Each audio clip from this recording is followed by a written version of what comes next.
Okay, let's play a quick game while we wait for people to get here. Than the usual.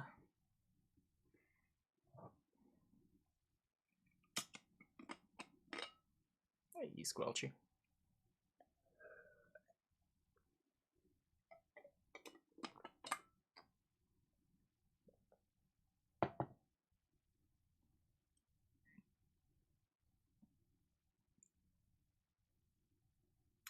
Playing one game of Gurney, then we're watching Twig, and then it is the weekly tournament.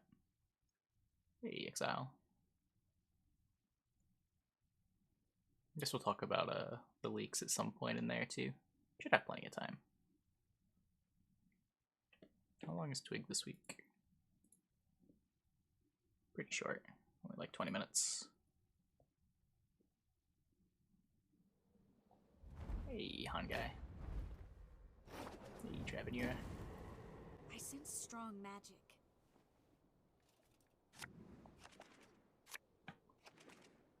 Blurry. I mean, I'm on red coin. I can hold on to a larva on red coin.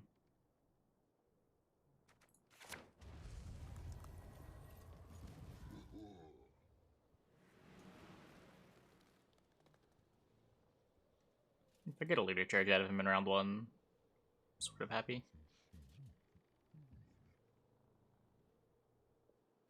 Hey, Dreadnought. Hey, Monfane. Hey, GP.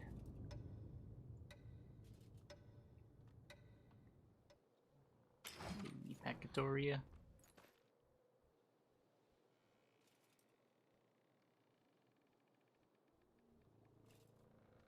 Hey, Rhyme.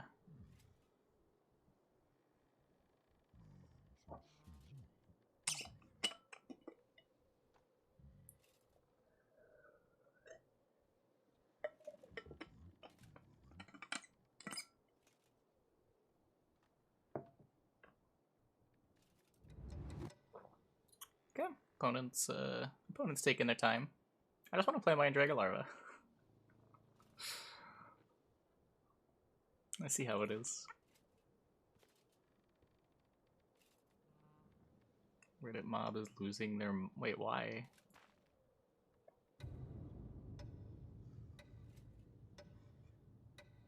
Oh my god. This is miserable. This is miserable. Well, I guess this is our pre-Twig game. Oh, hey. I didn't actually know that this didn't come back if it got discarded to hand size. Or, I guess it doesn't come back if it gets discarded manually either. I knew Skirmisher didn't, but I figured Morkvarg would. So be it. Nothing like some overseas plundering in springtime.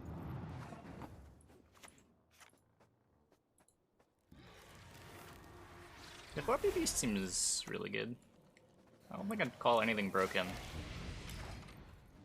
I don't know if She Who Knows is playable.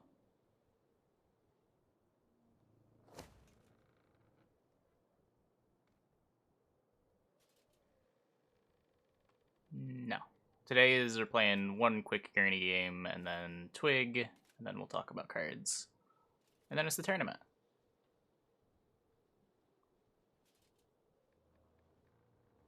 What does the deck around her even mean? It's just a value card. You want to go like She Who Knows plus Old Spear Tip? So that you're carrying over a 12 instead of a 10.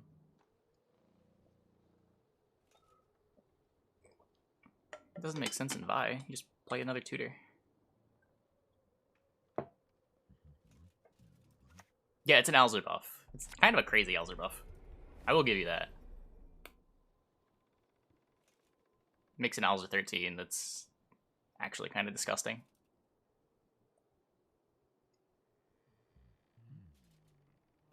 Hey, casual try hard. Hey, until it was dead. Why is my opponent playing so slow? What?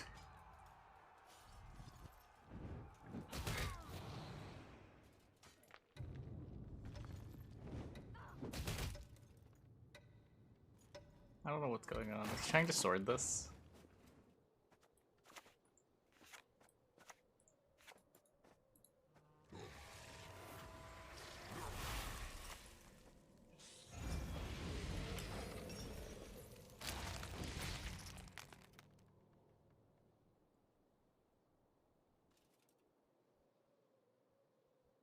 Make view battler? What? Viewer battles? I haven't done viewer battles in a while.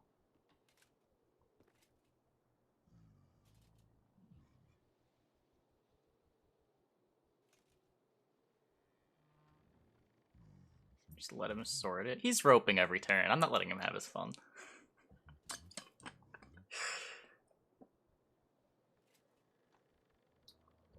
This was supposed to be a quick game. He rope discarded his Mork turn 1. Is still playing. Okay, let's get the hitter down. It's not doing anything later, but right now it works with the where at.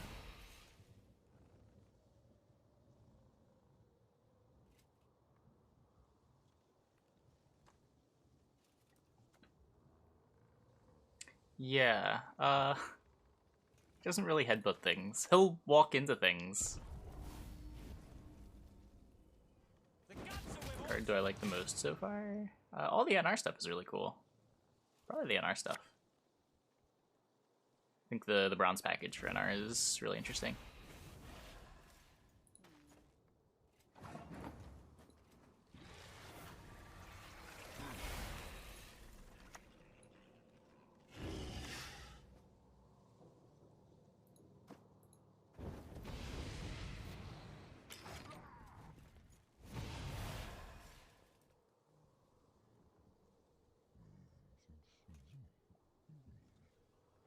That's why you're worried about a little bit. Witchfinder is a pretty nutty gold. The rest of it looks kind of meh, but Witchfinder is a crazy card.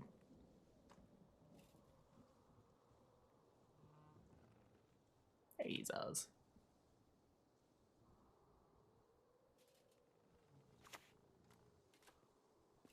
Sabbath is 25 points in a single row.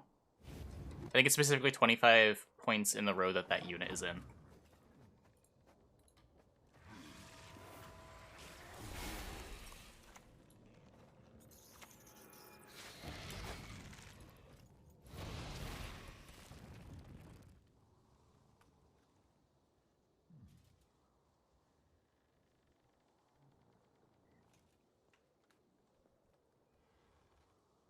Maybe a guy looks horrible. It doesn't look very good.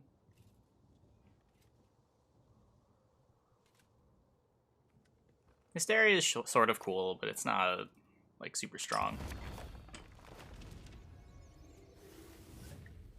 It does fill a role, though.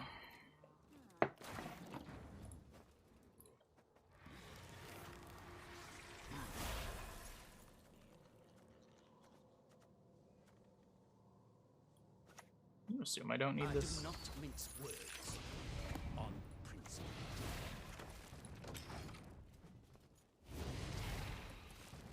I'm liking this Where At Itter combo. Just my nice 6 for 6 point per turn and my 7 for 7 point per turn. 8 for 7 point per turn after I click it.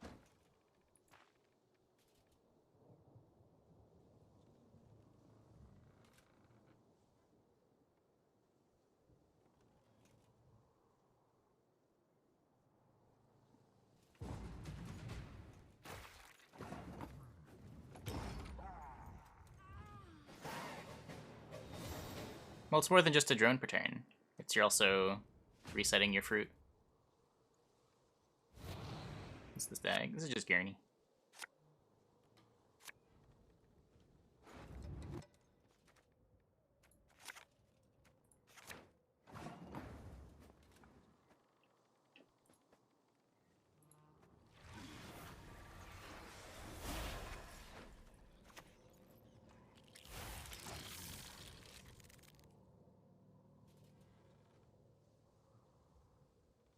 New Witch Bronze is good with Gurney. Yeah, Sabbath on Bronzes is sweet with Gurney.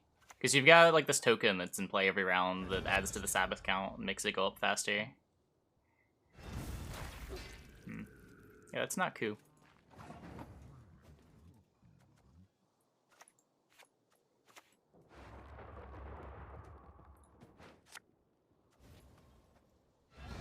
Special, do you think they're transforming?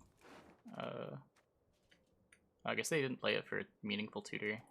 My guess would be that it's just in their deck as a tutor to do something more reliably, but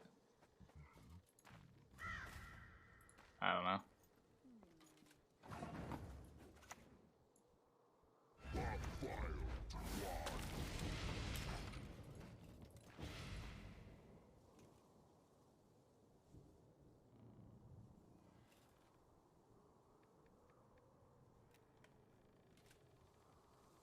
Transform something.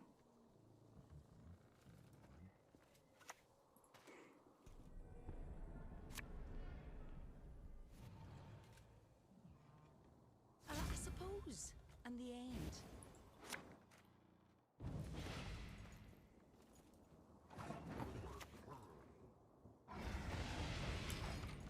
Okay. Got him. Hey, Shikwu, thanks for the tier 1. Thanks for the 2 months. Welcome back. That was quite a game. That was quite a game.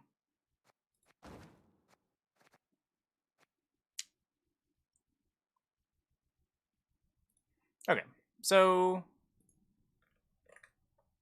let's see what happened this week in Gwent. Let's pause the music here. Don't need 2x. 2x might be a little much. 2.5 is probably okay. All right, episode 11. Hello, how's everybody doing today? Move this chair out of the way. Can you hear me? That's the most important thing. Can you see me? Is everything working? Is it? Help me, chat. Roger. Good. Sounds good. No. Whoever says no is most of the time lying. It's true. Cool. Hello and welcome. Episode 11, like I said, we've made it to already 11 episodes of This Week in Gwent. Monsters is not too bad. Missing background bike. We have one bike in the background. It's there. Gurney certainly makes it a lot easier. Everything is good. But like in Dragolarva is really good to get a bunch of of points in play. Twig for sure will be the reveals. That's what we're going to be talking about. Probably have it easily online by like turn 3. I think we will jump into red news and we will talk about leader ability, play rates, and win rates for Season of the Elf. I could probably make this bigger also so it's more visible. So this happened. Not very visible right now, but we posted it yesterday. There were some problems in terms of the win rates. I think Skellige was having a 71% win rate, which was incorrect. We corrected that today, and yeah, should be good. Yeah, Dorf's better win rate than NG. Happens. I mean, Skoyatel, best faction. Don't at me. Okay, so on Monday, me and Ryan went on to start off the reveal campaign, and we showcased the first Syndicate cards. And then everything was given to the community who has been revealing cards. Today is Monsters Day, so there will be 2 cards coming from Monsters, and we'll be keeping this cadence going. Those numbers are like next week. A little biased by there only being reveals like will one deck happen, people put Blaze of Glory with, right? Master Season 1 final. Like Double Cross is kept down by you there can being like expect that. You 10 can different also Double Cross expect decks a with draw 8 of show them being garbage. dropping on Monday, so get ready for that. And with the Pro Ladder stats not being segmented, like those numbers don't mean anything. It's really frustrating. So yeah, don't miss that. And let's recap. There's the so many reveals, starting with pitfalls. Syndicate, of course. So you saw these apart from Hysteria and Fabian Hale, which were revealed by the community. Me and Ryan revealed the Witchfinder, as well as Vigilantes. Talk about the new cards after this. So these were the first ones, and we had the bounty Let here, people get here and first. the token, the Syndicate Crown, which we showcased for the first time. So yeah, this token will come into the game. For those asking if it will be premiumified, You don't get what it I will not be mean? premiumified. So with Blaze of Glory, if everyone's playing the same deck for Blaze of Glory and that deck is good, it's going to lead to there being a higher win rate. Where with Double Cross, if like the ball deck has like a 70% win rate, but the Assimilate has a 30% win rate, the Assimilate's dragging down the win rate of the good deck. It's not broken down by like how high people's scores are, it's just the entirety of Pro Ladder. So the people playing at 2300 are as weighted as heavily as the people playing at 2600. I use Blaze of Glory as an example because there was only one Blaze of Glory deck. Everyone was playing Warriors Iced. there wasn't a secondary thing going on there. It didn't have an assimilate dragging it down. At the beginning, but as you guys know, we are working on premiumifying all the tokens later on. Most of them are still work in progress, but hopefully they won't be soon. We also introduced a new keyword coming with this expansion called patience. At the end of your turn, if order is not used, permanently increase the card's specified value by 1. There were a lot of questions about how this ability works. If you missed it, you can always check it out because Jean as well as Maligian from our designer team have been answering these questions for you guys, so you can check out their Twitters for sure. I think I will also try to really cool tweet keyword. about Jean after this this twig, so you guys get to know him a little bit better. Sort of like Formation, but he's an awesome designer, and he recently started a Twitter. Like so scaling rather than Formation, just like being the one-off. And then we had NR come in for cards here. Gerhard of Ale, Instrid, Banard Student, and Casting Contest. So these are all new, fresh. Really cool that we have the artist this time. And yeah, we will be recapping these whenever the word permanently is sick. We'll be recapping these on Twitter. But you can just go to playgwent.com. Makes this casting contest card really cool. Gonna be really interested to see what the other NR cards in the expansion are, in the other thirds of the expansion. More information about the expansion. And yeah, as you guys know, the expansions have been split into 3 separate ones. Silently built in. Smaller ones that have a little bit less cards, and there were also a lot of questions. Ronvid offerings for bringing back your Corpy dudes. All 3. So yeah, so you can check out all the information there. Just go to playgwent.com. Spells energy. Yeah. I think that's it. One thing to mention is I think someone posted carries over in chat, the first monster reveal, so you can check that out. Hopefully not now, but it's been later. Confirmed. But yeah, perfect. Community news, gonna be a short one. Team Elder Blood is having on May 30th at 12 CST their failed experiment. Tournament, you can take decks from the pre-prepared list of meme decks. So jump in because it's last chance to do that. Yeah, they also started doing meme decks, which I really like. So now we haven't gone over the new cards yet. Another thing is, of course, Silix and his pixel art. I will always mention his work because I like pixel art, and he's doing them on a weekly basis at least, apart from other ones that he does. So I always have to mention them. And yeah, I think you guys solved the mystery of who poisoned the waterhole. Really proud of this community for doing that. And wait, this just in. Very important news to share with you. Lionheart, but if its patience goes up while in play, keeps that patience. Got verified on Twitch, which congratulations to you, Lionheart. Awesome stuff. Incredible. Keep going. Keep killing it. Yeah. The Beastie's here also, so Beauty and the Beastie. Congrats. Good stuff. So with the bronze, you can resurrect now you're it. Official. Although I don't get all After these verified things. Everybody wants to be verified. I'm not even verified on Twitter, so I don't care. But on Twitch, it's actually good to have it. I think it's good to have it, especially if Twitch is something that you do as part of, Wait. Forget offerings. You just play double Bannered Mage round 1 and then Pavetta them back, and then you can Amphibious Assault them.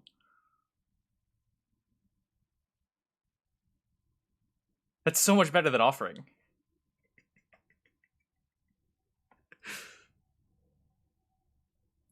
Your living or additional thing to how you make income. It's all coming together. No memes today. I didn't have time to go through the memes, I have to be honest, but I'm hoping there'll be more memes coming in, especially that we have a new expansion. So yeah, please bring in memes. I need something. If you see a cool meme, just send it to me. That will also make my life easier, because there is a lot to go through and read. Okay. I will move on to your questions. Let's do that. And then you casting contest it. That was quick. Good morning. Well, it's kind of... They'll deal 15 damage each. We have an art contest again. I know there was that really good one for in-game cards, but what about an art contest for card backs or even coins? How does Vi beat it? Talented artists, and it would be fun to see another way to highlight their skills. Thank you. So actually, someone has some telepathic, properties, or maybe you should, do a lottery ticket today or something like that, because yeah, we've been talking about doing the second art contest, but we were thinking of doing it in a similar fashion like we did previously. So creating arts that could later maybe become a card, without of course saying that it will happen 100%, but everyone can try and participate. It's really cool. Also the same thing kind of happened with All God. All God was added and was a card created for the contest from someone from the community. So yeah, totally, we're gonna do that very, very soon. Hey Busha, thanks for taking the time to talk to us about the expansion today. So this has to be from Monday. My question is pretty short. Will every one of these 3 card drops have the same amount and qualities, like 1 normal, 1 epic, 1 rare, 1 legendary per faction of cards? Mostly yes, if possible to do, but yeah, that is kind of the idea. Tabs for filters and trinket section to organize cosmetics. I've seen this becoming a trend kind of and coming back from time to time. We might do something in the future, but for now, I know it would make life easier, but for now we don't have a system to kind of implement there. I think it will also take, you know, some resources and manpower, so it won't be that easy to get done easily. But yeah, for sure it is something that is on our radar. Dear Masters of the Gwent, it would be nice to add cosmetics to the deck builder. I find it rather confusing to leave the deck builder section and then search between the generic flag decks for my latest iteration to add the cosmetics. I'd like to complete my deck with cards, name, and cosmetics to better recognize it after. So you're talking about equipping board, leaders, coin, and everything in the deck builder itself. I'm just afraid that having so much things in the deck builder itself, apart from the deck building, would just make it cluttered and too much information in one place. I might be wrong. Depends what you guys think, but yeah, I think there will be too much going on. Or in that, just account-wide defaults in that place. Hello, Buja. I have not so much question as a suggestion.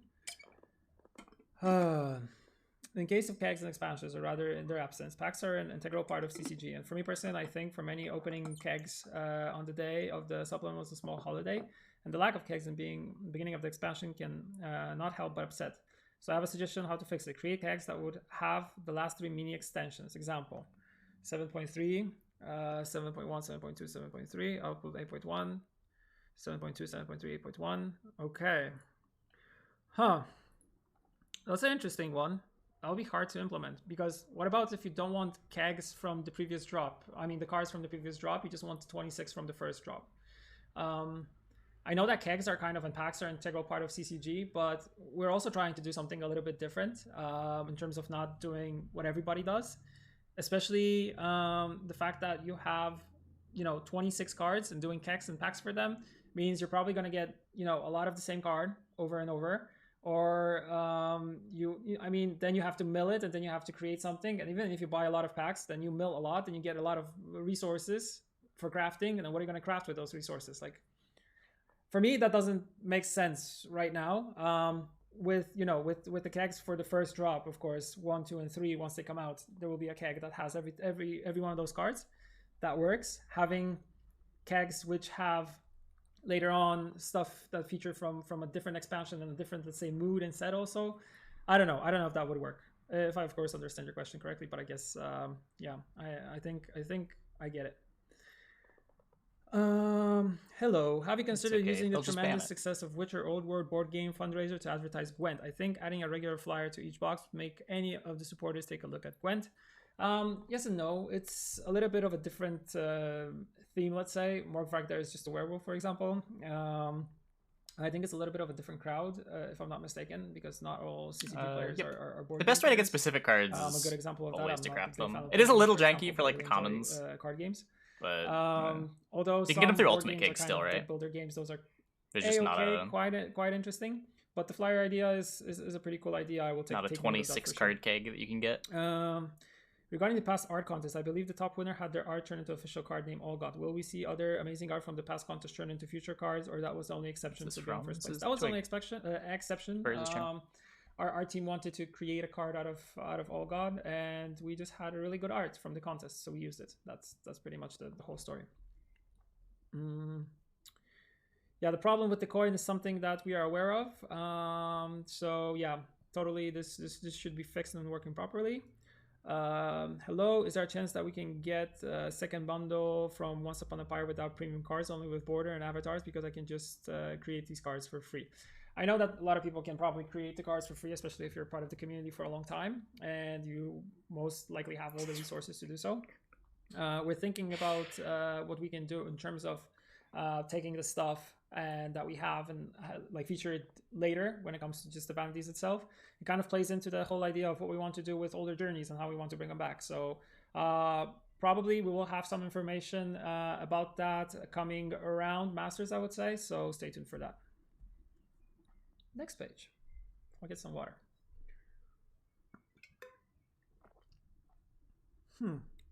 Hello, will there be a way to preview our leaders in game, like in the Invested? selection What do you mean? screen? Like, how much money have I spent on Gwent? I spent $5.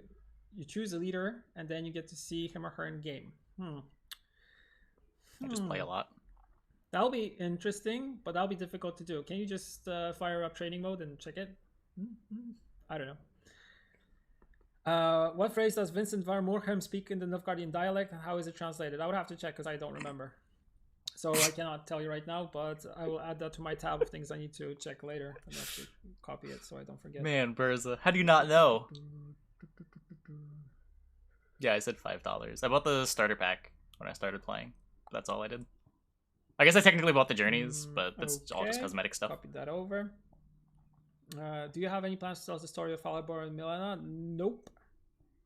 What is your favorite reveal so far? It's not like I spend my reward points. Not many revealed so far, but if I had to choose, I would go to Syndicate and I would go with the Witchfinder because it features our HR partner that works with us. And it's funny to see her as a card or see her on the key visual because it's someone that, you know, I see on meetings and stuff like that. So I always get this, what the hell?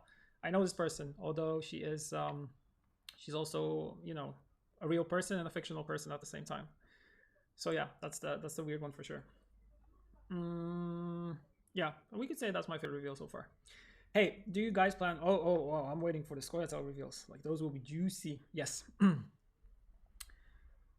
Interesting. Juicy. Do you guys plan to do something for players already level 16, Prestige 10, already finished all the reward trees? Kind of feels bad not to be able to spend the reward points. We might, but we'll need time for that for sure. View suggestions if possible. Option not to save the deck when leave the deck edit not complete. Well, I mean, sometimes you just want to go and check something or go back and finish a deck later. So I think you should have the ability to save without it being complete. Add the name to cosmetic icon board. Yeah, so I think, yeah, just knowing... He's saying the option to not save, names right? is something that keeps on coming Kind back. of nice. Pretty sure you can't do that right now. Hope you and the team are having a good day. Thank you. I have a question. Will Beta Gwent music ever make it back? And of course, Hellkerze. Probably it will. Like, I'm not going to say 100%, but we want to introduce music as a vanity. That is something that is on our radar and something that we want to do. For sure, it would be introducing music, like new music, but bringing back the old one would require us to redo it. But it's an idea that is kind of, you know, coming back and forth.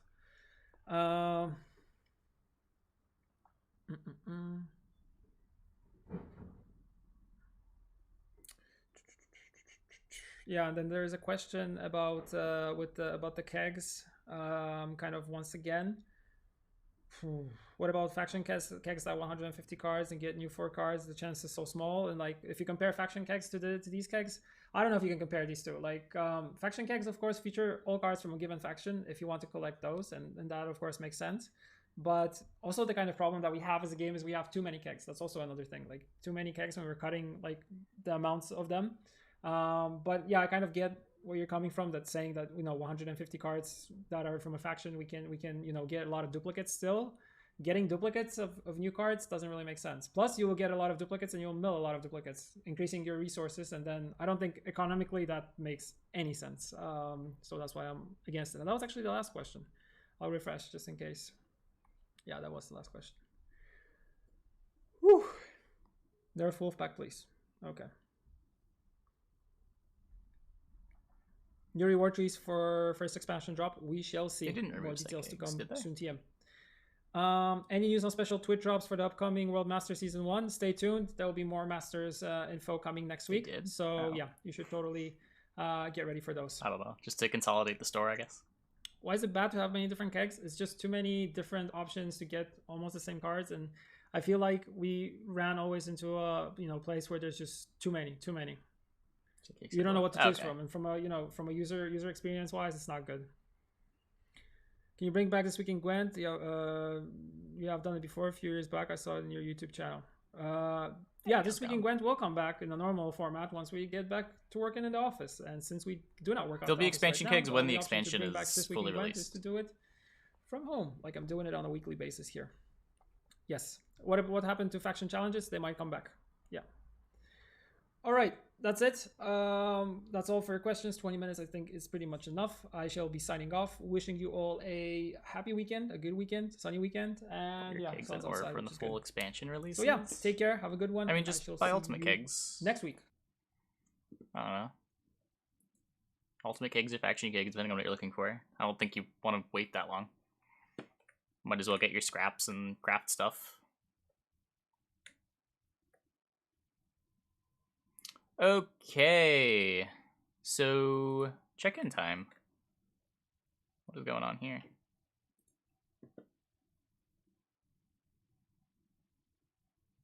Uh-oh. Is it not going to refresh? We've not done card review. We'll do that in a moment.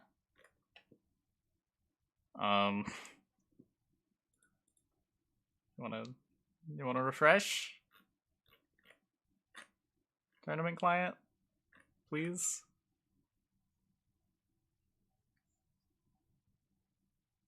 Okay. Okay, what is going on here? That looks like a deck. Bloodsent doesn't want to load for whatever reason. Am I not allowed to verify people? I'm signed in. This is not a good sign, chat. This is not a good sign at all. Anyway, let's get everybody verified.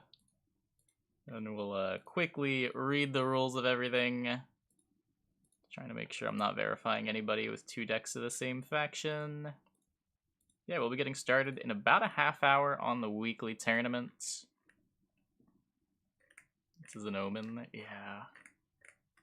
Yeah. Well, if I verified you, make sure you check in. If you do not check in, you won't be in the tournament. Anyway, this tournament is run in best of 3 conquest, meaning you submit 3 decks from different factions. In a match, both players will ban one of the opponent's decks. You will do this by going into the bracket, finding your match, clicking on it, and then selecting one of your opponent's decks and clicking the big yellow button under that pops up. If you want to see what their decks are, you should be able to see it in the Participants tab here.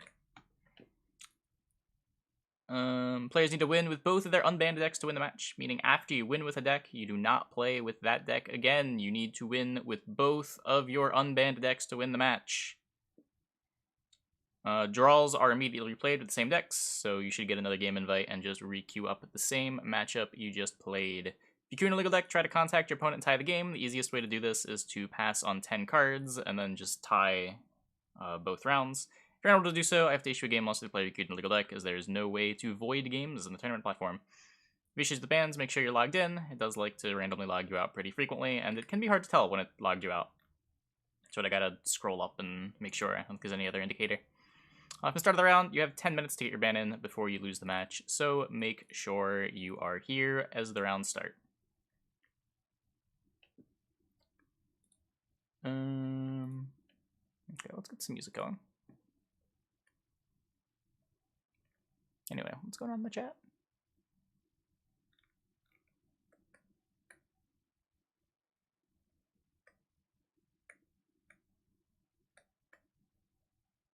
Need 2 new monsters cards. We're going to talk about them in a minute.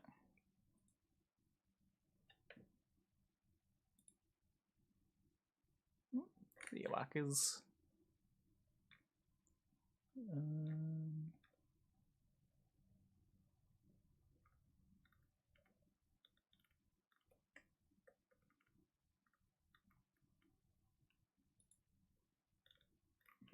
Okay, anybody else I gotta verify?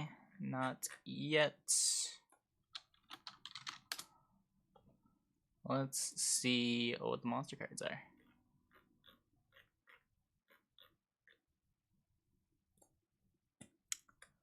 Okay, we got the first one. Legendary 10 power, 13 provisions, Relict She Who Knows. Sabbath, meaning if the row this is on has 25 or more power, at the end of the round, give resilience to the highest base power unit on your side of the battlefield. This is the biggest single carryover play in the game, right? Aside from maybe Gabor. But it costs 13 provs. It has that pesky problem of trading down the Heatwave, which in my mind sort of instantly invalidates a card. It is sort of nice that you can like play it after they passed, take the round. It's a 13 prov card that you can't play in round 3. It's kind of bad in round 2.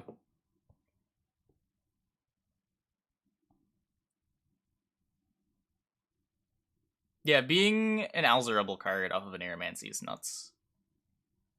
Can stay on all 3 rounds. Yeah, in round 1 it's very good. Assuming it doesn't die. But there are a lot of ways for it to die.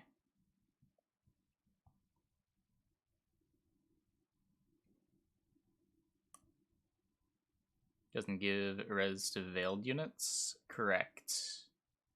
But also, if your highest base power unit is veiled, then it just does nothing. So, Dimeridium Bomb, kind of a hard counter.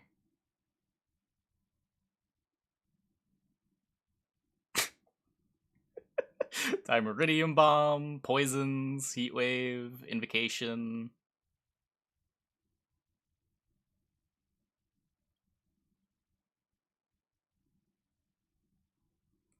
Doesn't play nice with Yigern, yeah. Gets locked. There's a 10 for 13 in round 3 if you don't draw it on time. Yeah, you can damage the highest base power unit and have it just carry over like a 3 or something.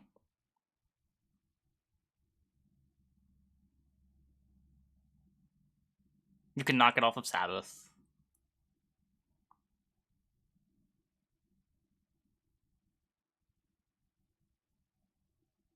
I suspect this card is heinously unplayable, but I mean, 10 potentially 20 carryover is a lot.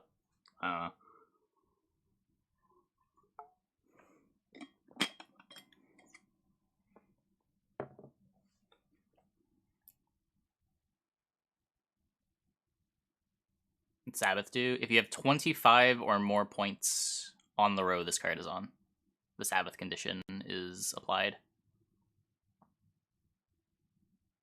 To 10, so good for Thrive. Yeah, but it costs 13. This costs as much as like a Keltullus or you're an Aeromancy.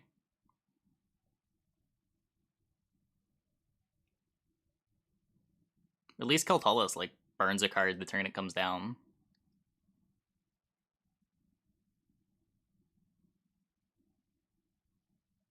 Yeah, you can sort of move it too, since they need... The Sabbath does need to be in the same row as the She Who Knows, right? I don't think I'm getting that wrong. Let me see. There was a tooltip posted somewhere. No, if one of your rows has a total of 25 or more power. You still kind of can. If you're like, if moving this out of the row denies the 1 row of Sabbath. So they basically need like 35 in the row.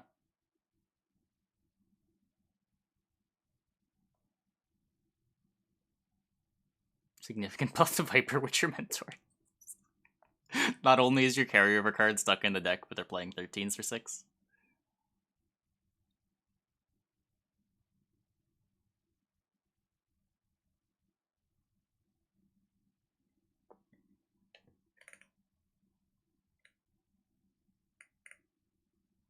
If you go to the Gwent Masters Twitter, you should be able to find the Gwent Masters participants. Wait, whoa, it's actually on their website? That's crazy. Insane.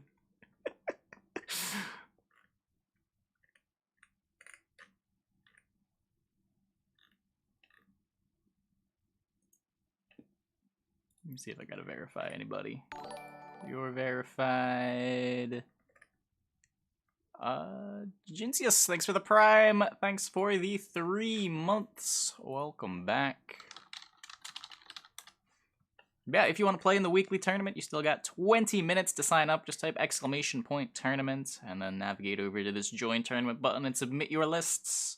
We'll be verifying people for the next 20 minutes. Once you're verified, make sure you check in. If you want more details on how the tournament works, just head over to the overview tab. Skip the piggy card? I didn't skip it. I'm just verifying stuff.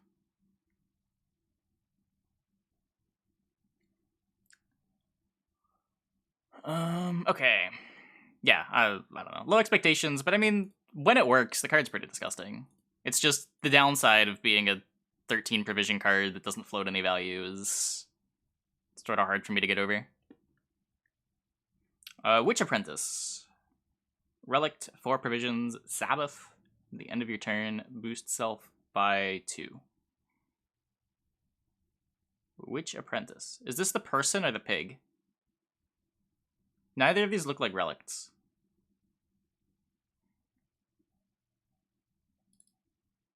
Oh, but yeah, this one seems much better. 2 points per turn is not trivial to get on a 4P card. Not sure how quick this turns on, and it doesn't do anything before it's online, right? So, it's not something you can play as your first play in the round. If you go, like, Androiga Larva into Yigern into this, Larvas are 6, Yigern's 13, 19, and then this is 4, you're still off. So probably like turn 4, you can make this live. Which is still on Thrive Curve, right? Lamp, sure. I guess that works. Lamp or TA.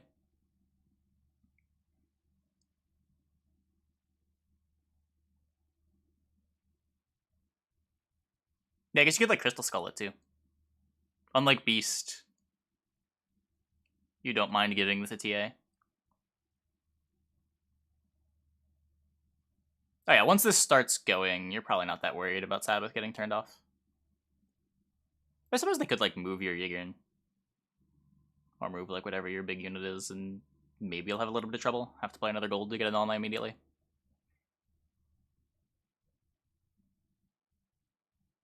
There's like Doors but Monster Edition? What? No? Broken and Vi. This does seem very good for Vi. It just basically lets them play 4 provision beasts.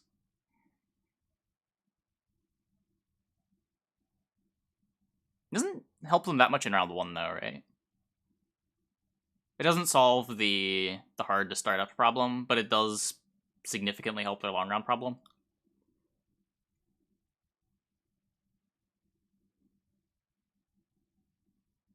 It's really easy to fit too. If you let Sabbath as a keyword, it seemed interesting. I like that it sort of incentivizes Gurney, right? Giving you a reason to want, like, a thing that's just worth a couple of points in every round to make setting up the Sabbath curve easier.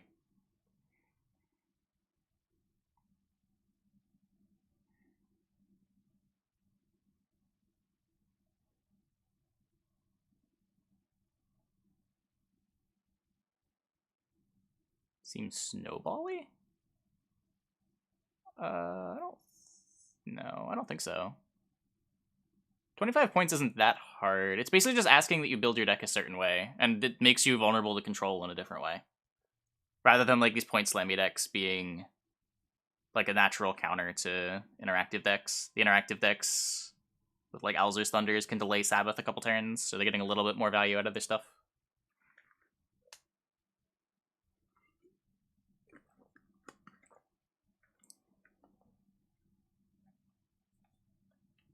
I mean, the power is certainly there, right? I don't know if snowbally is the word. It's definitely not something you can just throw in every deck. Like, I don't think a deck like a Raucous can play this. Probably not. Kelly probably can. I don't know, can Kelly? It gets you, like, extra blown out when your tall dude dies.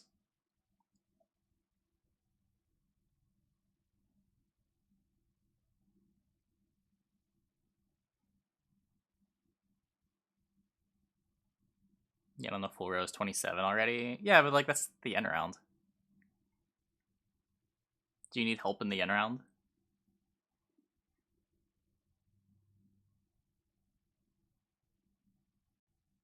Yeah, you definitely can hit the 25 fairly easily. But you're not doing it immediately, right? Like, you can't proactively play this as your turn 1 engine. You need to do something else first. It synergizes pretty nicely with Thrive in that respect.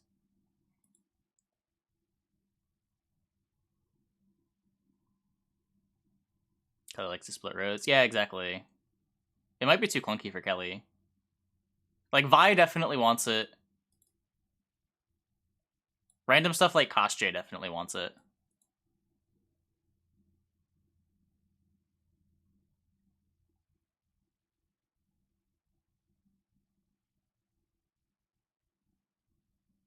Don't like when it goes off, basically unkillable with bronze removal.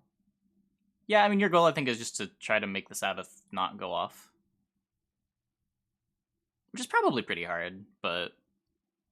I don't know, if you can delay it so that it's not able to be played until there's, like, 4 cards left. Card's still lockable. Yeah, the numbers seem real strong on this, for sure.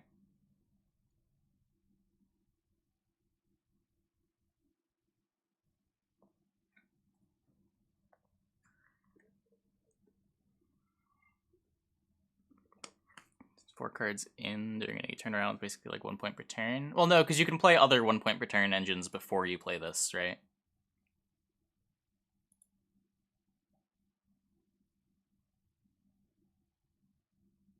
What is Sabbath? If one of your rows has 25 or more points in it, Sabbath triggers. It's like Beast with a harder condition.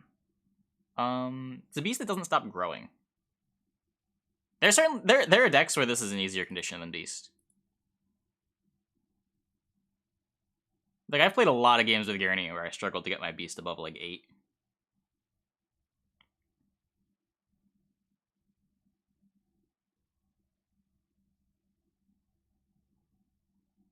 Yes, I'm from New Jersey.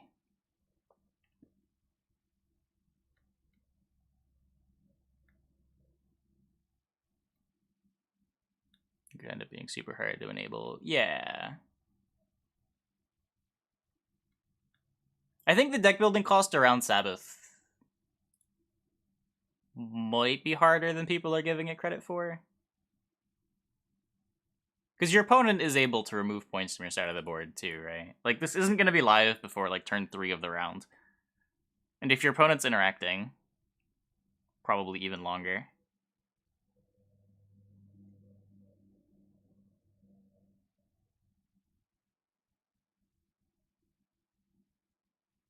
Like an earlier example, if our Yigern gets heat waved, what is this, live on turn 5?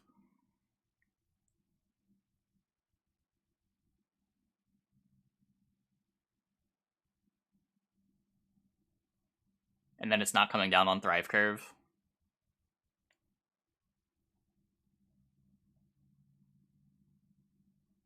Like, if you're playing this on 4 to play it on Thrive Curve, you're letting your opponent kill it with whatever.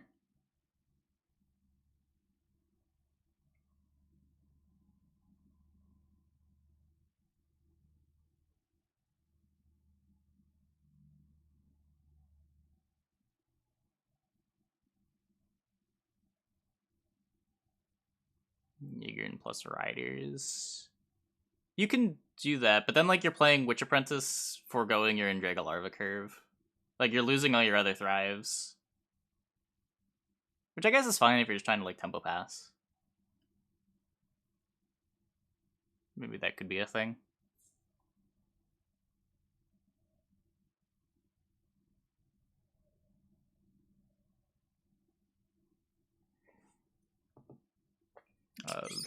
I mean, Larva dies to things. It doesn't trade down to anything still.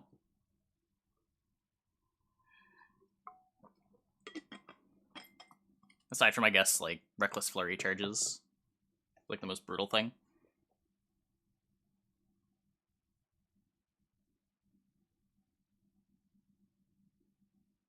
I guess, like, you kind of get fucked by Horson. You play this Thriving Larvas to 3. They Horson the Apprentice and then click twice to kill the Larvas. That's a little brutal.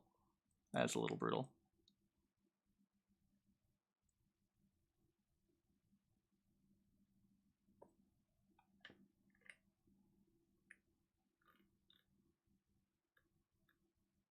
Well, it's killing a 4P card, and then you're spending 6 to kill the Larvas, too.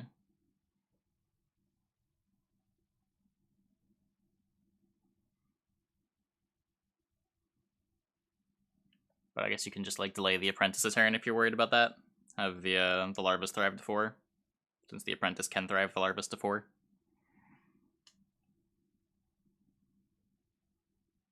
Just make Nilfgaard copies more disgusting. Yeah. Yeah. Larva's the strongest Nilfgaard card.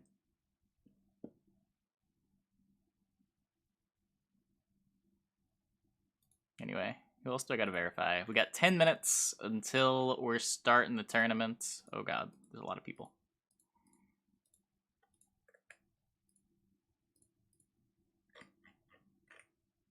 If you would like to play, make sure you check in. If you are not checked in, you will not be in the tournament. Osgon, Solid Snake, all these other people I just verified.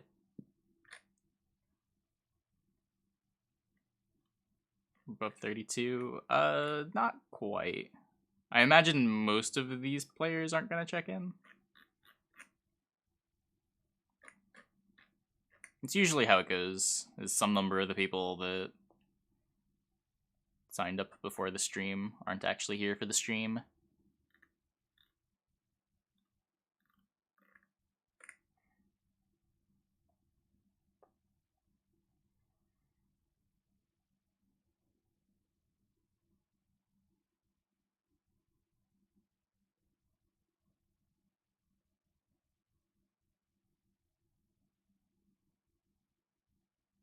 Break when greater than 32. Well, it's being run a single elim, so if there's 33 players, there's gonna be one match that happens, and 31 players that get buys.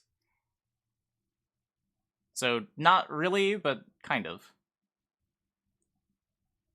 What tournament is going on? The weekly tournament that takes place every week.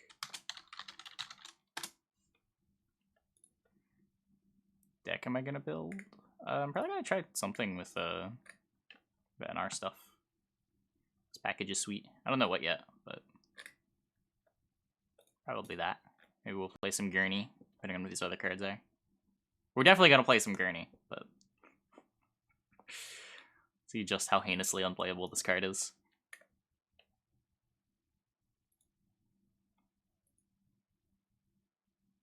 More than 70 people registered, 21 yeah, that's the thing. Like, putting up the tournament early lets people know about the tournament, but there's most likely the longer you leave it up, the fewer, or the worse the ratio is going to be of people who register to people who actually show up. That's sort of why I used to post the weekly tournament like a week before, and then I realized everyone that signed up during the week just didn't show up. So now I just post it like 12 hours before it happens.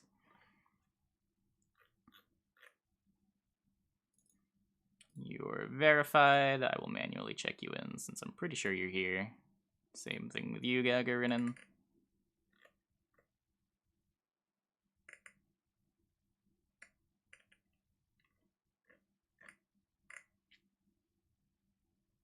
You can make a mistake, unfortunately. There is no rules enforcement.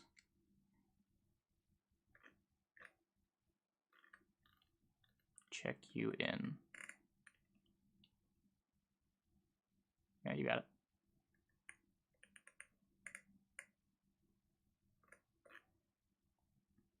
Let's see, let's click on something. What's going on with this hunger deck from Zaz? Ah, yes. Redea. Redea Succubus. No Corinthia either, it just has to draw the Lock Succubus. Fiend. 1, 2, 3, 4, 5, 6, 7, 8, 9. Could be alright.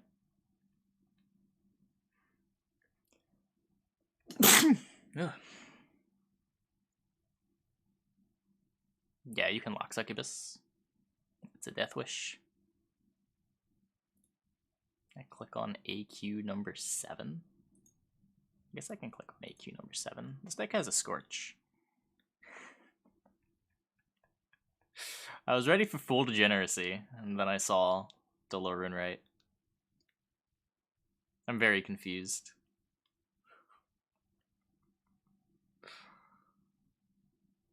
This deck is very close to full degeneracy.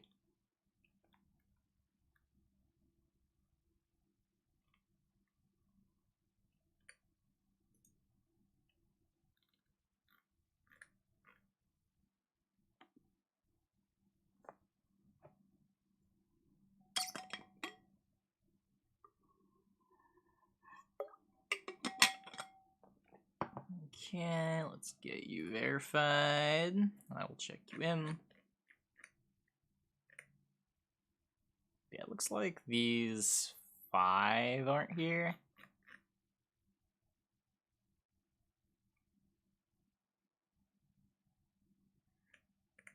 Yeah, we talked about the cards, I mean, over the course of the last, like, half hour.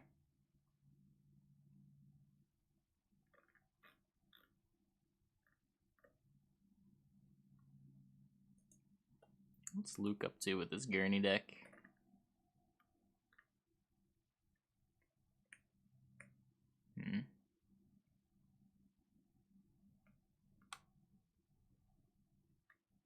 Just a Gurney deck. No itter!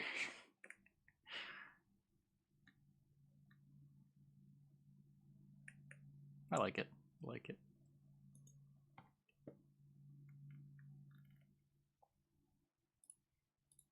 Again, Tom is in.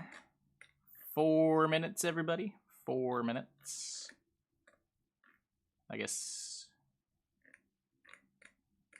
we get one more person.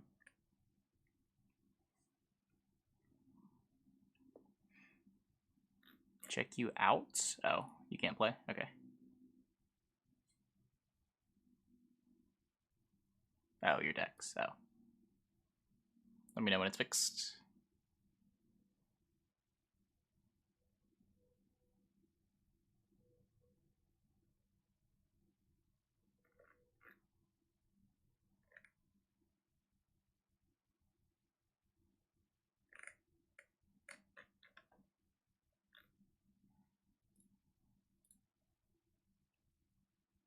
There you go.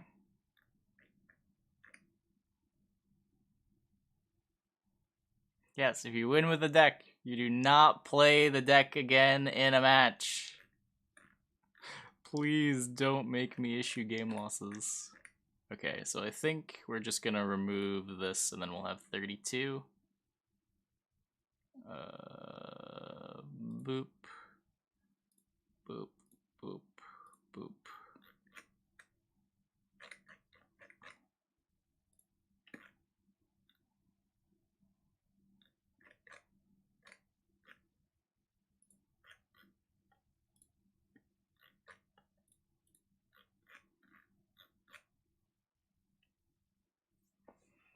Then let's get Monfane in once his decks are ready.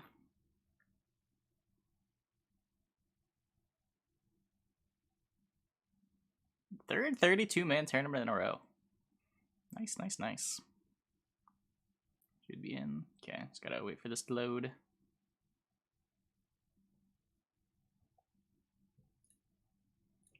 Cool, cool, cool. Just a quick pass. Make sure nobody has registered 2 decks of 1 faction again. That's always very frustrating, as there is no way to revise the text once the tournament has begun. I think everything looks good.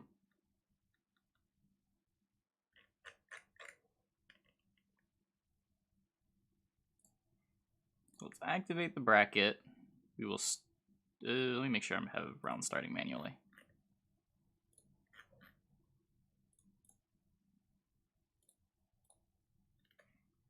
We are going to watch.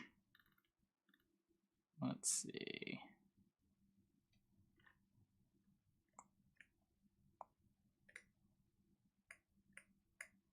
Where should we start?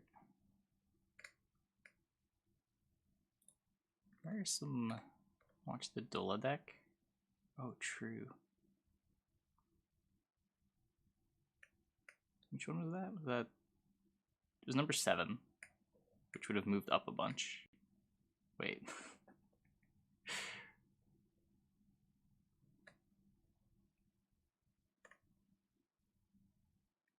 It was Acid Bunny? Moved all the way up to 2? I guess that makes sense. I did move 5.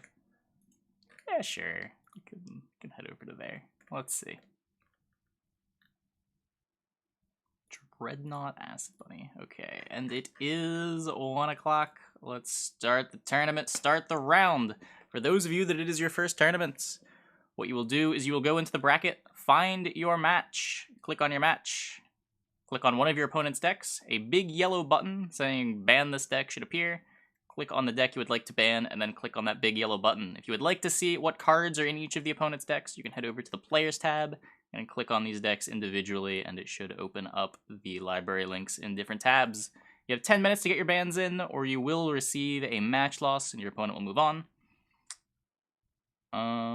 If you don't see a big yellow button after clicking on one of the opponent's decks, make sure you're logged in. That's the most common thing that goes wrong, is the platform logs you out, and if you're just scrolled like this, you can't really tell whether or not you're logged in or not. Yeah, you're going to be playing best of 3 Conquest, meaning you have to win with both of your unbanned decks to win the match. So if you win with one of your decks, the deck is done for the remainder of the match. Yes, Dexter. It is open decks. It's Tournament Gwent.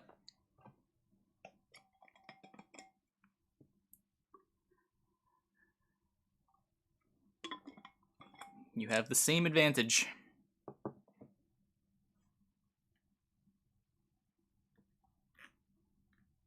Let me get deck list images together. You know, if you're blue or red. After the bans, you'll see here there's a 1 and a 2 on each player side. So here, I Love Engines is on blue coin for game 1, red coin for game 2, and blue coin for game 3. But you can't see until after the bans.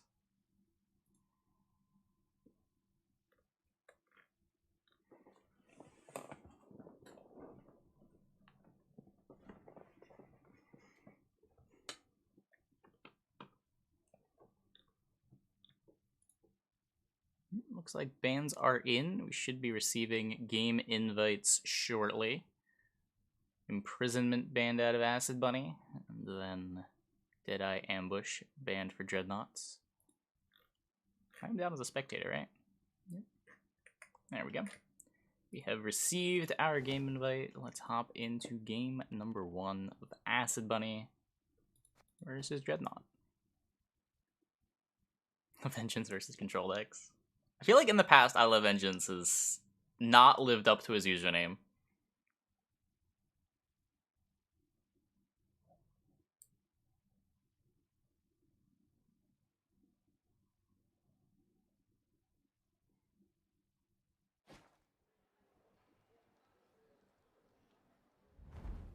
Okay. No infinite loading screen bug. We are into the first game. Acid Bunny on Commandos against Dreadnought's Congregation. Whoa, Igor. So we got Igor Scribes. What else is in this? Igor for Scribes, Tax Collectors. Doesn't look like there's a payoff aside from coin generators. I'm not seeing a Townsfolk. I guess you could also Igor some Fallen Knights as a way to go off with Helvede as well. Not going for the full meme with the Fallen Champions. But, yeah, I mean, Igor to fill your row with Helvede and then get some Sacred Flame value or just Giant Fallen Knights is certainly a plan. Looking over at Acid Bunny's deck, it looks like we've got a pretty typical Renew Commandos deck. Playing some D-Bombs, have a little bit of extra control. Help line up that Roche, maybe. Dreadnought leading on his token generator, just saving those coins. Is there a boat in his deck? No, no boat. So maybe just waiting for the Scribe to come down so that he can profit a little bit.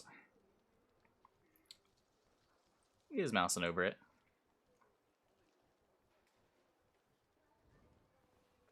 Effectively makes it so this only has fee 1 to make a token. Ooh, instead opting to use the coins to pay the tribute to make it a 6. Holding on to the Tiger's Eye, so still not using the Disciple.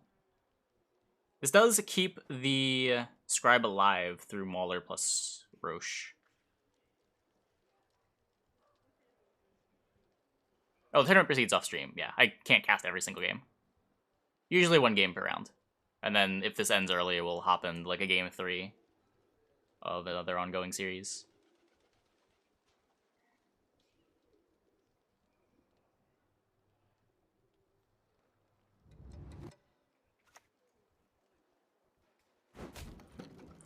Ballista coming down to knock that to 5, threatening to kill the Scribe with both Pings and Roche, potentially.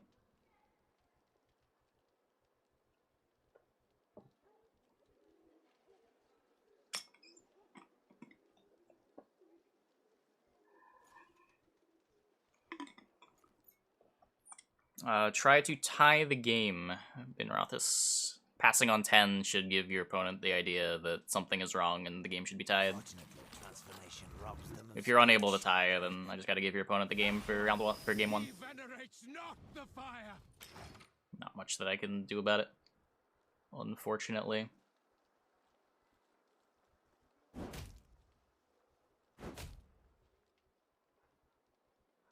No way to void games. Yeah, and here we do. We see the Roche come down, take out the Firesworn Scribe to deny that engine. Opponent submitted Forge, but is playing Invigorate. Is that the guy right above you? Okay, okay. At least it's only one match. And you guys are in contact. Nice. Yeah, so just tie the game. It's real easy.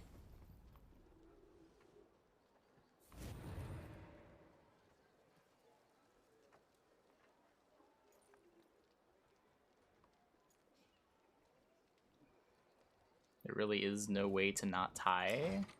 I mean, if one player doesn't know what's going on, it's pretty easy to just, like, win the game accidentally when you're not supposed to.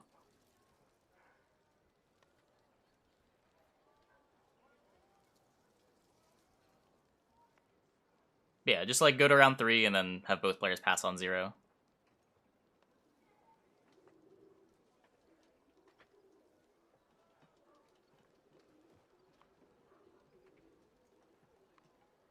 Anyway, Acid Bunny. Roche resolves, sat on the commando instead of using a charge, with no punish for Dreadnought in the entire deck. Yeah, doesn't look like there was a way to deal 4. I didn't see any assaults on my quick pass over the deck. We got Amphibious Assault coming down. Probably, yep, getting a Blue Stripe Scout to make even more commandos. Elves must die. And they pop out of the deck, 36 to 16. Looking rough here for Dreadnought. He can Igor more Fallen Knights, and then try to Kong. Looks like he's just going for a Tsar first. Maybe they're trying to protect the Igor. Does pay the tribute on the Azar, so values having 2 defenders. I guess doesn't want to lose his defender to like a stray Darnian Mauler. What removal is there available? Yeah, there's like Heatwave, Marg, Selkirk. All would be able to answer Igor.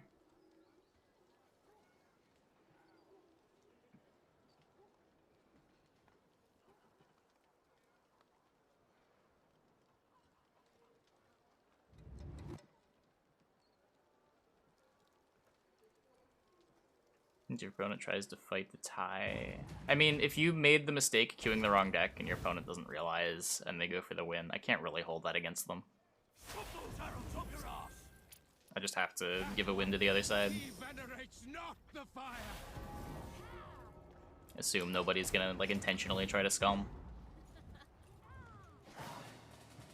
No, the opponents can't see the hands. They know the deck lists, but they don't know the hands.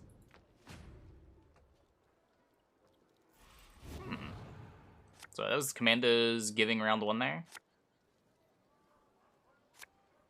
Sort of running out of things to do. Picks up his other Echo card.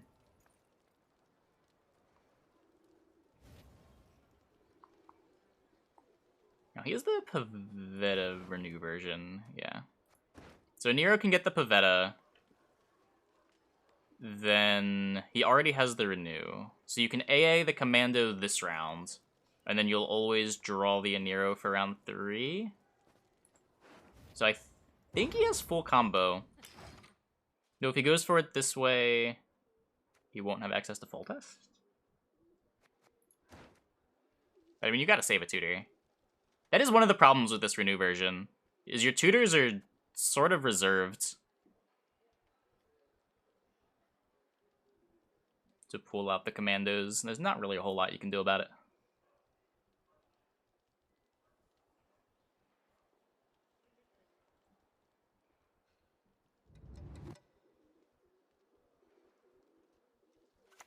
Heatwave the Pavetta. I mean, pretty sure Dreadnought's Devotion, right? Yeah, doesn't look like there's any of that. Yeah, especially in open deck lists. Oh, yeah, okay. Not even pushing, just going to the long round. Right. And get a 1 round 1 there. So I can full test round 3. There's still Igor, but currently no Igor target in hand. Bank will have to find it currently. Probably wants this Fallen Knight for the Ulrich as well. Wouldn't be surprised if we see, like, Roderick DeWet kicked. Kicks the Diaz Irae? Oh, there's a Furco. Okay. That makes sense. Just pick up a Helveed.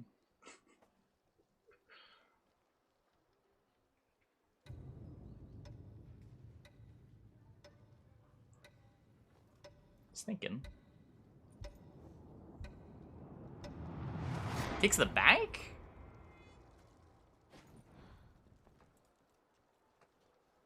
I don't know if I can get behind that. So his Igor is now just copying Eternal Fire Disciples.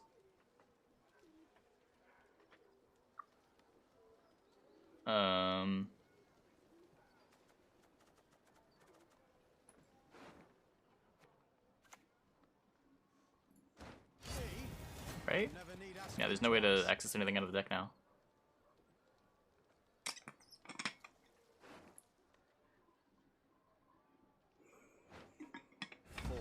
Oh, yeah, sure. You can XCOM the... You can XCOM into something instead of getting the Diazire. You really want this Diazire, though, don't you? Ugh. I mean, on one hand, it's a long round of commandos, which isn't usually very exciting.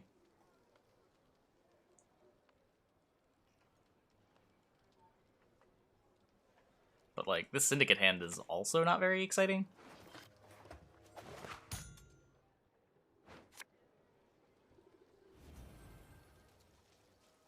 Nice mess you've got here.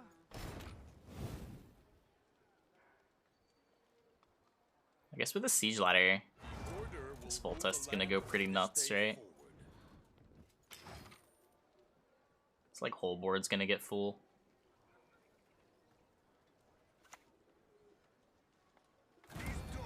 Killing Roderick? It seems like a lower priority than just getting full test down when you have the Siege Ladder. Semper Fi!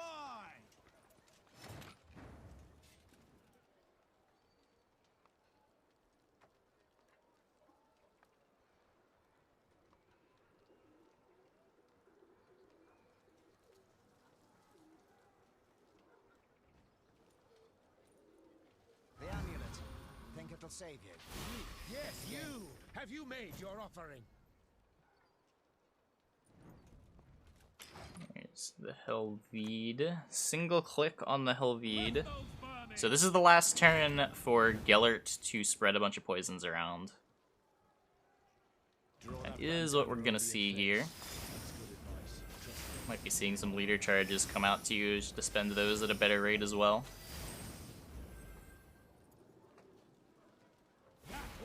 Yep. He venerates not the fire!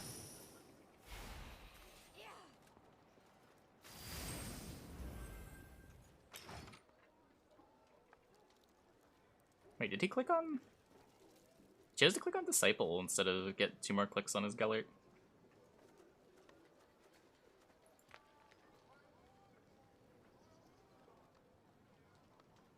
Okay. Anyway, full test is online. We can Siege Ladder this up whenever. No real rush. Salutations. Siege Support makes a not quite Soldier Pocket. Is this a Neuromancy doing? Could be Heatwave or Marg. Or could Money Knight.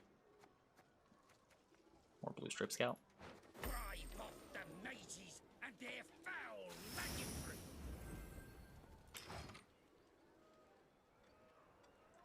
Second Disciple coming out, basically just to profit 2. Give Gellert some more coins to work with.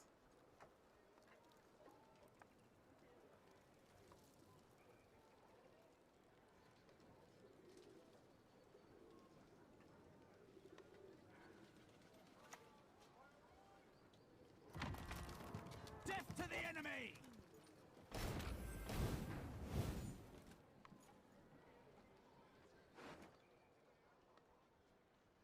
Looks like we're going for the XCOM to try to turn on the Igor.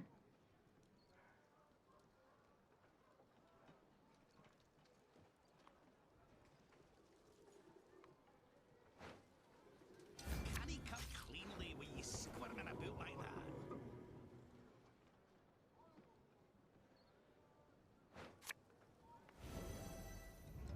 that? Nope. Just goes for an early DZRA. Was that off of? That was off of XCOM. Okay. Missed the XCOM.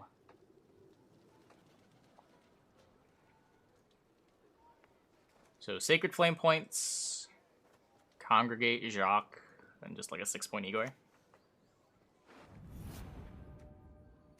Renew Blue Stripe Scout. Bloody non-humans. Could have gone for the crew pocket. Nice mesh. Well, I think there was a rush to get the siege ladder down, right? Yes, you! Have you made your offering?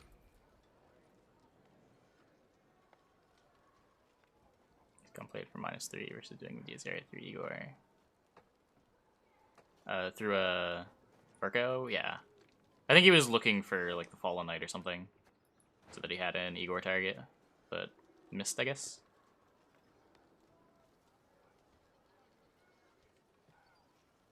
Not sure. I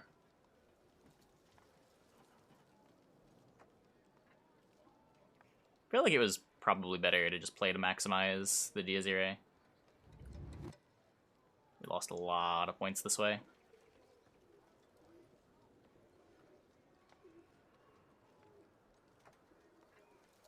Like, not only did he waste some points on XCOM, but there were fewer tokens in play, because he still has Sacred Flame to play, still has Congregation to play, still has Jacques to play. Death to the enemy!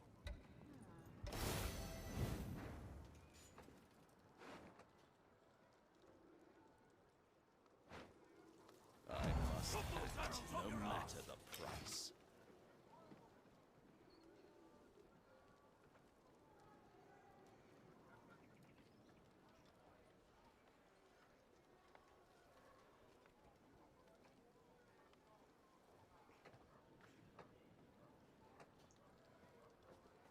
Yeah, the Sacred Flame looks going to be worth a lot.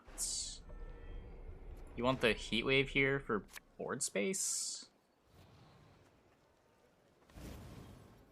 Nice Oh, mesh. yeah, that Heat Wave is also just kind of good.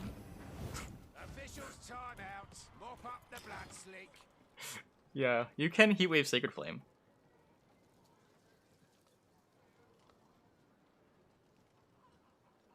That is an artifact. While Spores isn't great, this Congregation's not great either. Get to Spores the Ulrich for 5, and then just throw leader charges out all willy-nilly, click on a commando. Should be plenty of points for Acid Bunny, right? Fine. Fills up all his rows. Yeah, this doesn't look very close.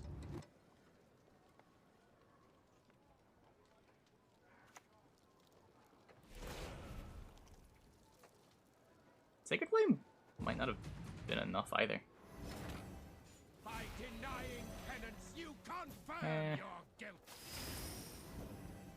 Okay, Sacred Flame would have been enough, but... yeah! Acid Bunny gets game number 1 with his commandos in a long round. Unanswered full test. Doing unanswered full test things. Igor missing all of his combos. Needing to, yeah, work out very redundant cards. Playing Igor for 6.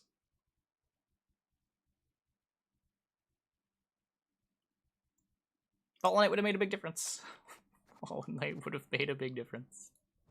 Anyway, in the game 2, Acid Bunny's got a bit of a spicy Arrakis deck here.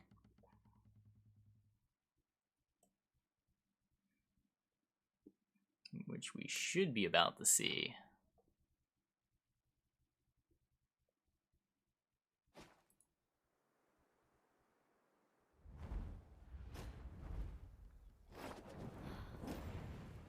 Just great.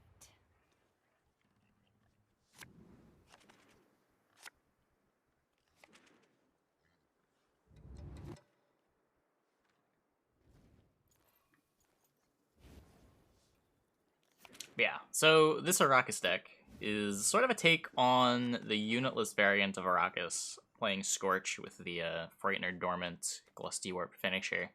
For some reason, he is inexplicably playing the Runewright Brothers as well. My guess is for funsies. I don't see how they fit into the deck strategy at all, but funsies is as good a reason as any. And, I'm not sure if this deck can actually answer them if they come down back to back, because Lock doesn't do it. This deck can't deal 6 damage. It doesn't have an Invo.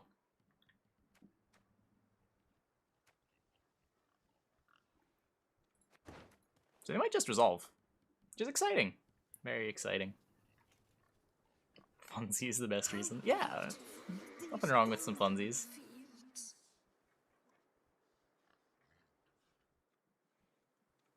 Fury Merchants are for second Frightener. Oh, you're telling me to use the Fury Merchants? They can't get a Frightener, can they? No, it just makes it a legendary unit. Drinking can be hazardous to your health.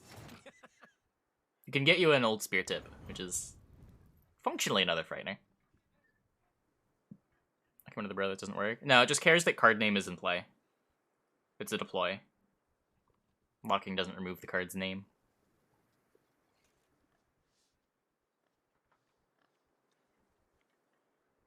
Frightener's also an epic, is it? It is. It is. It's a very legendary feeling epic.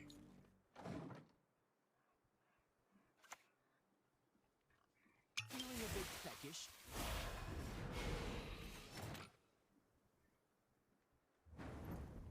My poison's coming down on the Noon Wraith. Getting the Death Wish value for Dreadnought. The most legendary feeling epic Portal. I keep forgetting Portal's an epic. That is crazy.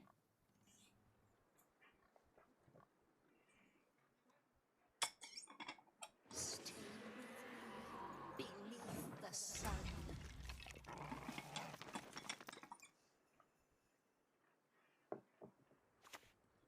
No idea how they decide what's an epic and what's a legendary. My guess is monkeys and the dartboard.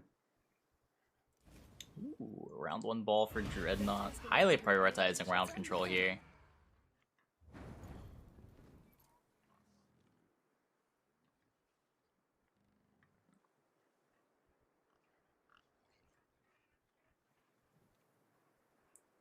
Crafting cost and how often it'll show up in kegs. Hey, Nomad. Yeah, not as meaningful as it is in like a game like Magic, where draft is a consideration.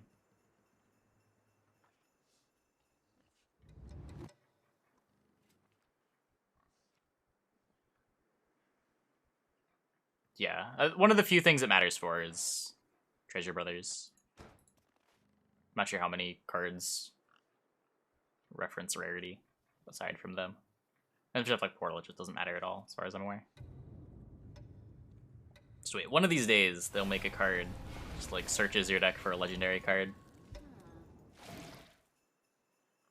It's the epic with the highest P cost. It's probably Portal. You can go to the deck builder. It's pretty easy to check. Just like look in the upper corner of Hypervision cards. The Vermola detests intruders.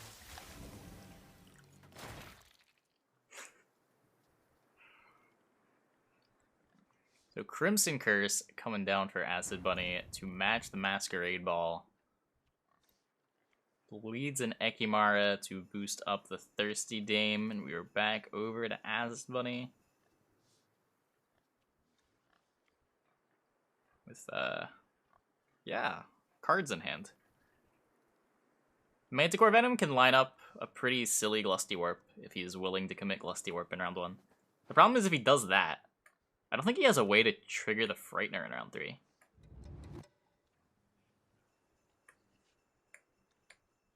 Yeah.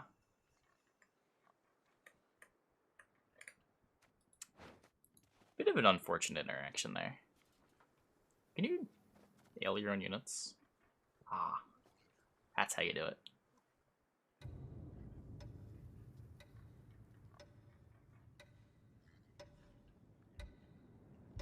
When I've played this deck in the past, there have been Draga Warriors in the deck that let you have a backup plan for the Frightener, but this list's not playing any of that. They will do it, yeah. It only costs, what, 9 points? Get to play a 3-point Frightener.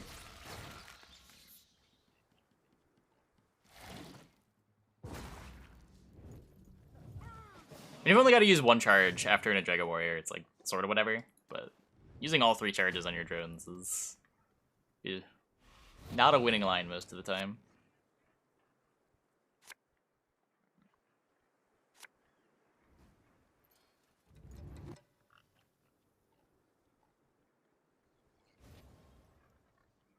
Still looking for the second treasure brother here.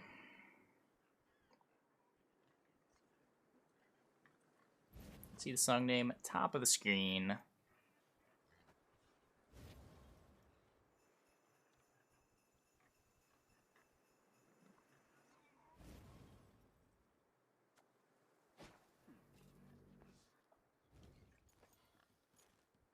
Still missing the Dula. Yeah, no tutor in this deck either. I guess that's normal, right? It usually plays the fitting package.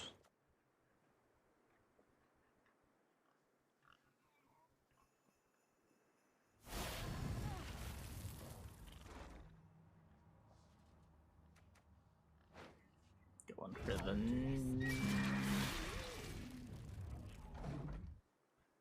I guess that's a thing you can do.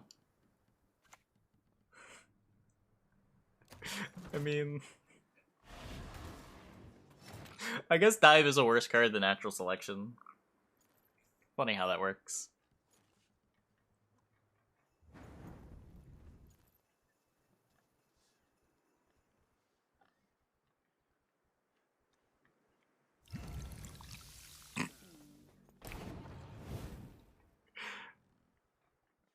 At least get ahead.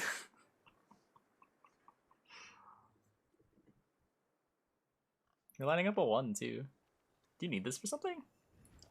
If maybe he wants to kill spies with it, deny coup. Your humble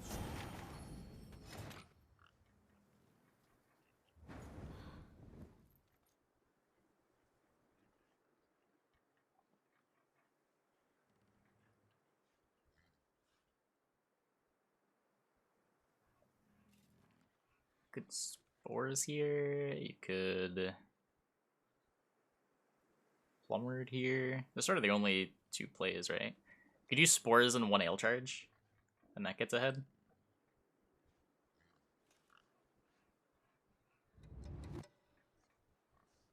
Not sure how much better you're expecting spores to be.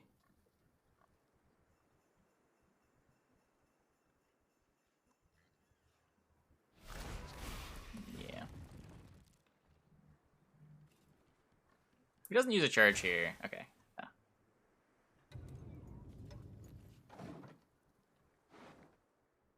One charge here just seems so safe. If you want to answer Joachim for whatever reason, you still can. Another emissary coming out off of the Barathans. Lining up some more 1s on Acid Bunny's side of the board.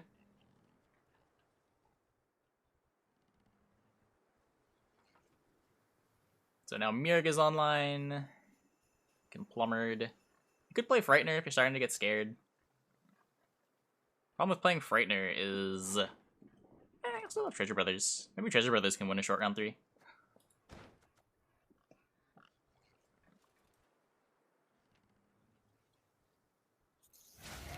but just playing the Flummered, taking things a little slow. I wouldn't be surprised if he just plays it third from last.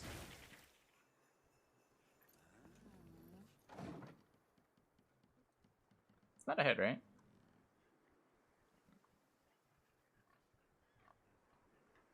I'm not sure I get these ale charges.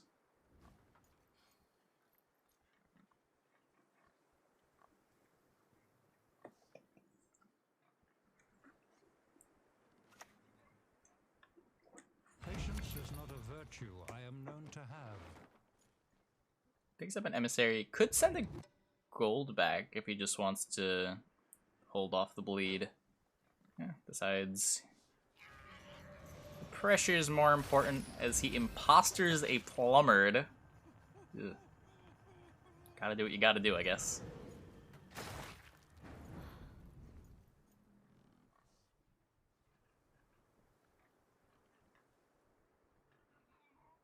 Yeah, this is definitely one of those rounds where it is awkward not having a backup way to proc your Frightener. Sort of feels like this has to be the Frightener turn, and then the opponent just passes. You can't really just represent the reach with the Glusty, because if you play the Glusty, the Frightener's bricked. Might as well save the Mirg.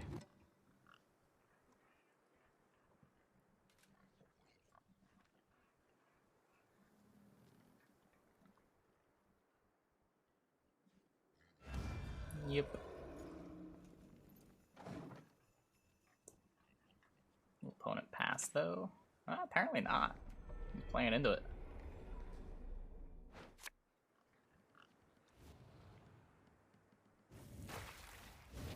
Who's an emissary? Makes the Brothans no longer a 1. I guess you can also boost up the emissary, since the Brothans will boost itself here.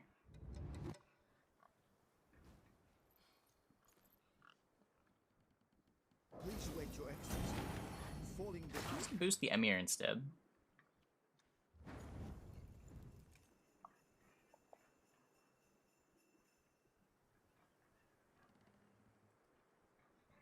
What's his Glusty play for? 12, 13, 14, 15, 16, 17, 18?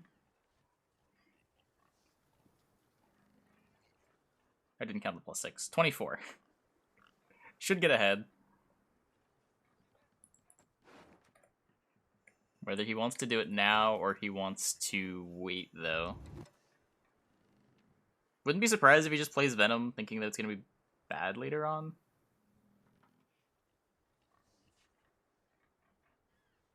There's no tar removal. Glusty might just not be getting better. Does decide to play the Venom instead. Trying to see if he can bait out anything more out of Dreadnought, but Dreadnought not taking it. Instant pass, holding on to his Spy and Usurper for the short round. I believe this forces the trusty Glusty. Unless damage 2 enemy units. Okay, so can't flip the Frightener with the Mirg.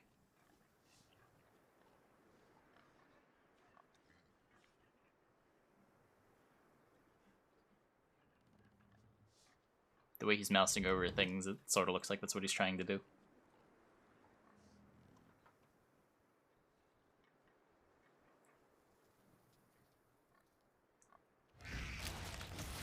There's the Glusty. We go up to 34.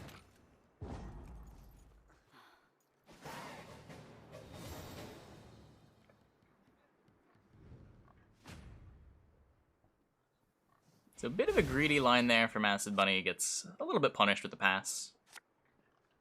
Basically played a Manticore Venom for nothing. He could have yoinked a card. Or at least forced the Usurper out as well. Can he find the other Treasure Brother? 5 cards in deck.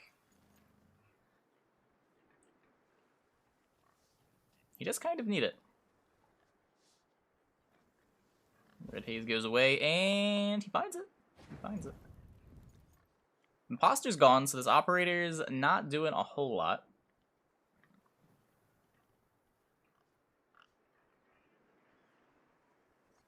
Just double check that there's no answer. There is no answer. There's still a Joachim in deck. Just leads on a no bleed Ruxa. Okay, yeah. Yeah, fair, fair. Horse Brigade, follow me!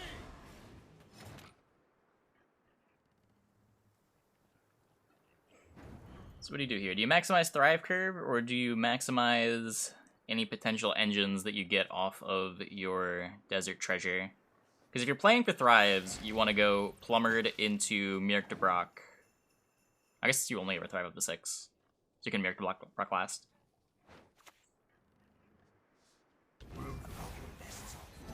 So I guess you just like Treasure Brother, last play Mirg.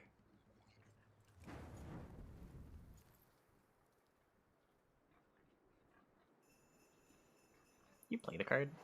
Spawn and play. Maybe he gets a second Glusty Warp.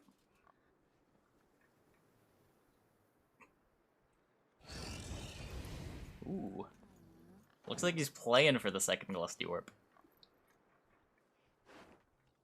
Is that Glusty really epic? God damn it.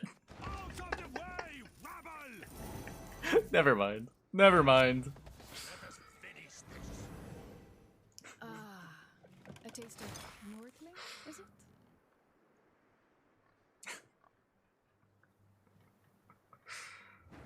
That's crazy. This you see is of words the miracle. I wonder how many legendaries feel like they should be epics. Has it not? Aren't all like the faction special tutors all legendary?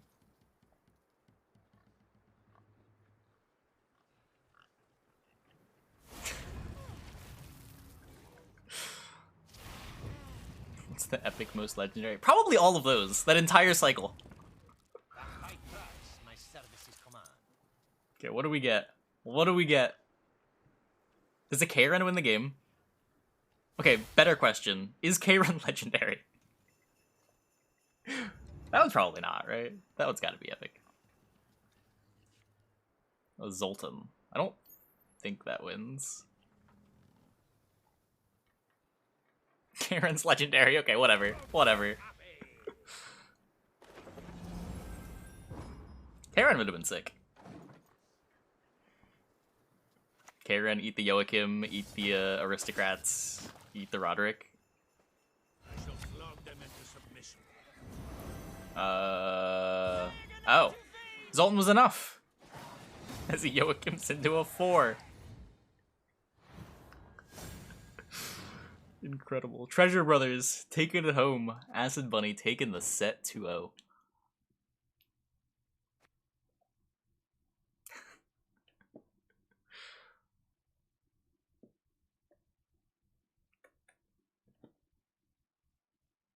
Zoltan's one hell of a high roll. Zoltan was very good.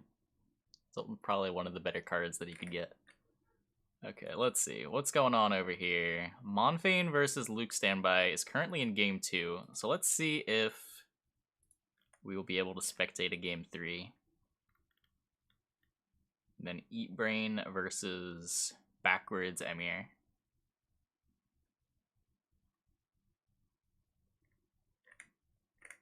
Is still ongoing.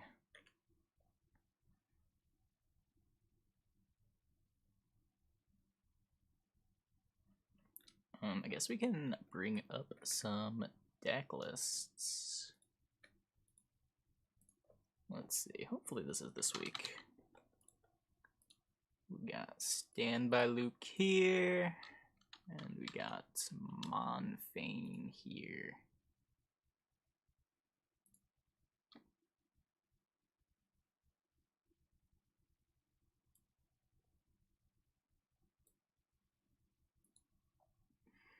Okay, Standby Luke with Imprisonment, Fruits of Yizgith, and Nature's Gift. Anything wonky here? Imprisonment, Nova, Cloggers. I do like Itaran Gurney. I do really like Itter and Gurney. I feel like not playing Armored Arrakis in this deck is kind of a sin, though. Armored Arrakis is such a good card.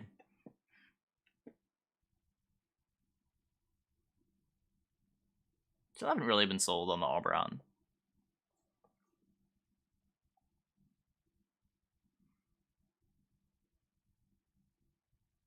But, yeah. It's like sort of another thing that works with Itter on, too.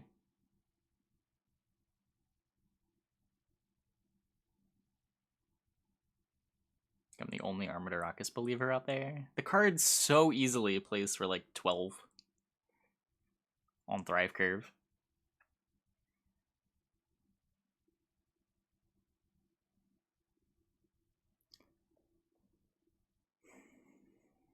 I'll see Pirates Cove was the least played leader. Yeah, that doesn't surprise. I guess that does surprise me a little bit, but I would have thought it would be something like Jackpot. Seems like Pirates Cove at least occupied a sort of different space.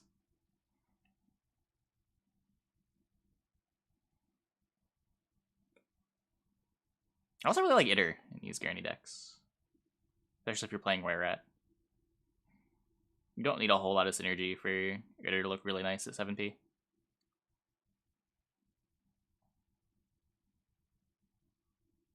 It always plays for at least 8. Just play it and then like eat your Gurney fruit. Oh hey, it looks like we're getting a game. Real quick. Let's move this over. Monfane on Cash, MOBA, and Ursine Ritual. I have not looked at what was banned. Let's leave these deck lists here as we hop into game number 3. The most valuable lesson in your life today? Oh man, what is it? Teach us.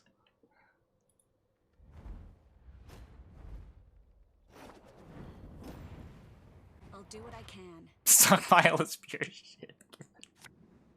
Learned the lesson a little bit late, but it's good that you learned it eventually.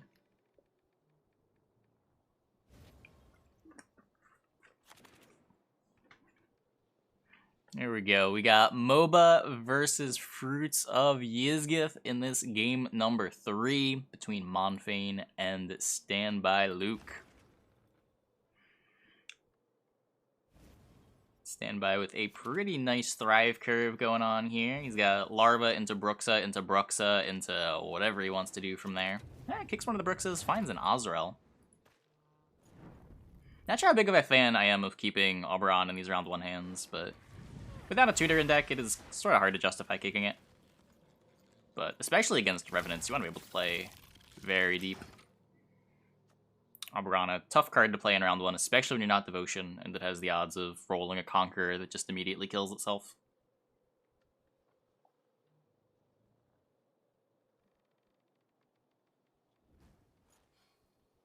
Help, you can't ban your opponent's deck. Round 2 has not started yet, so just wait until... I think this is the last match? Yeah, as soon as this match is over, round 2 will begin. So you got like a... yeah. Just chill for the next few minutes. Like 10 minutes, the round will start.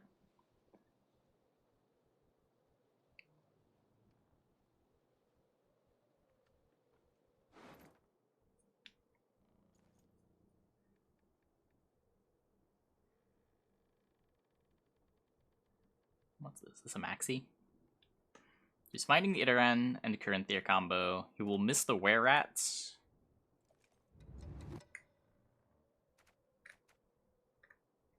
He won't have his thinning on Riders until round 3. Might miss the Beast if the mulligans go poorly.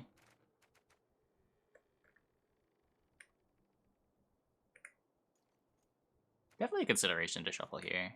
It does feel kind of bad shuffling away like guaranteed combo, but you don't have guaranteed thing to combo with it. Unless you're committing to holding on to the Phantom. Anyway, we will see what he decided to do later on. Interesting choosing to play the Maxi before the Bruxa. I guess you don't really want to bleed the Matic.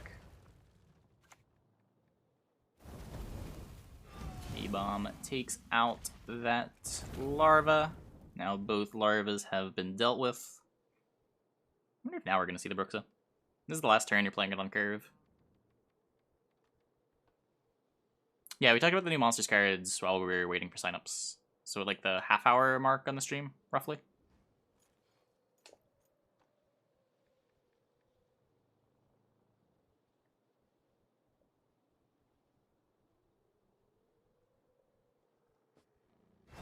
Yeah, I decided to just play the Phantom, so likely not looking to play the Bruxa in round 1. Quick TLDR. Bronze seems really strong, the gold seems vaguely unplayable. Though, admittedly, it is threatening a lot of resilience, so a little hard to evaluate. But the risks are ginormous.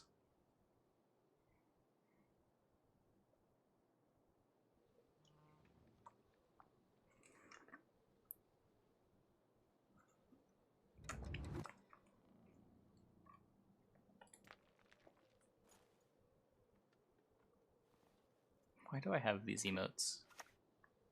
Oh, it's not. It's a Rashid emote. Of course it is. Of course it is.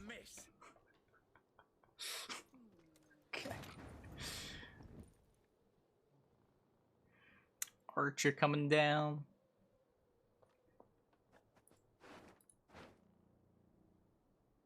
Yeah, it's a really good card. Yeah, there's like exactly one turn in the whole game where you want to play the card.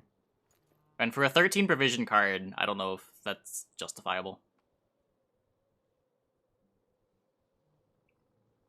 Yeah, it's fine. It's fine. I was concerned that it got added as a BTTV emote, because it looks like something that would be on there.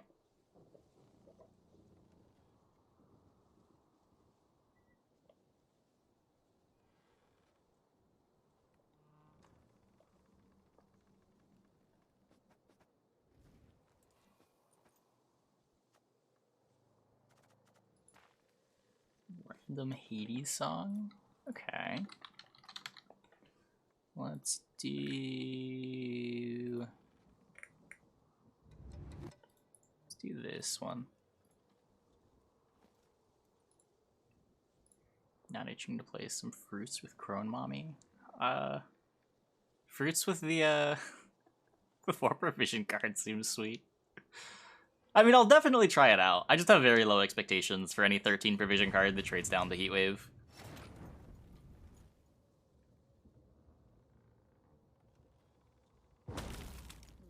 Messenger OST? I do not.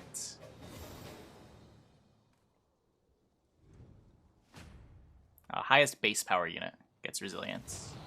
It doesn't reset, but it loses all its boost. So you can damage the highest base power unit and have that get carried over. But no boost will carry over.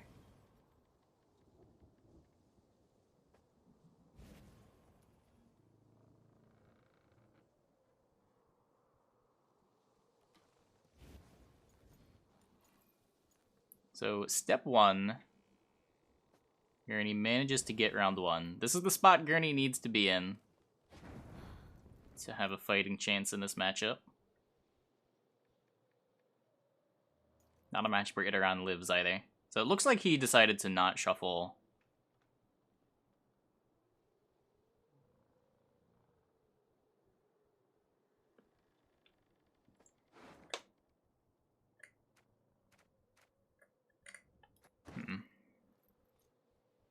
You can go... Like, you're definitely playing the Iteron this round and just making him answer it. Go like Iteron leader. Thanks for the offer, but I prefer I guess, to ugh. Yeah, next turn you can play the Larva after he Heatwaves the Iteron.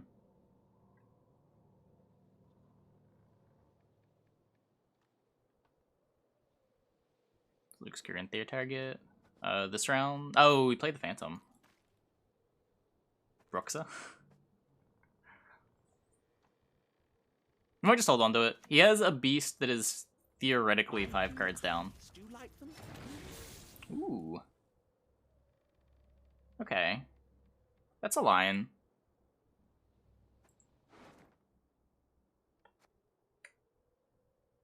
I don't know if it's a higher priority to answer that or just like get your Larva down.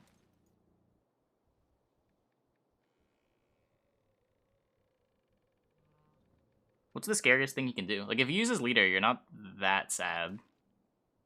He could Forbidden Magic, kill one of the fruits, get 2 revs that you can't deal with. That's a little scary.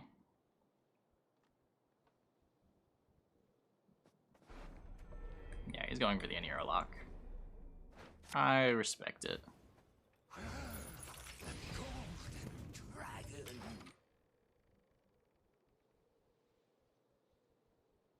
The Iwakas have a good one.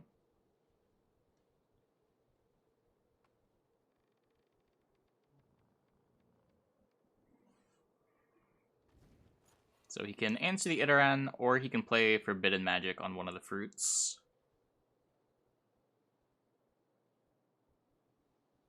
Now, if he does take the Heat Wave, he probably will still have the opportunity to Forbidden Magic, unless Standby Luke decides against committing the Andraga Larva into the round.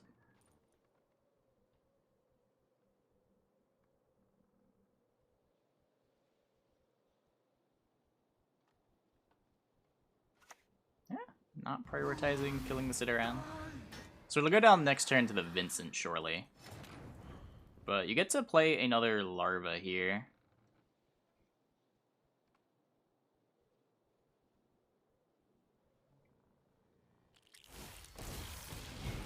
Killing second fruit is fine, because they don't get the leader back. It's not that it resets when a fruit dies, it resets if you don't control any fruits.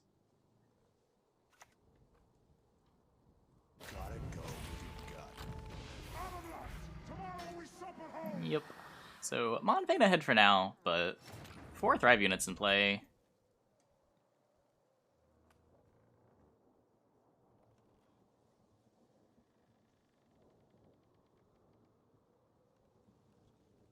Hold on to the Corinthier, assuming the mulligans don't screw him. He'll have a beast. He's thinking about playing it on the Bruxa, though.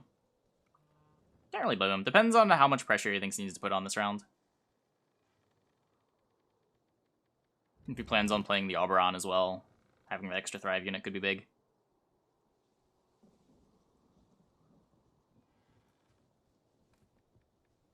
Notably curves sort of nicely as well. Nope. Just plays the Bruxa down. 14 to 18. Bleed onto the 2.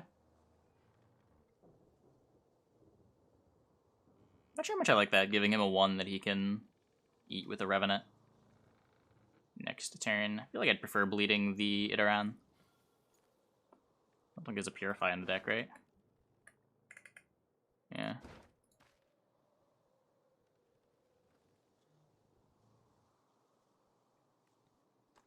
Seems like the sort of thing that might end up costing you.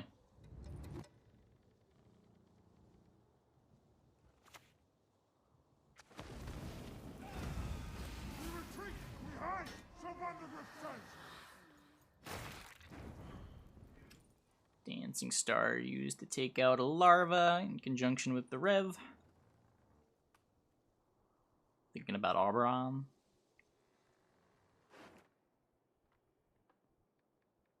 I think he has Dominance. None of these trigger Thrive.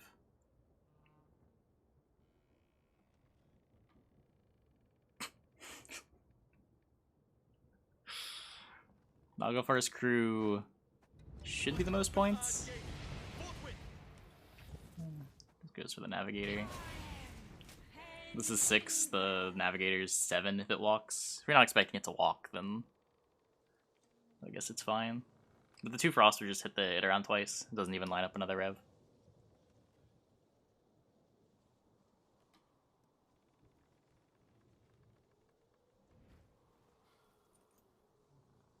Yeah, the non-Devo Oberons are not the biggest fan.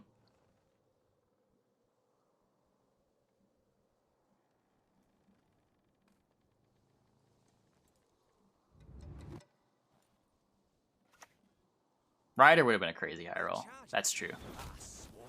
We pretty much lock up finding the beast for round 3 as well.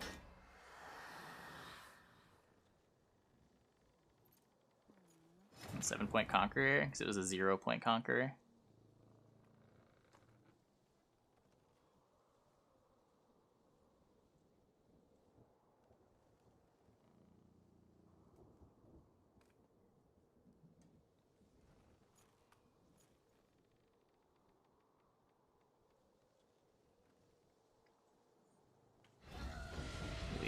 Goliath. This Goliath gets borked, what happens? Potentially a good winning night. Fairly low odds of that. Managing to miss both of his Echo cards and Ronvid into the Squirrel deck is kind of funny.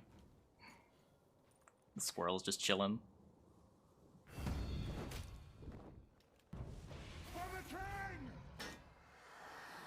So the Bork always gets ahead.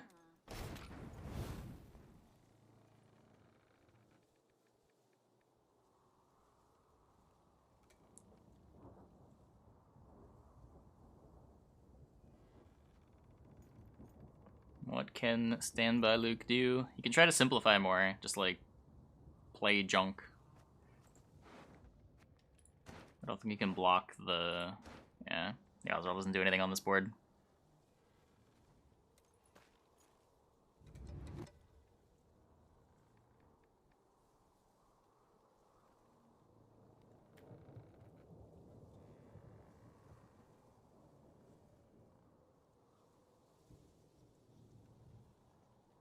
Bork's looking real good.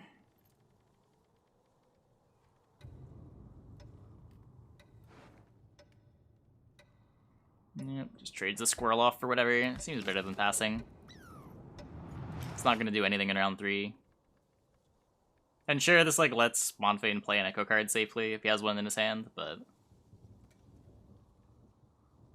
there's a chance that he doesn't. And as we see now, he doesn't. The shorter round is probably better for you, even though you have Corinthian Beast. Opponent being literal Revenants with a leader is... yeah, yikes.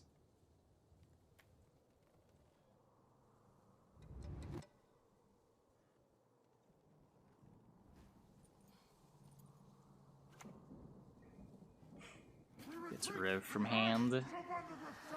Now, if the top 5 cards of the deck are Squirrel, Redinian Knight, Dimeridium Bomb, Ballista, Ronvid, there is a chance. Oh. Well, now with the good running that coming out, I don't know if there's a chance that he bricks his leader. 1, 2, 3, 4, 5. Forbidden Magic somehow has no target. Yeah, okay. Don't think the leader's bricking.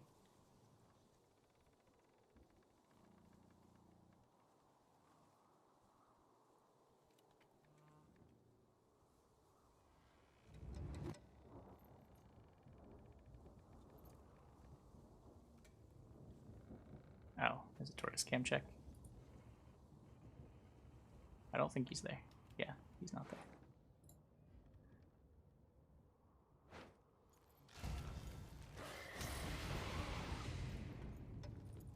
Azrael trades with Heatwave?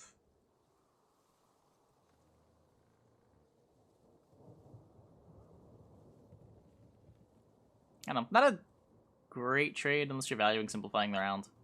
The thing about Azrael trading with like Heatwave is, in Gurney specifically, it's not an even trade because you're also triggering all your thrives. But if you're expecting like multiple archers in play, then going to just simplify round 3 makes sense. Decides to hold the Heatwave instead of the Falibor.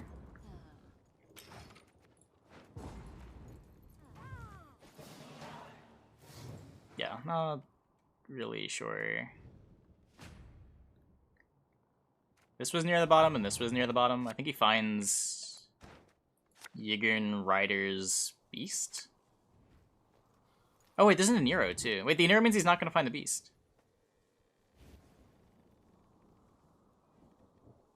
Ugh.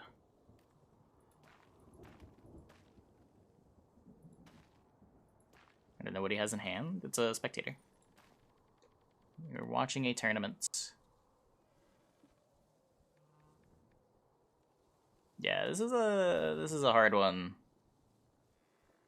I don't think there's a world where Gurney manages to get this. Gotta hand it to you. Good work. Yeah.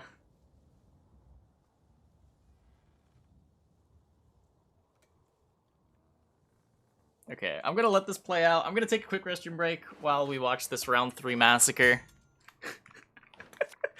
Hope you guys stick around. We'll be back with round 2 shortly.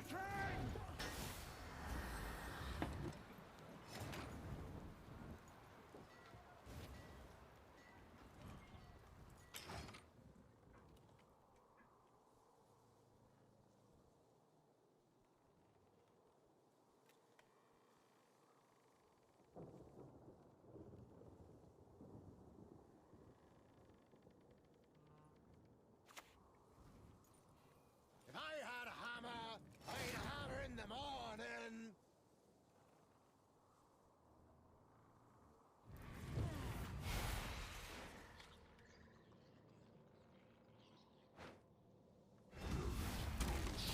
Hand it to you. Good work.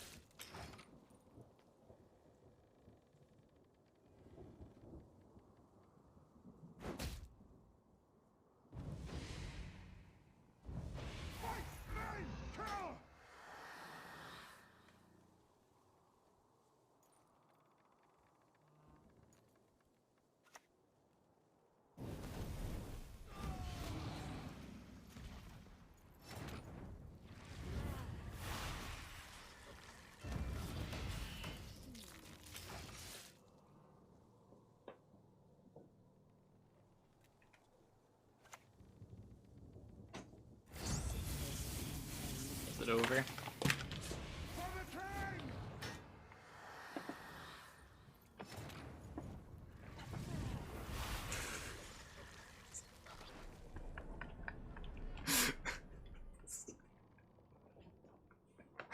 Oh no. Oh no. Oh no. It's even worse than I thought. What a beating. What a beating. Looks like we got Monfane moving on.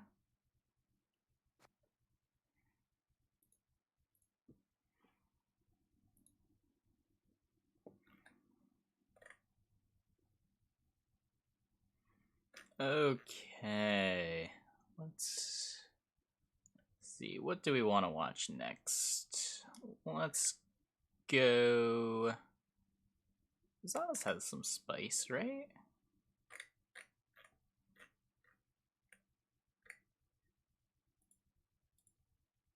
Zaz and Gagarin usually bring some cool stuff. Maybe next round we'll go here, then another round after, drop down again. Now let's start round number 2. If you are in round 2, it is now time to ban. Let's bring up the deck lists for the players we are about to watch. We got Zaz and Gagarin. I dodged all your brackets. It happens. Just oh man, I did. Just went out. Just went out.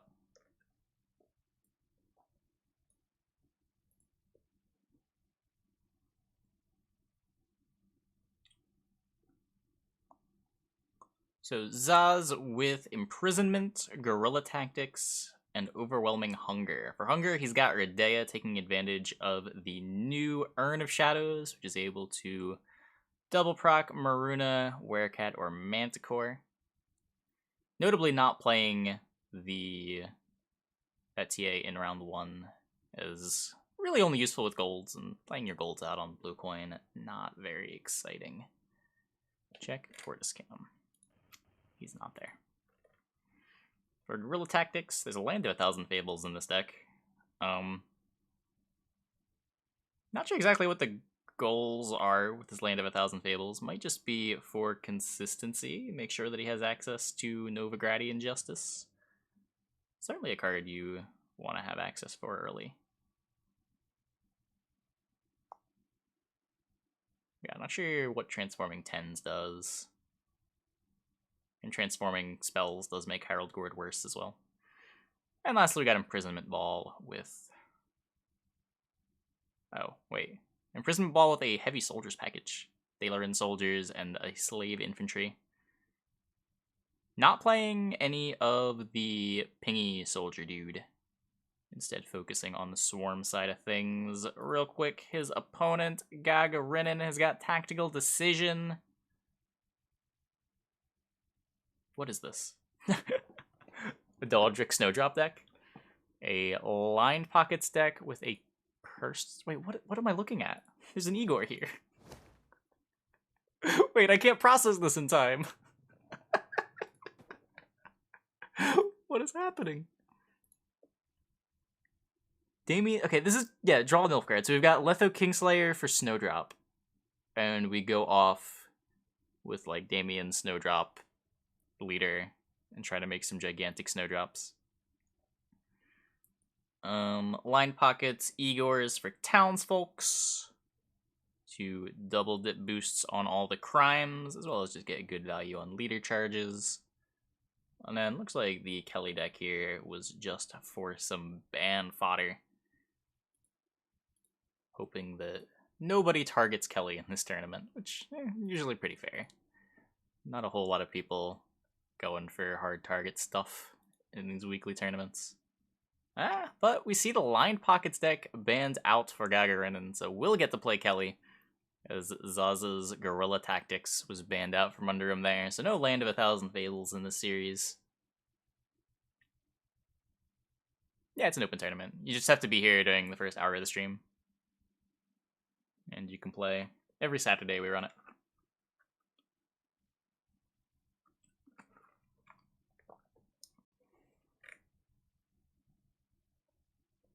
And here we are.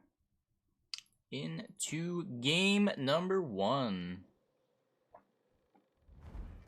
Round 2 between Zaz and Gagarinen. We've got Keltullus up against Swarm Soldiers. Yeah. Don't know if that's quite what you're looking for. Swarm Soldier Ball.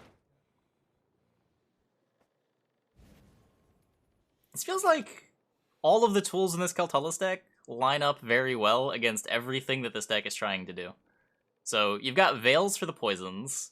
You've got Keltullus for the swarm. At least there's a Vincent. Is there an Invo too? No, Vincent's the only tall removal. Shylard's a pretty good card here. Shylard's got a bunch of good hits.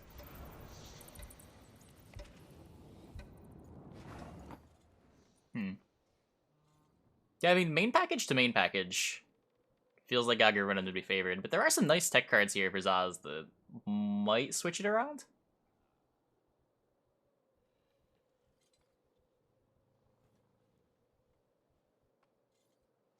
Maybe. Gagarinen just leading on the Wild Hunt Hound. Getting down that early 1 point per turn engine. Zaz able to lock this if he wants. Not sure how many other lock targets he is going to get.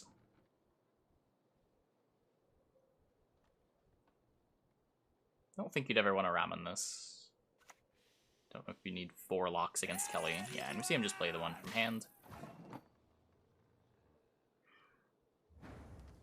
Deals with that. So there's 3 leader charges and a Crystal Skull for Nithral, Beast.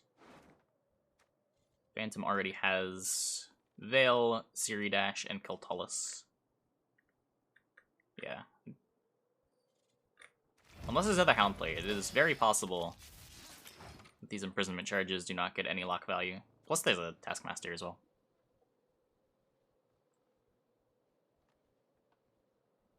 Might just be seeing that come down next turn. Purify the Wild Hunt Hound.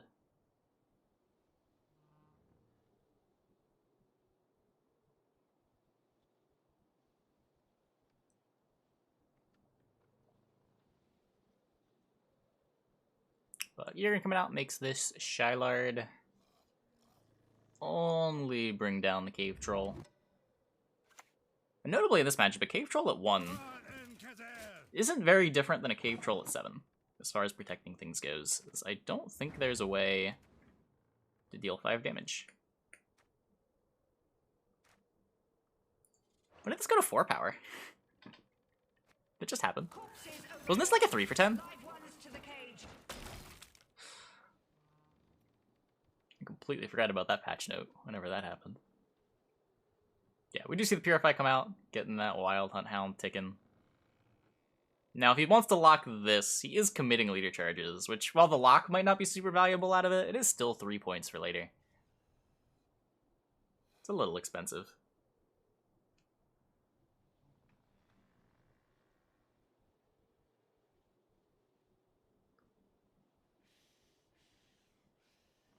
What time does the stream start? 2 hours ago. 2 hours and 9 minutes ago. Like on the hour.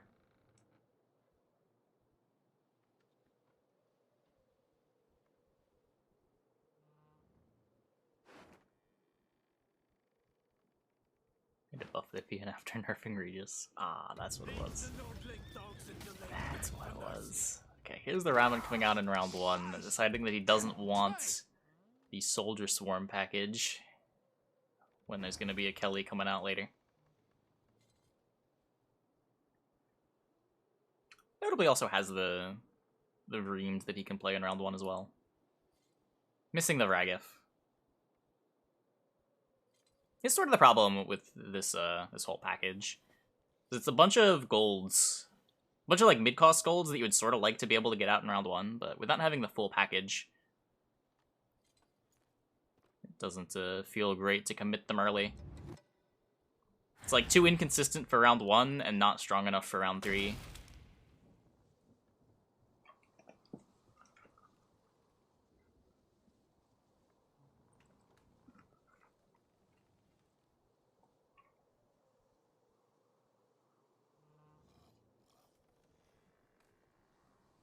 Oh, cool. Congrats. So, just see another Dalaran come out. Could consider leader charging this beast since he let you do that.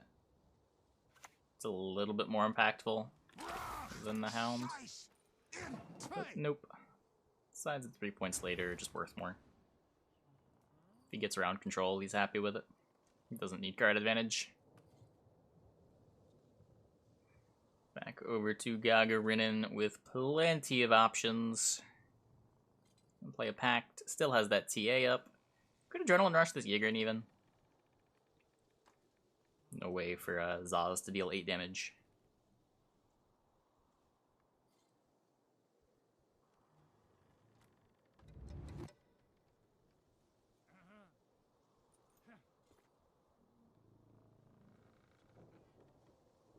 Thinking about the Nithral maybe, committing another big thing. Yeah, just plays the Pact. Taking it slow.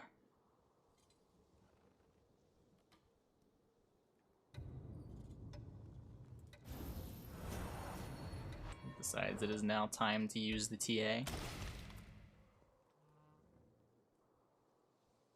Yeah, sort of. But like, if you're getting out the Vincent, you're sort of happy. The Vincent's always a big deal.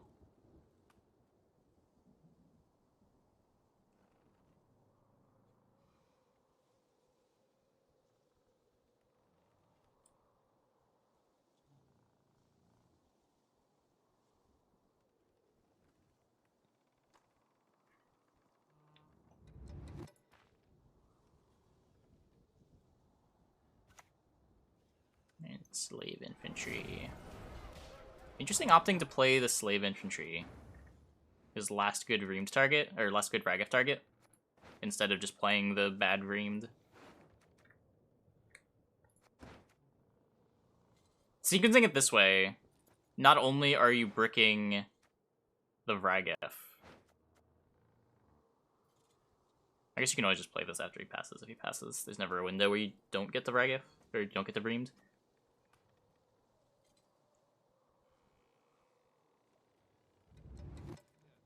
Reamed deploying for 12.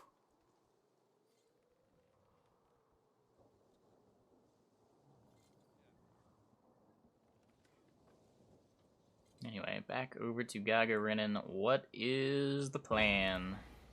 Decides to take the pass. Yep. Reamed dog comes out.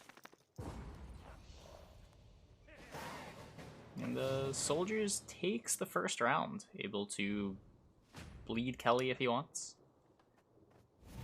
With Siri Dash not in hand for round 1, an imprisonment charge will be able to lock the dash, and now with the Purify played as well, there will be no Siri Dash resolving.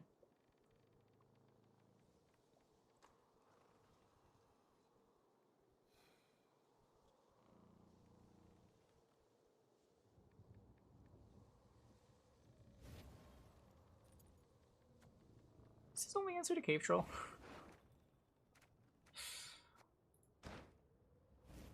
Like, try to poison it, and then you get leader charged, and then you Vincent.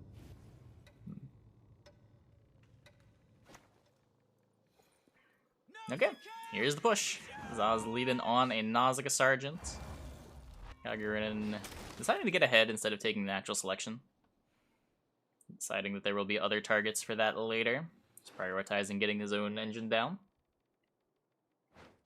Squirrels out this Yigern, boosting the Nausicaa out of range of that selection to deny the Azrael later on.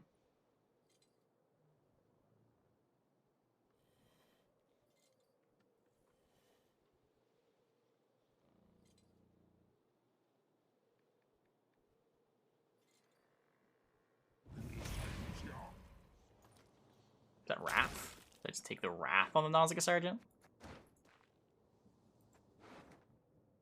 I guess I had a whole lot of good targets for that later on anyway.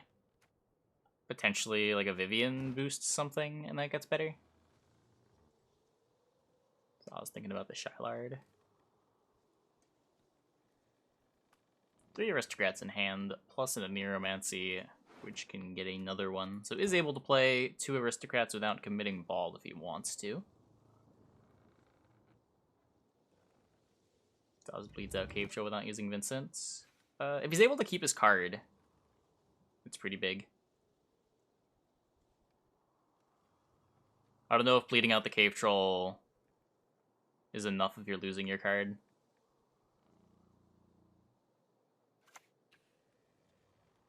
Don't ask a lady her age. It's unbecoming. Well, there's the ball. Yep.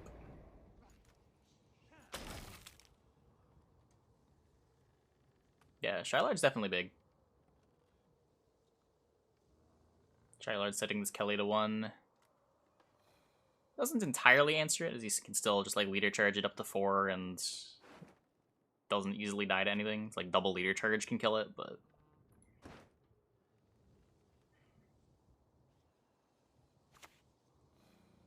there's the Shylard. My lumbago is acting up. Honestly consider just like playing it here, using a charge on it, seeing what happens.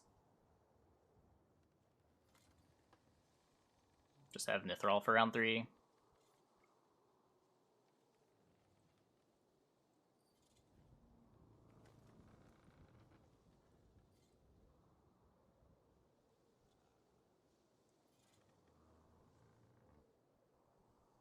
Thinking about selection.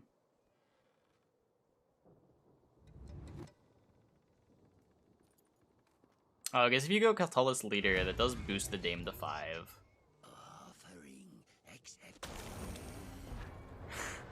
Yeah. So now it's not even a 50-50 to kill the Dame. The Dame just lives.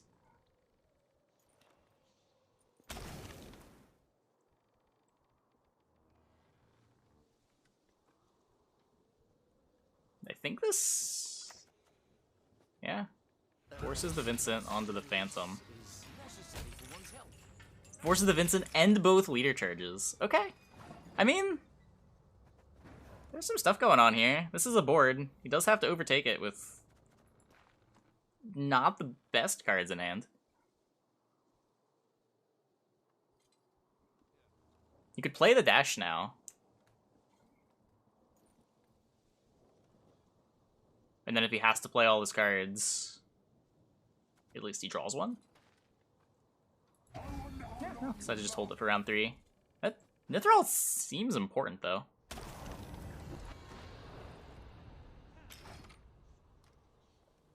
Nithrall plus selection doesn't even take here.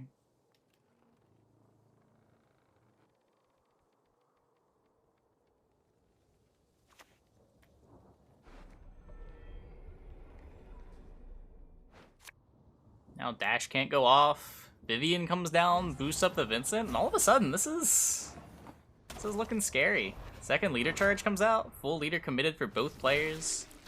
Thirsty Dame down. This is both cards. Is the Dame 2-0? No, but this is still... Yeah, Cave Troll plus... Oh no, Cave Troll plus Null is 9. Yeah. He does have the dominance. Okay. But Zero Dash left over doesn't do anything. This is just a 5. And a 4 card round 3.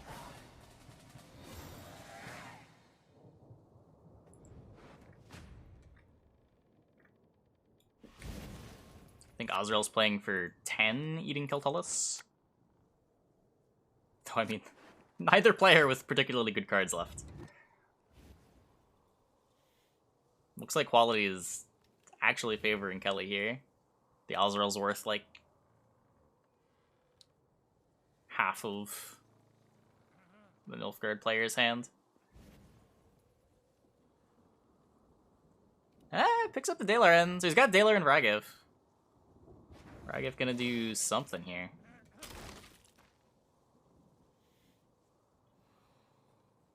He needed that.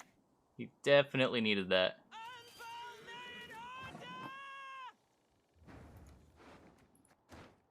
This is a Nero for it anyway. What's the Nero doing now? Nero over Tortoise, deny dominance. Another little thunderbolt.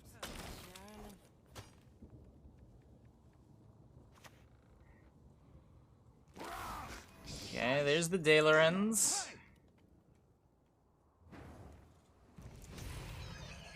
Parasite. Rygef for 10. Azrael for 9, 10. Puts him to 22. 23. And then we tie? I think we tie?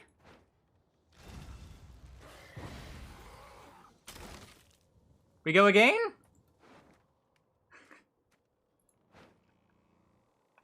Impressive.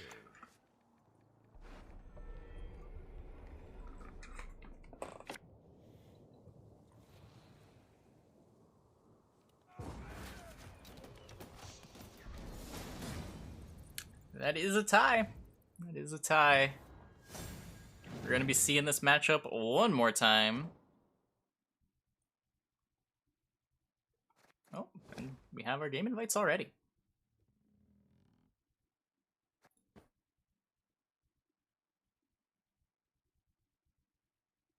Yeah, the round 2 bleed worked out really well. Worked out real well.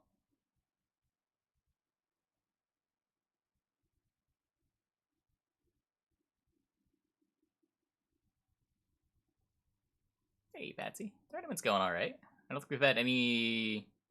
I don't think we've had any tournament mode issues tonight.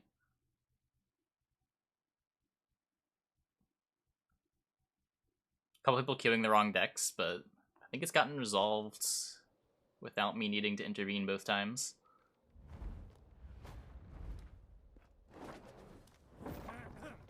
Why should I help you?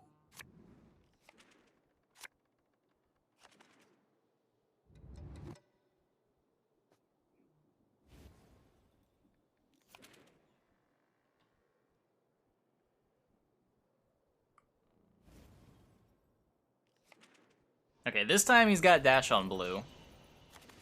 So I think Zaz needs Vincent to not lose the game. Uh-oh.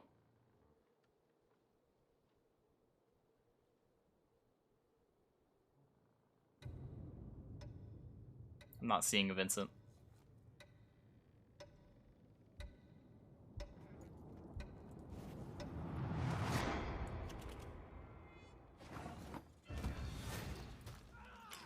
He's even gonna play around it.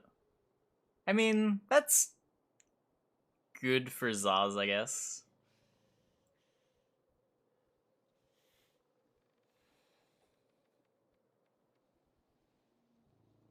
At least you're getting the defender as well as the Siri.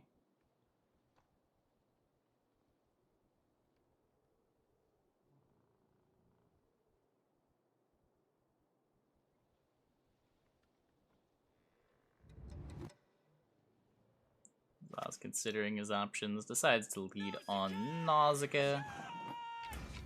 Dog popping out of deck. Oh, surely you just jam the Siri. Jam the Siri, use the TA.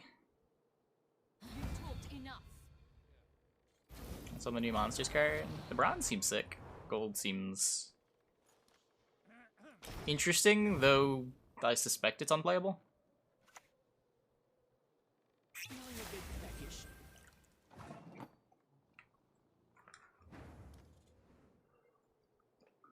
We spent like 20 minutes talking about the cards at like the half-hour mark of the stream. Do you want to go back and check the VOD?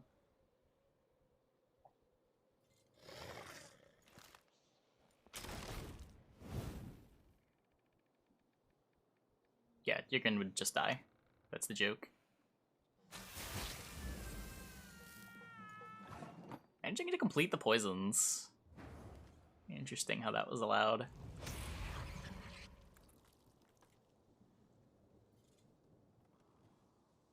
No Vincent though, so not completing the punish.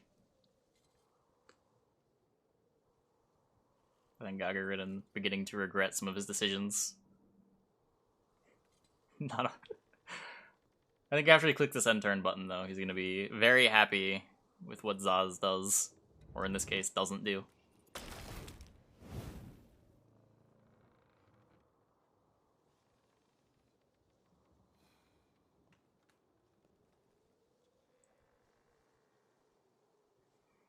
Gagarin just like at his keyboard, like, damn, I tried to play around it. He still has it. Why is he slow rolling me? It's Zaz just doesn't have it. Now Gagarin lets out his sigh of relief as the Siri draws the card.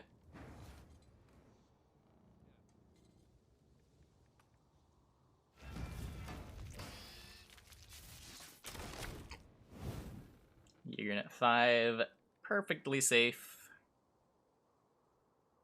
Looking like a pretty easy win on even here for our Kelly friend. Here we've got a game where he has the Rygef but doesn't have the Vreemed. There's so many moving parts to the Soldiers package.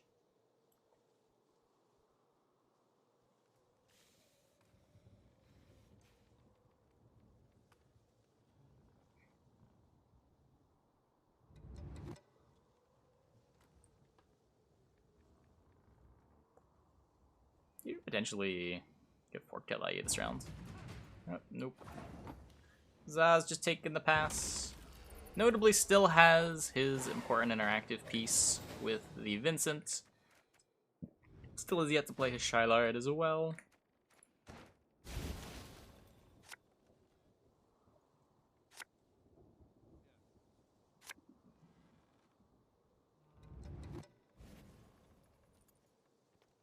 There's Kelly.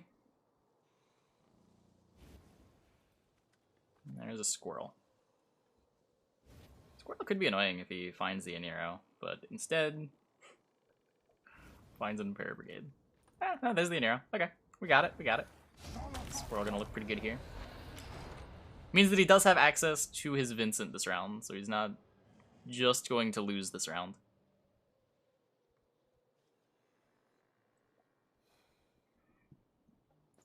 Gagarin missing his Aniromancy.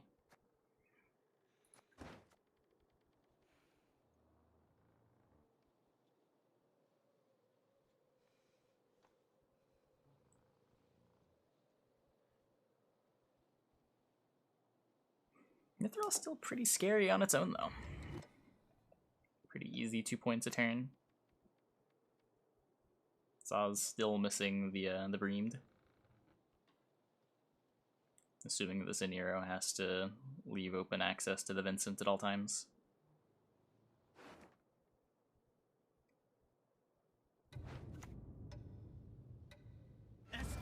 Yep. Here's the ramen. Off to the front yet again.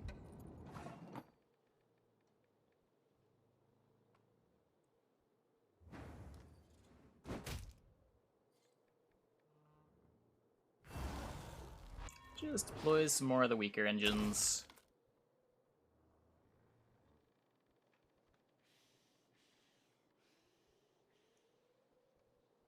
One that has Veil here is it's more likely to stick around. We're getting down the Wild and Hound a turn earlier, assuming you're not willing to use a leader charge on it. Very high probability of just getting answered immediately.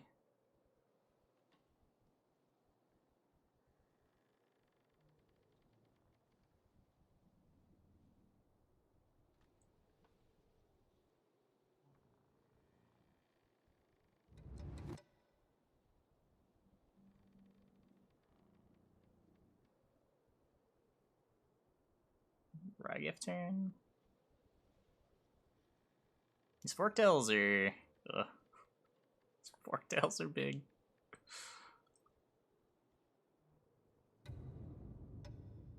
I'm curious when he pulls the trigger on them. Going for the Aniro now. Is this the Vincent? Oh, the Masquerade Ball. Huh.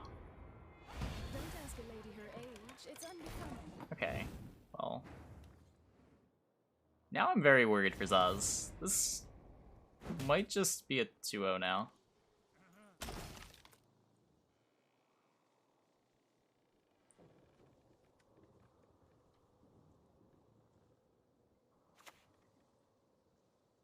Shylard helps. Maybe. Well, okay, does the Shylard help? On one hand, this sort of makes Gagarin want to play it in this round.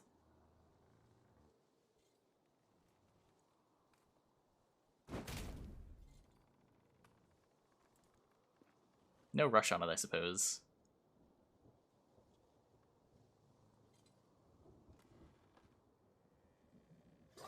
Yep. Play out the Hound. Does commit a leader onto it.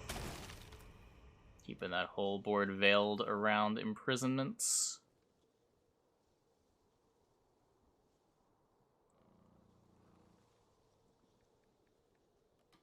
Can still fill a turn pretty easily with Squirrel before the Forktails.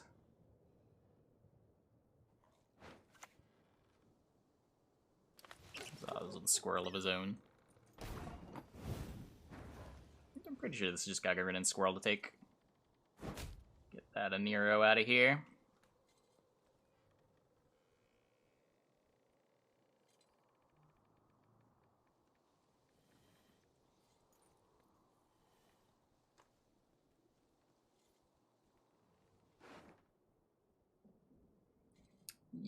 Yep.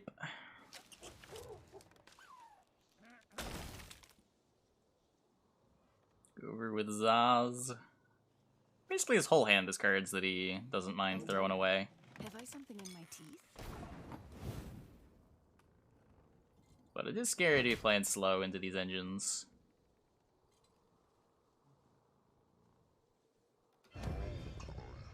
Just plays the Kelly, sure.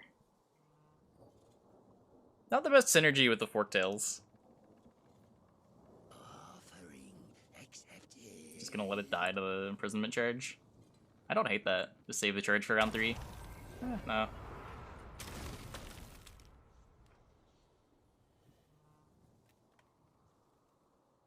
Like, the first Kelly burn doesn't even do anything is the problem. The unit was gonna die to Forktail anyway. I sort of like just playing Pact there, seeing what happens. Off to the front yet again. But does manage to get both of Zaz's leader charges there, so... Can't say that worked out too poorly.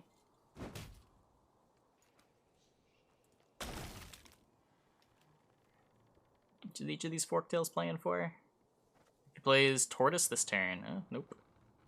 1, 2, 3, 4, 5, 6, 7, 8. -3. 9-point Forktails?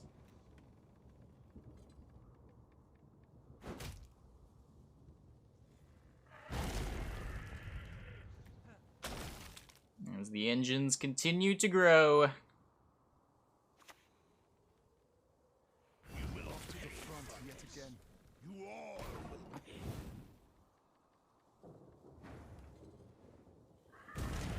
Kill one of the Dalerens to make a potential...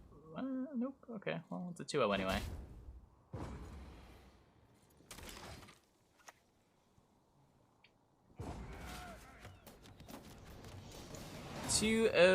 Anyway.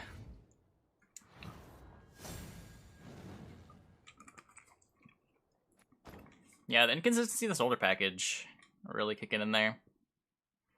Not able to have all the payoffs he needed. Was it a tie before? There was tall removal. He didn't Siri dash in round 1. That's the big thing, right? The Kelly deck was sort of in a fail state.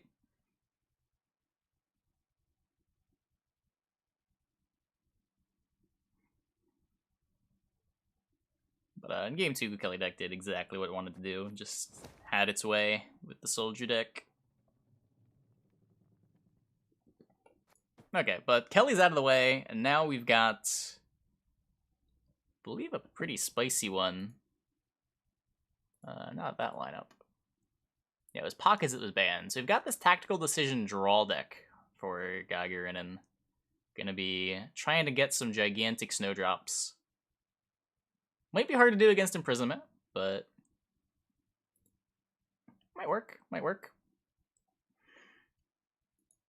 Where's the other deck for Zaz? What was the ban here? Zaz's Guerrilla Tactics is banned, so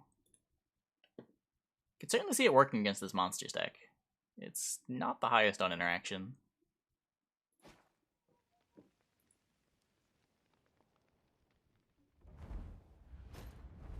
We are gonna see the monsters matchup come out first.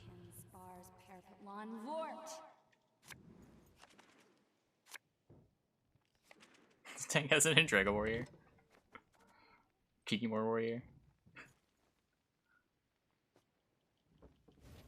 I missed that on the first pass. Not bad with Moonwraith. Pretty bad against the block, but kicking the Fiend. Yeah,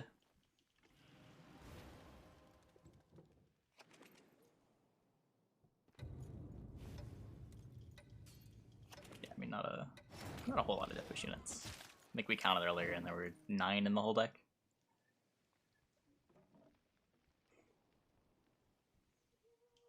Yep, so I was just leading on the Kikimor Warrior. Wouldn't be surprised if we immediately locked this. Kind of represents a lot of points. But just like upgrading 1 power tokens into 2s is given to a turn. Ooh. One for the Ramen Lock? Sort of makes sense. There's a lot of things you might want to lock in this matchup. Not all of the Death Wishes are going to get consumed the turn that they're played. The deck has plenty of consumes, like in Drago Warrior and Cyclops, that need to leave the Death Wish in play for a bit.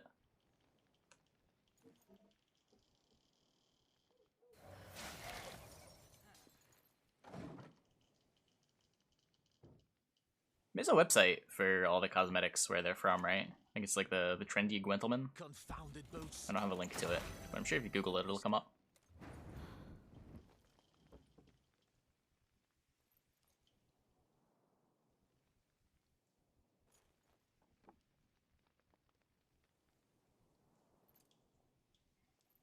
It's got like all the cosmetics alongside their unlock conditions.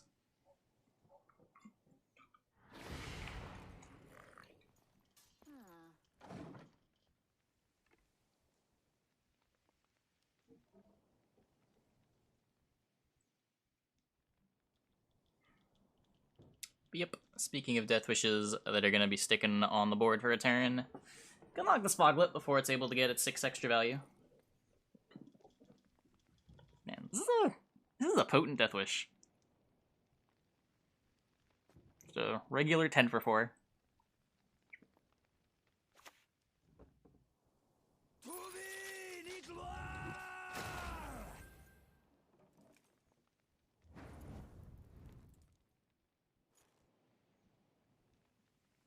Ancient Foglet is 6p.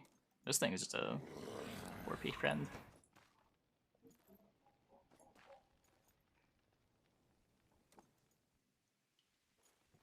Card is kind of good. Card is kind of good. And we do see the lock come out for Gagarin and respecting the potential points there. 18 to 11, sort of threatening to win on even. Could purify one of these locks.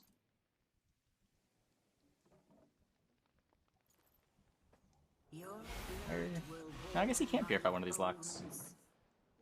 You need dominance to purify an ally?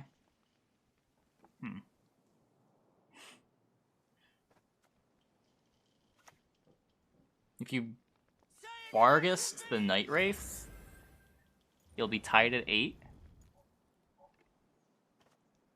And then you'll get to Taskmaster the Kikimore.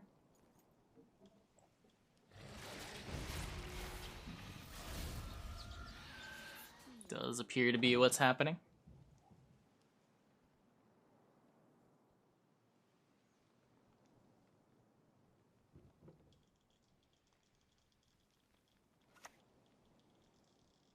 Don't make me laugh. Gagarin just runs out the dash. Is ahead. Does not have access to his heat wave to deal with it.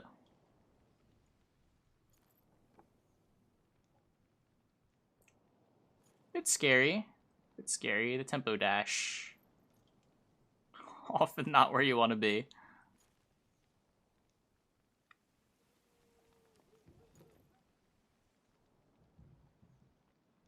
As I was sitting here regretting a bunch of his decisions.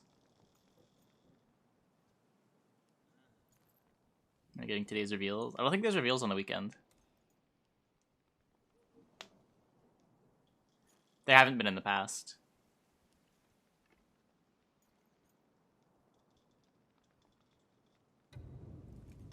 Think about debt laughing. Rubbish. This one has Okay. the right force of a cockroach. Okay, goes for the Foglet.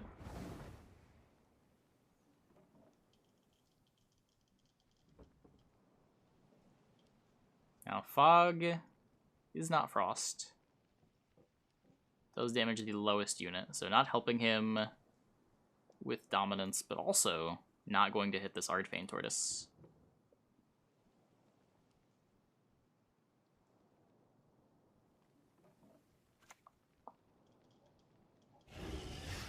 There's Mirg staying ahead. Yeah, definitely rough for Zaz. The Siri Dash is going to go off.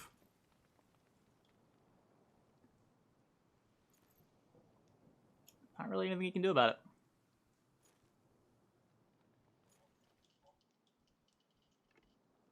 If you dulled the lock, plays Haunt. Damn. Yeah, damn.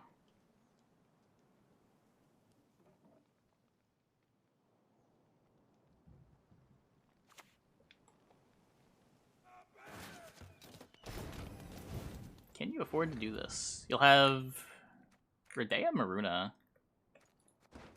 for later.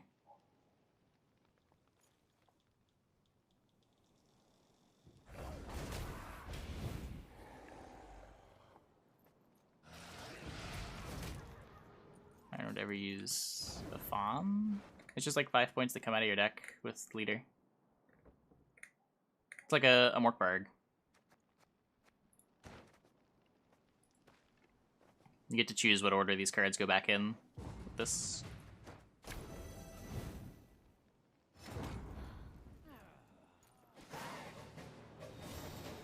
It's not really free.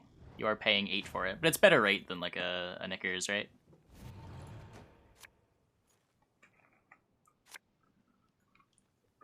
Plus you get to choose when they come out.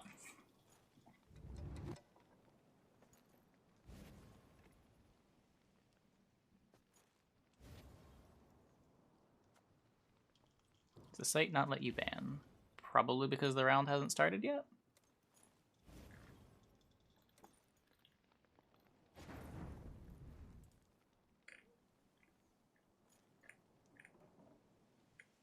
Yeah. You're in round 3.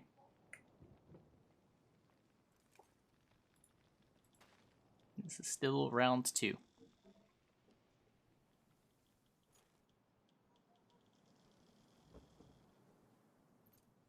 Minion on Siri Dash? It's a card. It exists. I don't know. Wasn't a huge fan of them lowering the timer on this. I don't know how much you want to push Siri Dash for competitive play. It's kind of janky in controlled coin flip environments.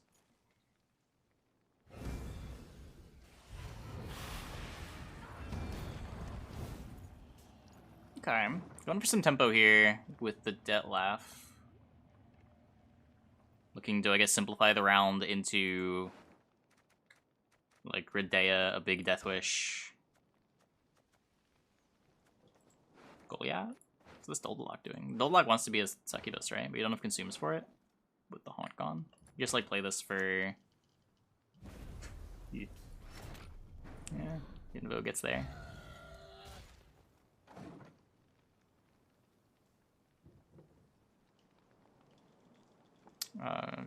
I mean, that's more of a like showing how good Skirmisher is rather than how bad Morkvarg is.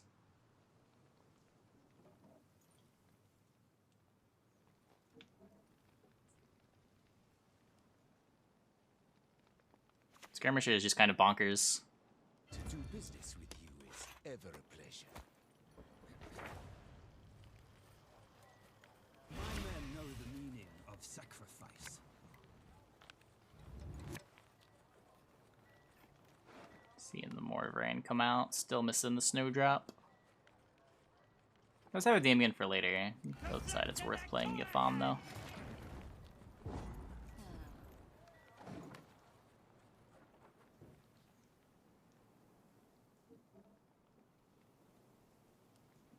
So I was scared of falling behind. Does take the pass. Rolls a Dettlaff. What is going on the bottom? Wait, it only has one. Huh. Guess that doesn't reset. I guess like, yeah, because you couldn't renew it before, right? I guess that makes sense. Doesn't bottom it, but doesn't leave it in hand either.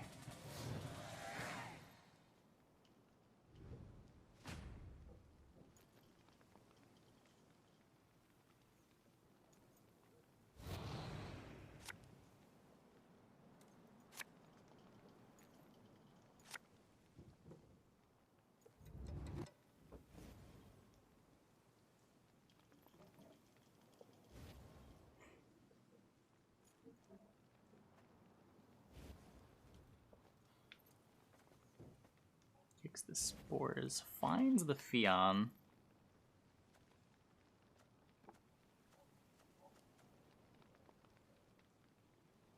So what? There's Manticore and Maruna to worry about. This gets Maruna, this would get Manticored. If you lead on this, this isn't blocking the Manticore from the Tortoise. So I just play the Diviner, see what's up.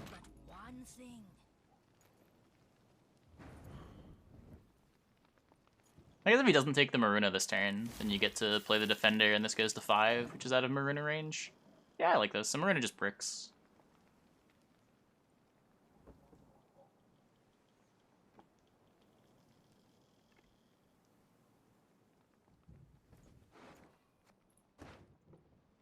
If you want the Damien to not resolve, you have to, like... I guess you could Heatwave the Defender and then Bruiser the Damien. I was gonna say you had to, like, preemptively Bruiser the Defender, but... If you do that, then you don't have access to a Death Wish. This is messed up. You could Redea here. And then you're threatening double Manticore. But then, like, Gagarin just plays Lock. And a double Manticore is still not good enough.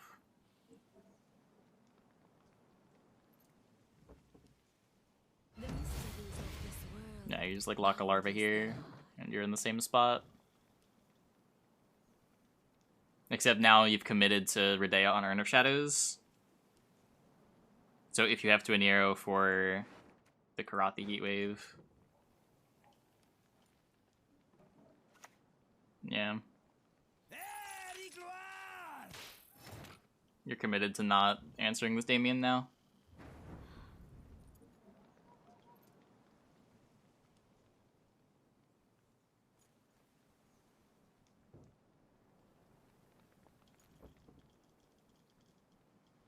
Thoughts summarized. The gold, I suspect, is not good. The bronze seems great, though.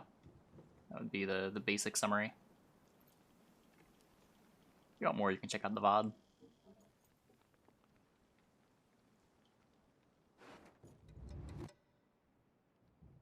About a half hour in. Goes for the Fuka. That will thrive once.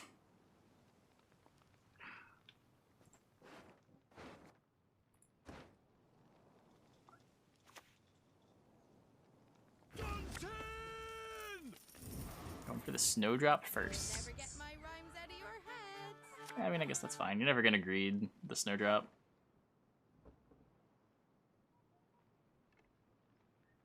As long as you're careful to not trigger the Assimilate on the Diviner. I don't think anything you're doing is gonna trigger the Assimilate on Diviner. Oh, the Letho does. The Letho does. Okay, so movement comes out. Representing that he has the Heat Wave. He, like, kind of has the Heat Wave, but can't really take it. Imagine this is the Damien turn. Oh, no.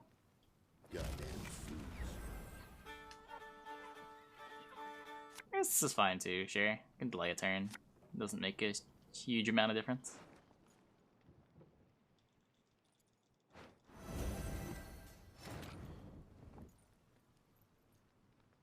Maxi fills.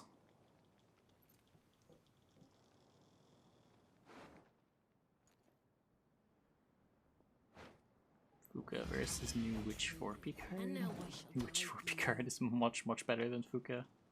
For one, it's 4P.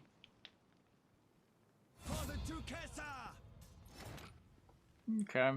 I mean, it is rolling, I guess, since he played the Letho. Is it even a... No, it might be enough if he hits. Wait, did he play into... Might have played into a lose condition. If you get Manticore here, and you hit Cavalry and win the 50-50, I don't know if Tortoise is enough. watch this. Did Gagarin throw? Not in a relevant way.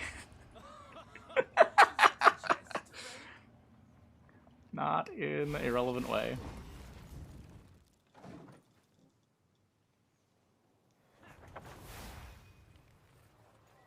Not all battles need end in bloodshed.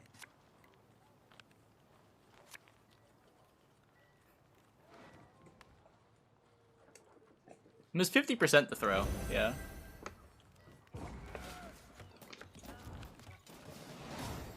I don't think the sequencing gained him anything.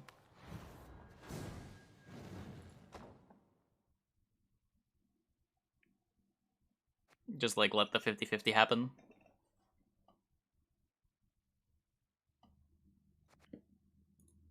But yeah. Siri-Nilfgaard. Getting that 2-0 for Gagarin. Looks like we are just waiting on game 3 between Osgon and Acid Bunny. I'll put myself down as a spectator there just in case they tie game 3. But I suspect that won't happen, and they will be wrapping up shortly. So the next match we're going to be watching will be Sly versus Gentom.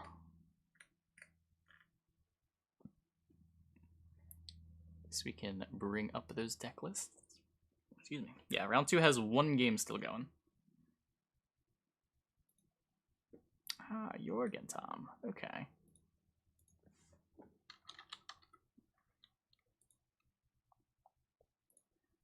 Here is Gentom, and here is Sly. Manticore got you sweating. Yeah, almost got there. 50-50. Okay, Gentom on. It's another like 2/3 spice lineup.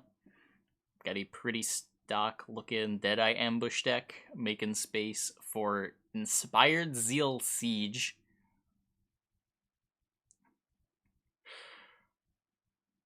Okay, what is going on here? Is it Devotion?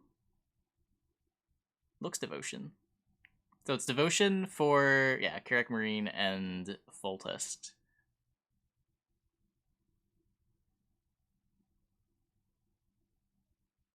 Siege as the extra expensive card is choice, opting for Siege over Draug or Renew. Not playing Renew in open deck list, I think makes a lot of sense.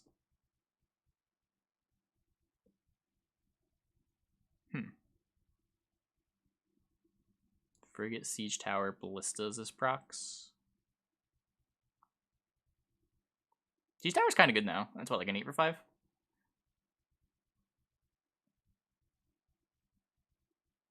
Frigate off of AA. Obviously pretty strong as well.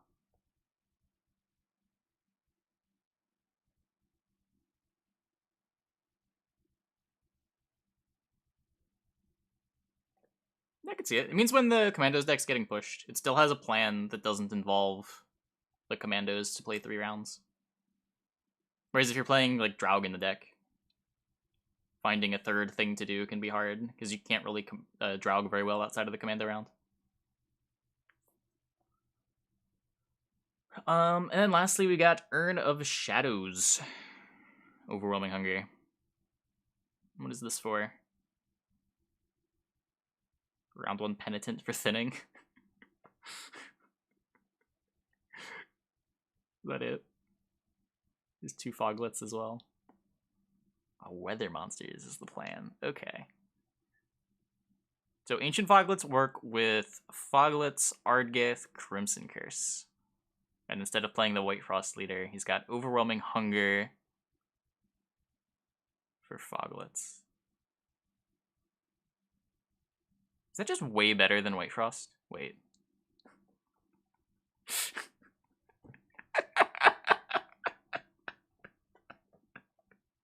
Wait. It's just kind of good, right?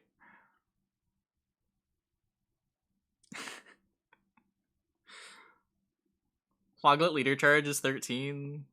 Gets you 3 turns of weather instead of 2. Granted, it doesn't synergize with Aridin, but... yeah. Better than not being able to play Foglets. Notably not playing Haunt, instead playing Oberon. Very light on the Deathwish package. Sad if you're on blue and don't draw one of your 3 Deathwish cards. Yeah, don't really want to TA Arcaspore. Not sure I feel about the Urn of Shadows as the TA of choice.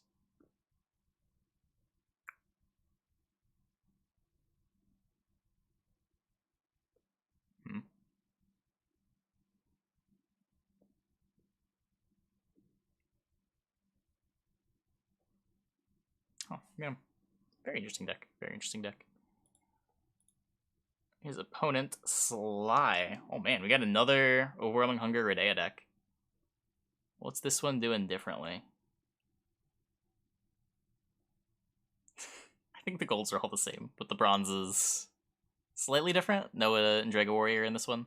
Or Kigimore Warrior in this one.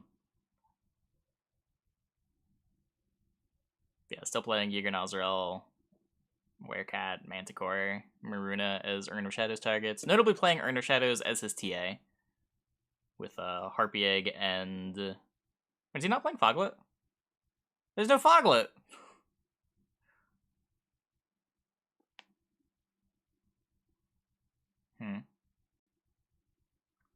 It's a bit surprising.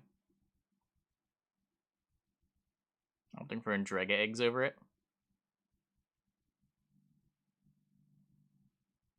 Who needs Foglet? I mean, it's a pretty good rate.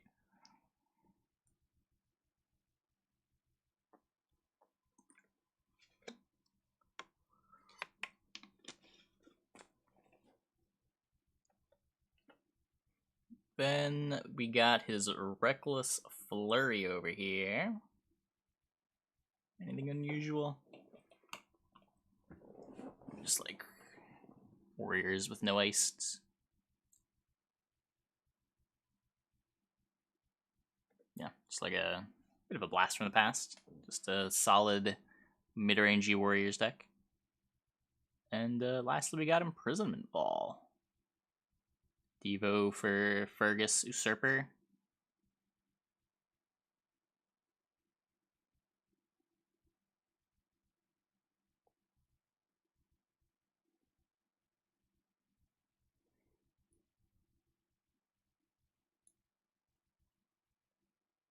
Oh, it's gone sad. Is your match over? Oh no!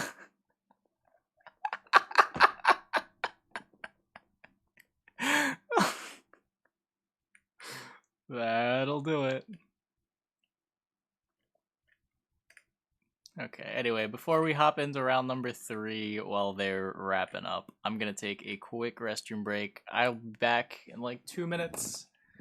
And then when we get back, we will hopefully just be starting round 3. Hope you guys stick around.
Oh no.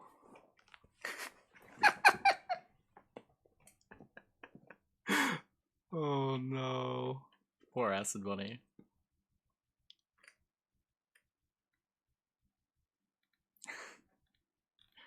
Okay. As soon as this updates, we will start the next round.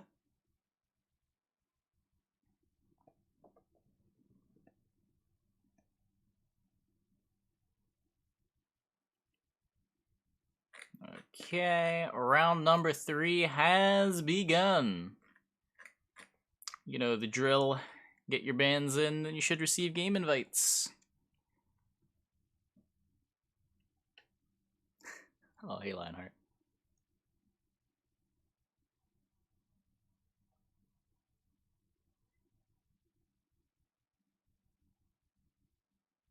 Flexing the check mark. Did you just get it?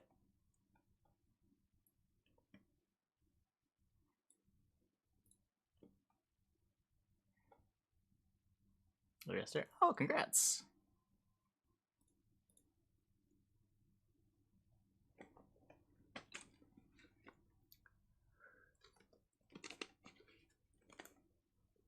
Yeah, it takes forever, and their criteria is not very consistent. Ugh. Technically gone alright. We haven't had any game-breaking bugs yet, surprisingly. Considering that, like, every World Cup match bugs out. We haven't had any issues.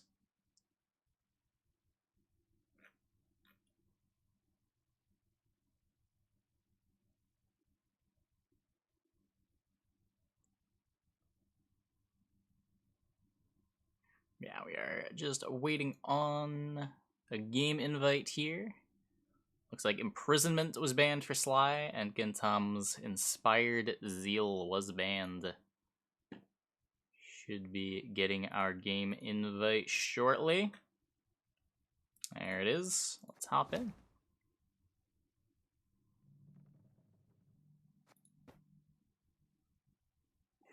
All the bandwidth from the World Cup. They've realized that these tournaments running poorly every week with such bad PR that they just gave my tournaments more priority. Imagine.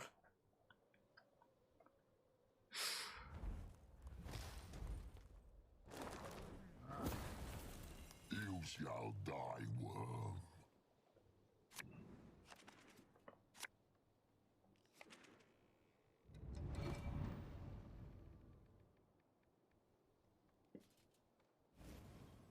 Okay. Game 1 here. We got Sly on Reckless Flurry up against Gentom's Weather Monsters. Weather Monsters with Overwhelming Hunger. Take that I don't think I've seen yet. I think every Weather Monsters deck that I've seen on ladder has been on White Frost. But it sort of makes sense. Overwhelming Hunger enables Foglet, which is sort of just more points than leader charges on White Frost. This card is really efficient. A 10 for 4 whenever you manage to trigger the Death Wish.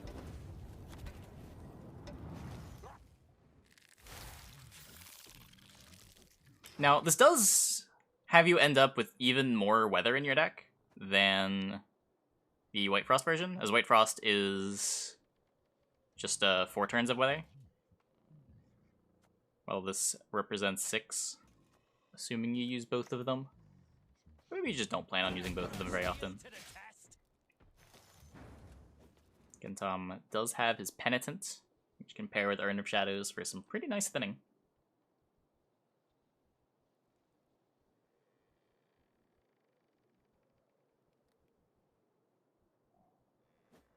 Why did Pirate's Cove disappear? What do you mean?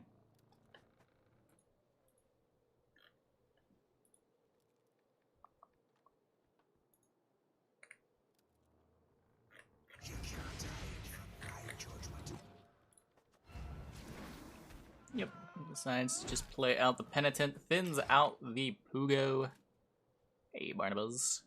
So next turn he can go Foglet next to the Penitent, and then Draga Warrior to consume both and easily take round 1. But interesting that he's playing Phantom instead of Beast. Penitent summoning to a random allied row. Beast just seems a little bit better in the case where it comes out unranged.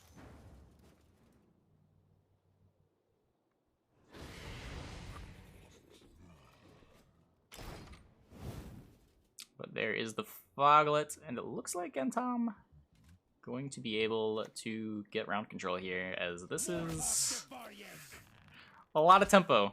A lot of tempo.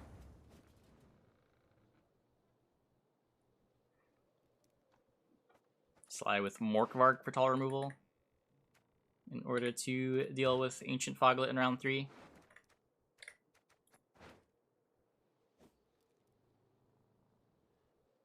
Ban fodder Kelly again. Kelly is scary ban fodder to bring. What if your opponent's just like playing tall removal decks and you have to play Kelly?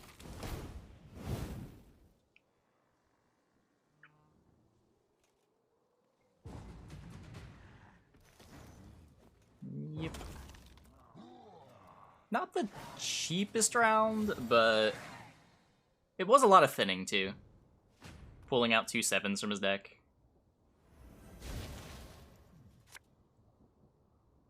Does make it easier to find the Ancient Foglets for round 3, as those cards are otherwise untutorable.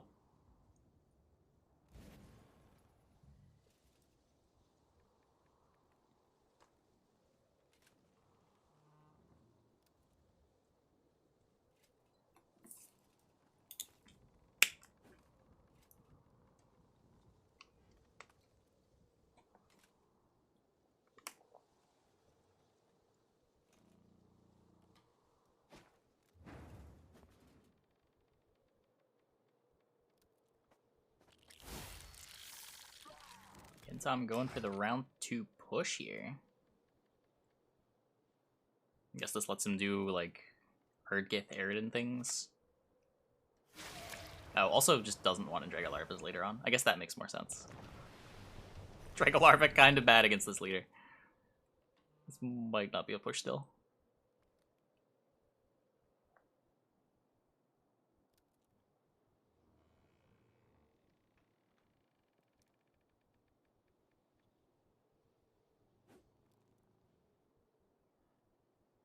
So he's got 2 leader charges. Foglet, Arcaspore. Let's go for the Aridin.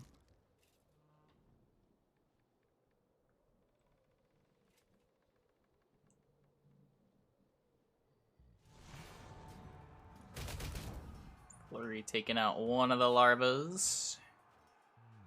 So trading Aridin for at least a leader charge. This boat does still just die to the weather.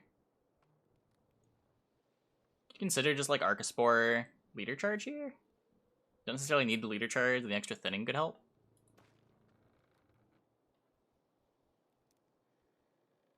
Tempo is not irrelevant either. I looked at the Witcher roll. I saw the page. It was mentioned in chat a couple times. Yep. So we do see the extra thinning come out. 12-point gap here.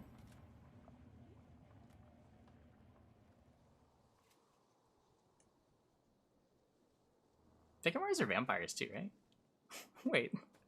There's so much spice. It all just works. This represents so much more weather than White Frost.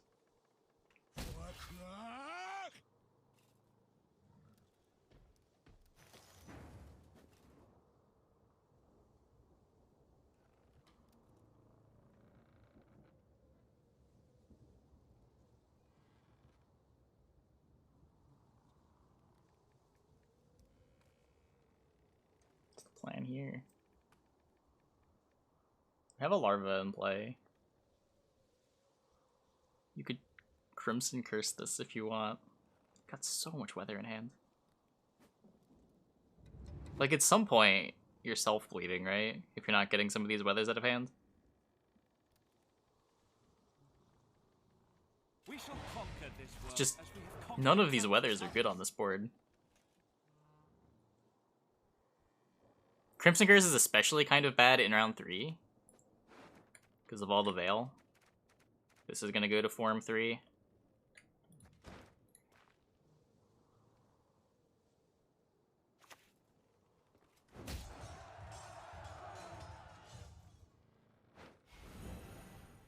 I think CC is the priority to get rid of. Surely we're playing it this turn, right? Yeah.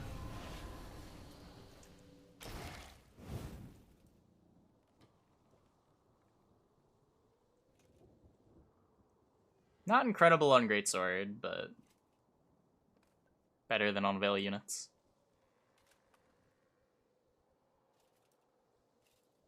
Plays into Gird.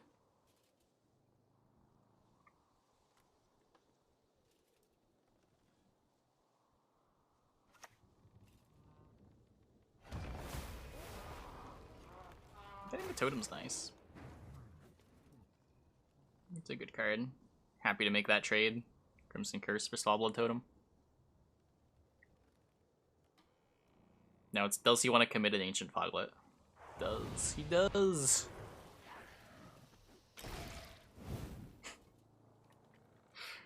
Yep.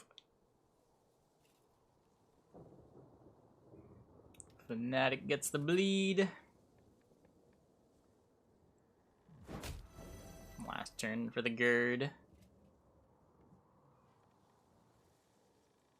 Can't imagine he cares too much about saving that for round 3. Yep, we do see that come down. Boost up the Greatsword. Now, I believe not actually ahead as the Fnatic will transform on the bleed.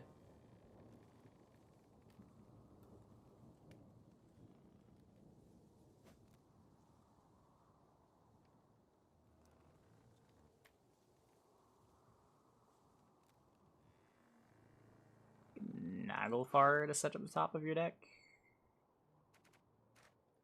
Ardgith pulls Winter Queen, adds 6 to Ancient Foglet. That laugh's not the worst. You even have a Vampire Pocket.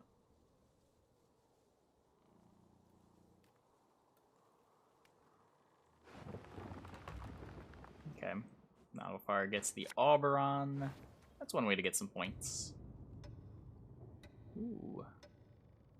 So either go for the most points or get like a movement effect in order to enable another weather. Goes for the movement effect, enables the weather. Crimson Curse damaging the already bleeding Fnatic to waste even more points. Nice, nice.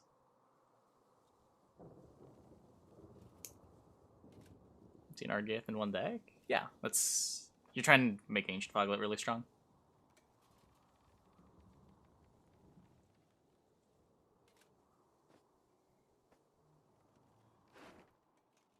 Like, even if you're not getting full value on the weather, the amount of points you get on Ancient Foglet makes them good anyway. Blood for foul blood! The cards are all already really efficient on their own. Burn the homes, fell the trees, anything shiny, plunder!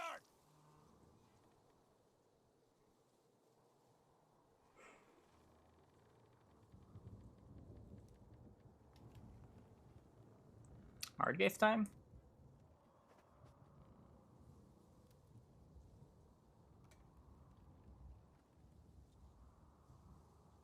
Or do you want to save it for the Winter Queen for round 3?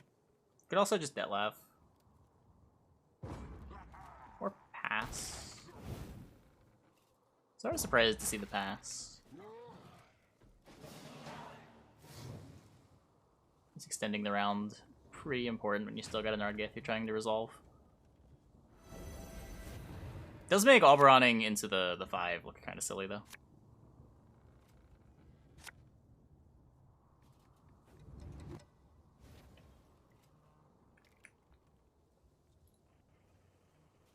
No tortoise.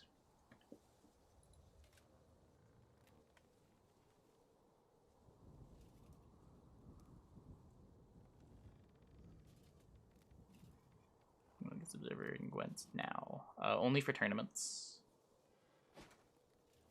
Gonna miss Elder. Yeah.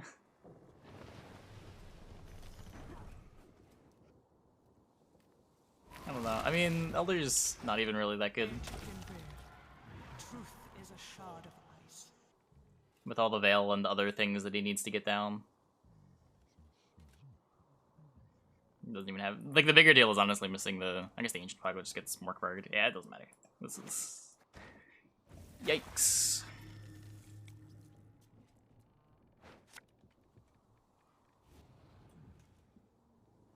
Kill the sons, steal the lasses!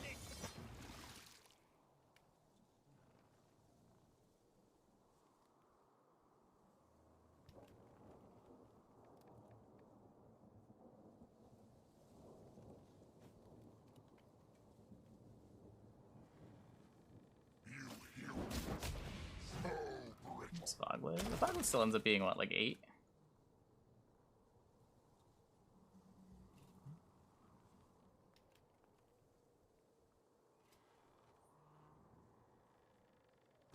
Versus SK feels unwinnable. Yeah, I mean, the bleeds don't line up very well. It's rough. A lot of things in the deck punish you. Even the stuff that doesn't explicitly say Veil, the things like Great Swords, the things like Svalblood Totem, are all very hard to fight through. To arms, all of yous! Raid, we fight, we plunder, full service! Trying to keep the boat alive.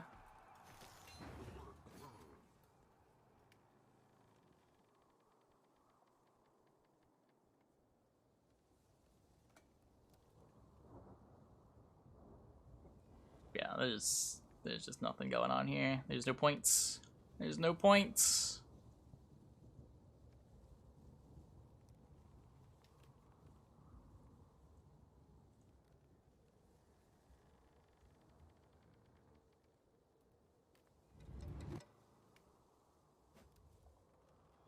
Trying to think it through, but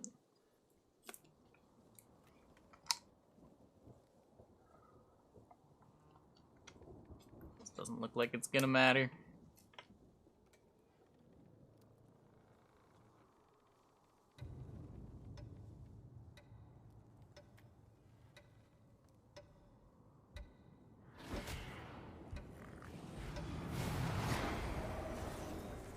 Sure, here for the leader now.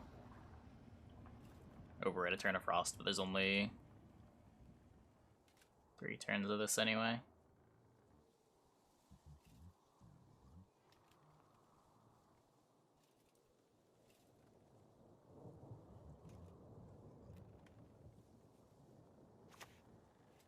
Renewing Dreg eggs today. Oh man.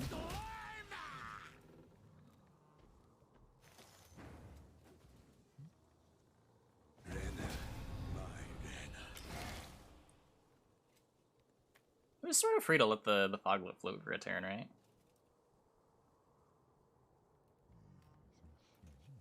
Difference just being it forces him to play something other than Morkberg.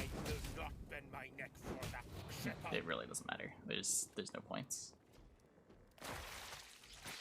There's no points. Yeah.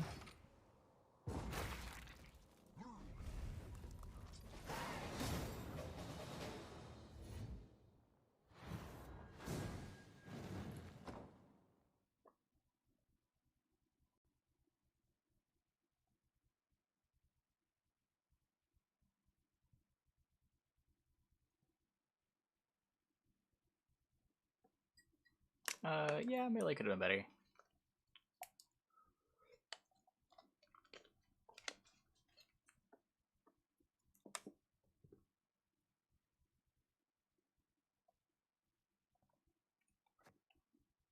But, so SK through, and the ban was on imprisonment. So we got Overwhelming Hunger. I believe this one's Redea. Against both of Gentom's decks. Quick refresher on what this Overwhelming Hunger deck has.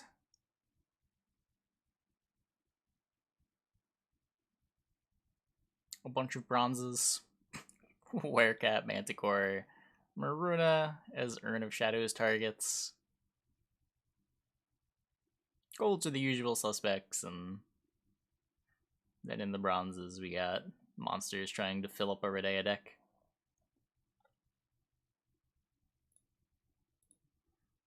Two remaining decks for Gentom. I believe the Inspired Zeal was the ban, so still has to get through with the Weather deck we just saw, as well as his Deadeye Ambush deck. But it's sad the Siege deck got banned. I kind of wanted to see what that was trying to do. Wanted to see if the Siege package worked out. Remember the YouTube video we have for this tournament? I have no idea. Oh, not this board!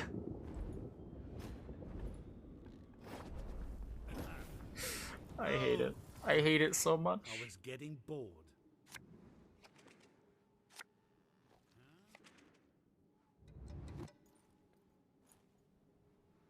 Apologies to all headphone users.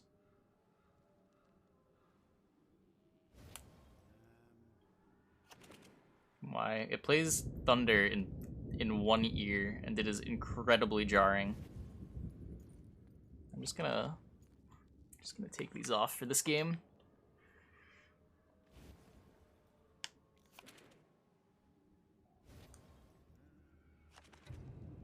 Oh, hey. Glad you enjoy it. I don't think that was my deck. I think I yoinked that from one of the tournaments.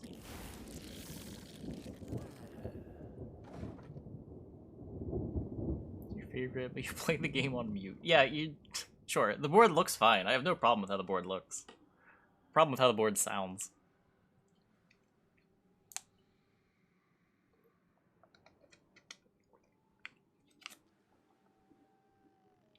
Sly leading on in Dragolarvas. Get Tom playing Neophyte out. So we got a Redea mirror here. Redea for the ST stratagem versus Redea for the monster stratagem.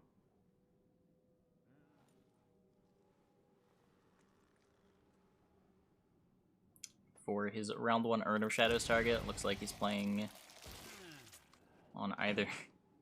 He can either aggressively use his Maruna, or he can play over 3 tokens. Swords I smile at, weapons laugh. Neither of those sound very good, especially not on this board, where there are 2 Neophytes just sitting there.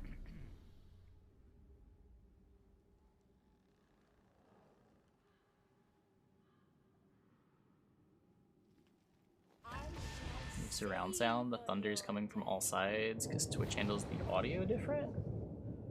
I do not know.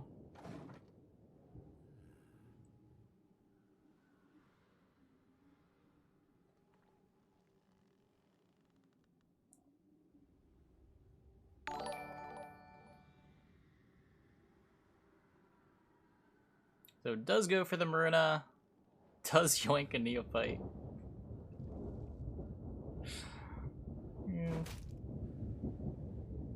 Hey, Standby Luke, thanks for the raid. Welcome everybody. Hope your stream went well. Tired. So the Sapper's coming down there, leaves this Maruna with another 50-50 to try to get the Swordmaster. Now if he does yoink the Neophyte does get to transform. Oh, I can also do it this way. Cyclops guarantees the yoink.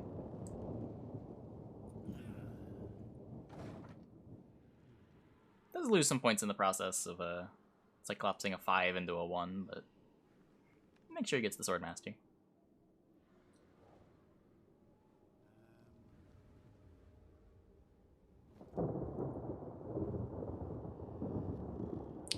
Cultist Devotion, boost the spawned copy by 1, boosting it on the right, does it require... No. The only thing you need Devotion for is to boost the copy that goes into the deck.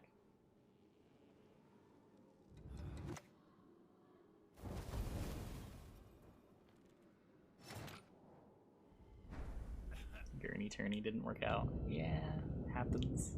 Happens. Yigern coming down for Sly. Turn it into an expensive round 1 to win against Redea Elves.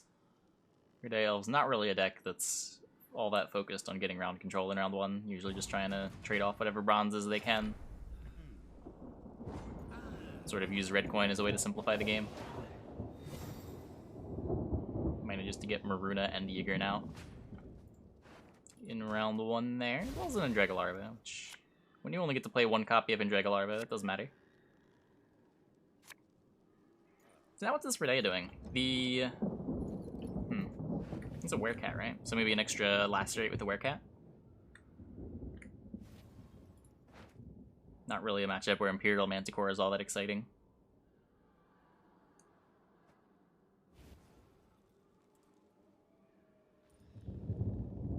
Likely either going to be Redeaing ranged or Redeaing for a Werecat.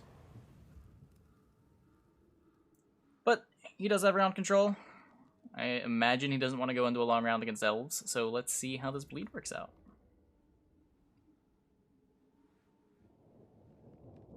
If he leads on Necker, there is no incredibly easy answer for Gentom in his hands. Doesn't even play the 2 times. Oh no, Bomber's right there. But yeah, doesn't have the Bomber in hand to deal with the Necker.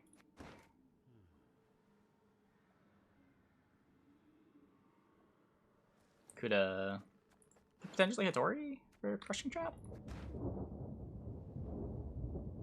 Not the worst.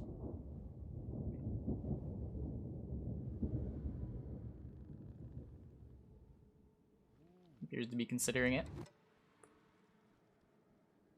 For Elves in hand, the only Elves in his hand are gold here. So if he wants to commit the Feign Death, he's gonna have to commit golds alongside it, which is a lot worse. A lot of the time when you're getting pushed in round 2 and you commit Feign Death, you're committing Feign Death as a way to only play bronzes for as long as possible.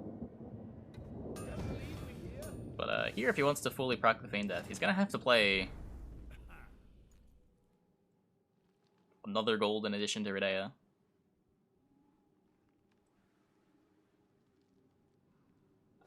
Sly does play Heatwave, right? Oh no, there's no Heatwave here. So we can even just play the Feign Death. No need for the Redea. But, I mean, it would still force both Elias and Verno, or Elias and Redea if he wants to proc it both times.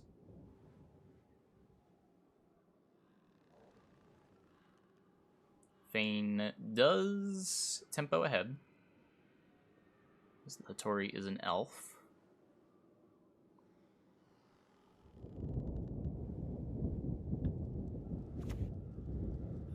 Did I just play the minor?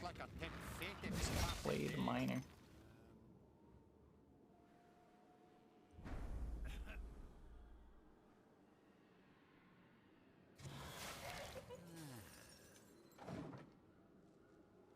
Then the Brooks finally see traps in the tournament. I think some you can and some you can't. For the hills and the woods. I'm not exactly sure how it works. I think like traps from hand you can't see, but traps that get created you can.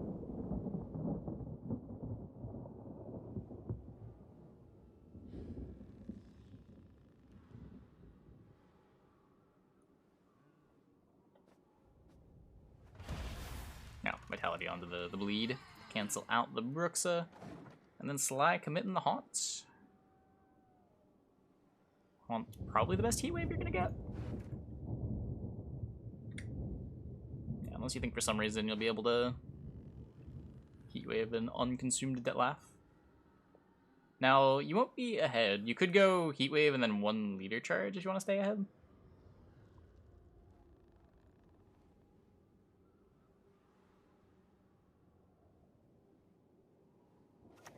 I also just might not care about staying ahead. You still got a bronze you can take the round with. Yeah, I like this. I like this.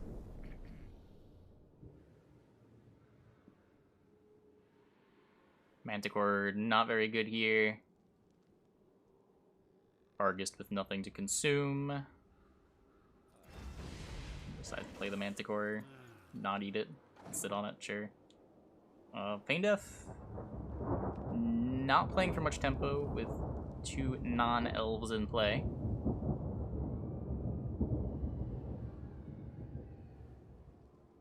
Could play that last Vitality Bronze in your hand. That tempo's ahead. It's playing for 6.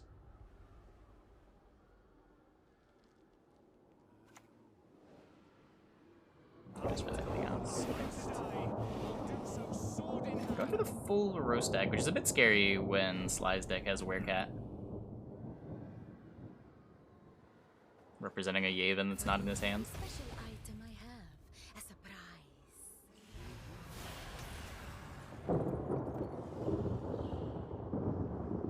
Dea Urn of Shadows. Not using it on the Manticore. Instead, I guess you're committing to a Neroing for like Harpy Egg this round, maybe?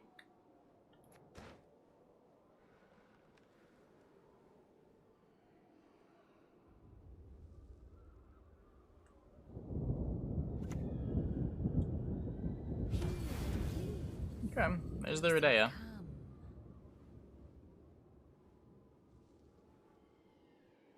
Run Werecat. It could be Werecat. Consuming the Manticore made the Werecat worse, though.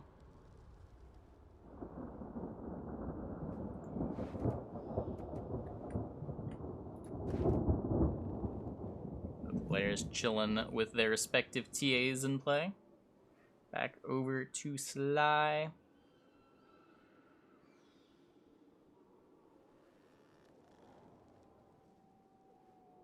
He's ahead, has forced the Redea, but with no heat wave.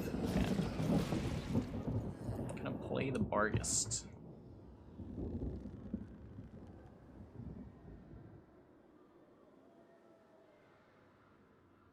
Bane Death now?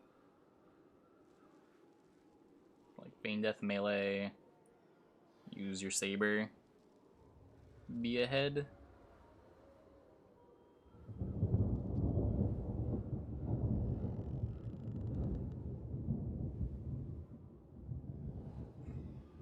Maybe?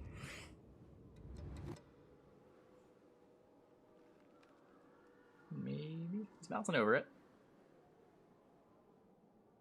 I don't think the slow roll option makes a ton of sense. I guess you could go Adept and then Leader Charge. You try to be ahead without playing the Feign Death. I guess I don't hate that. You definitely don't want to Adept and not get ahead, though.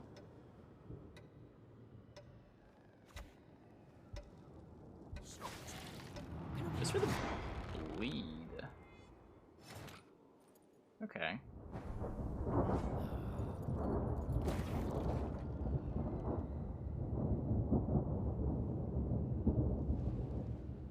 But doesn't... Yeah, I don't know about this. I don't think this made a whole lot of sense.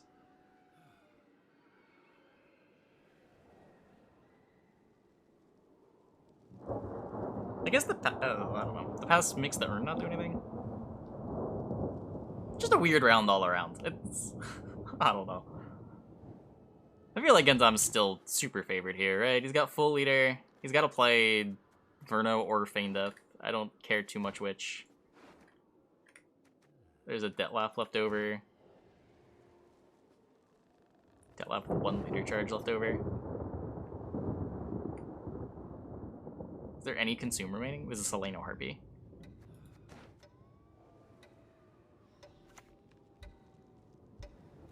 Await the signal. Don't budge. Now we will see who is weak. Humans to the sea! They've had 2 or 3 types of thunder to spice it up. I don't know. I don't want to be nitpicky about it. The board is just completely unlistenable for me. I can't handle it. This board is the reason why I disabled seeing defender boards.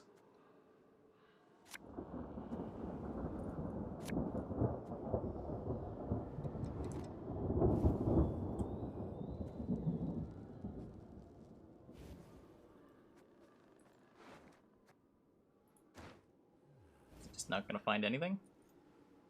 Interesting. Very interesting.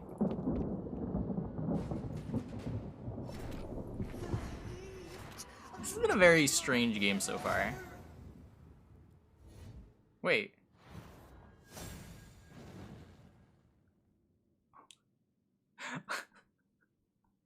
I don't even know if he lost.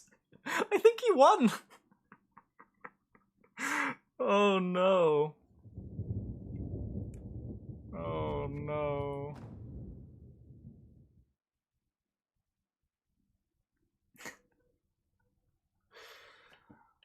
Oh no.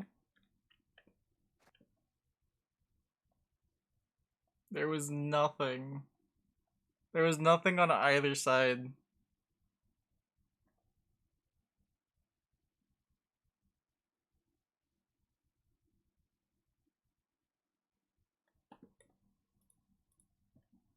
I guess that's the match then. Slide feeding Gentom. Let's see. We've got Gagarinen and Osgon currently in game 2. Maybe we can hop over and see their game 3. What was that match, honestly? That round 2 was one of the weirdest round 2s I'd ever seen.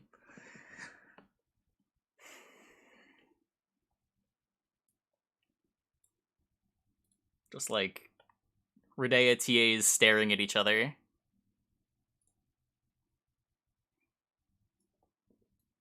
Okay, let's try to bring up deck lists here. Osgon. And Gagarinen.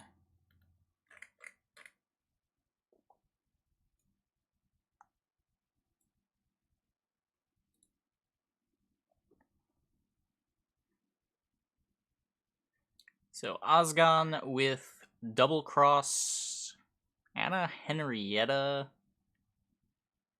It's just ball. Van Morlum Hunters as the bronze aristocrat of choice. Huh. He's Devo, right? So Usurper, Anna.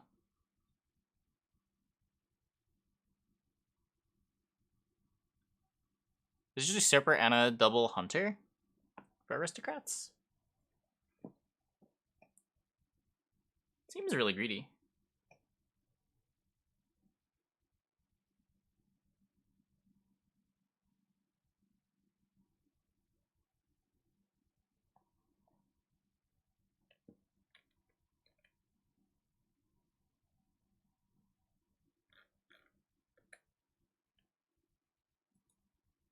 Yeah, I mean the punt tilt concede is a yeah, it's something that happens for sure.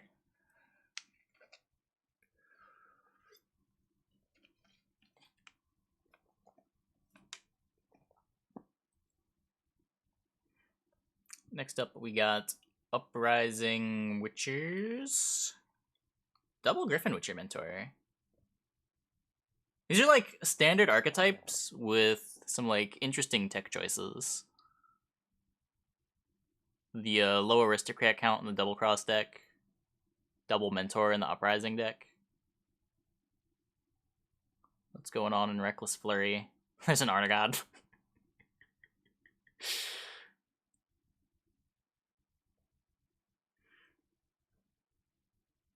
Peller for a Purify.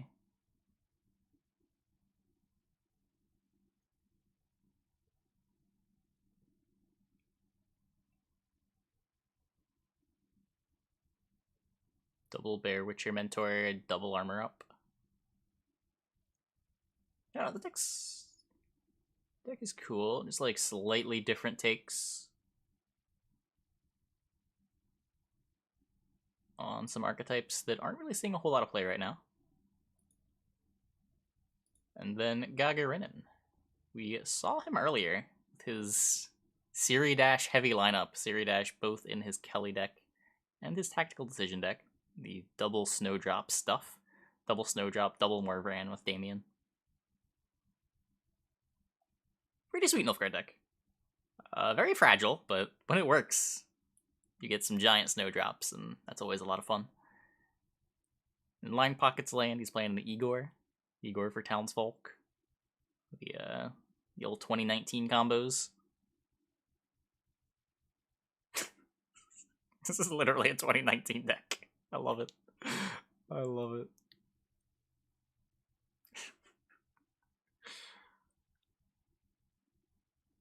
How many crimes are in here? 1, 2, 3, 4, 5, 6, 7, 8, 9. More than it looked. For spenders, there's a Jackal, double Blacksmith. Not enough crimes to play Safecrackers.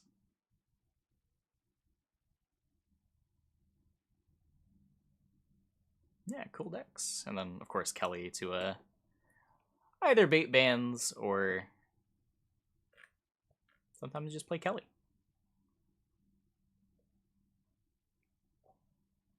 Portal could be good in that list. Yeah,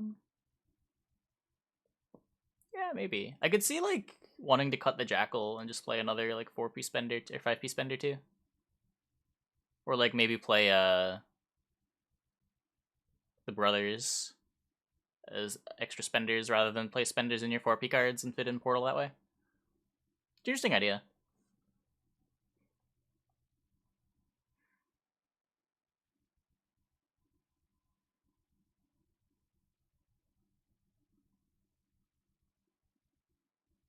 It's kind of weird because you want tax collectors in round 3, so just like not playing Portal in round 1. A lot of your Hypervision cards are going to want to be used early to ensure round control for the Igor.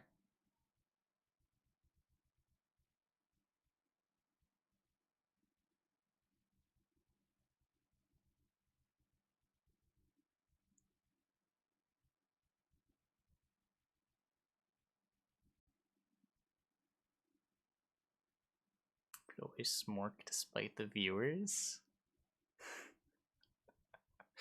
What are there 2 meme piles and then just a regular Kelly? Ban fodder. Just didn't have a third deck that he liked. Kelly's really scary ban fodder. I don't know. I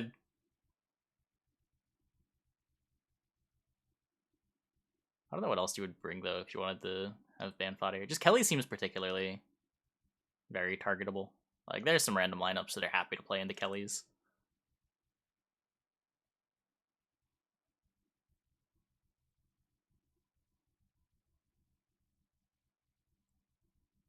Like something that's just no fun. Like throw in some like unitless ST trap deck here. No one's gonna not ban the unitless ST deck.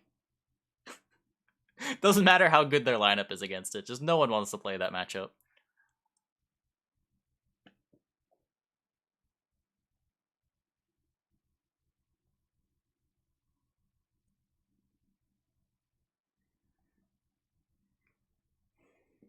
Yeah, players are still in game 2, waiting for them to wrap up that game so we can head into their third. Or if they draw. This does appear to be the last match not in game 3, so if this ends up as a 2-0 in Osgon's favor, we're gonna be waiting for a bit.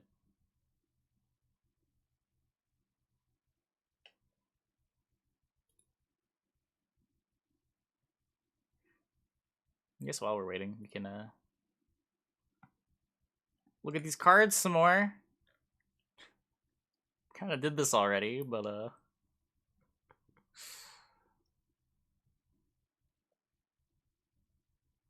what's going on with seasonal? We played against 10 people with Japanese names, all of them slam cards on the board. Yeah, I mean, that sounds like seasonal. Opponents just slamming cards on the board.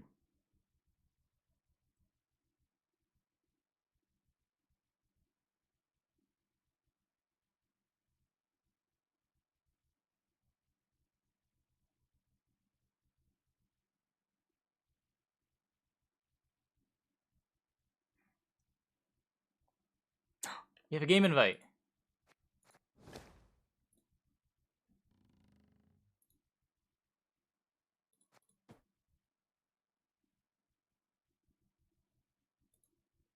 Effect element. Change hidden to unhidden. Not quite that easy.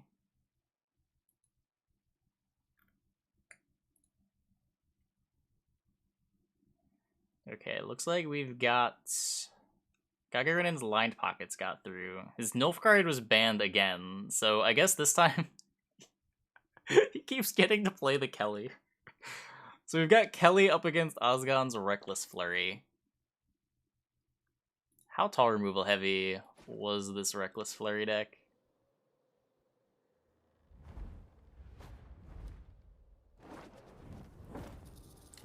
Yeah, 8 sounds right.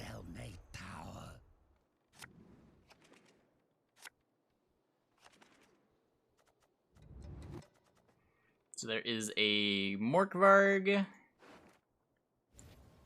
Junod might do something. There's no Heat Wave. There's a Peller to deal with the Defender. There's no Professional. Can he kill a Siridash? Like Morkvarg leaders? Not easily. Appreciate the new monsters, legendaries. Clearly made to not hit Keltullus, yeah.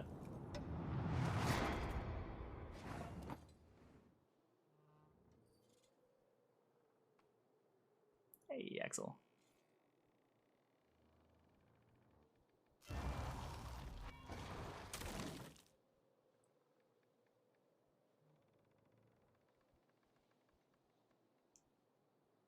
I don't know. On one hand, I think like those sort of like aspirationally combos are sort of cool to have in the game. I don't even know if that would necessarily be problematic, but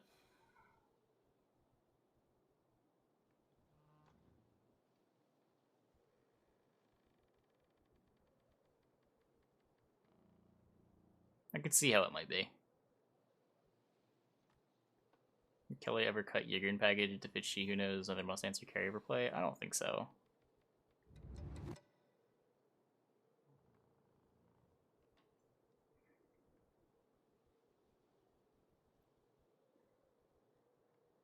Yigrin Ozrel represents a lot of points. Deck does sort of like having points.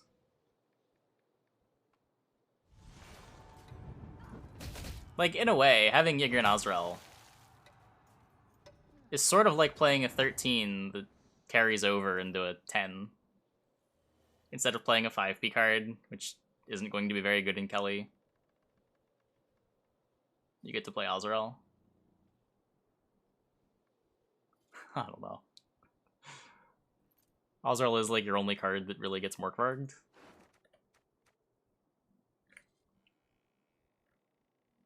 Not even necessarily, you still got the... I don't know.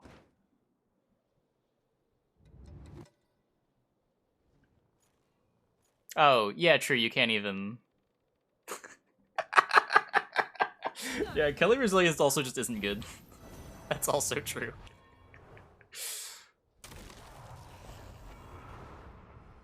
I remember that being a thing people did in early Homecoming.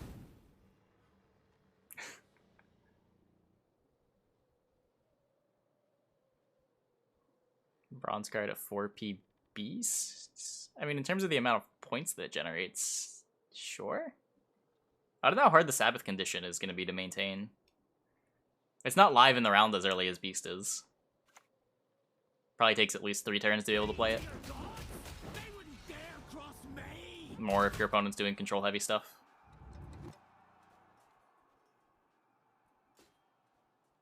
But it does not take a lot of turns for that card to play for a really good rate. Like, if you play it with 2 cards, it's still playing as an 8.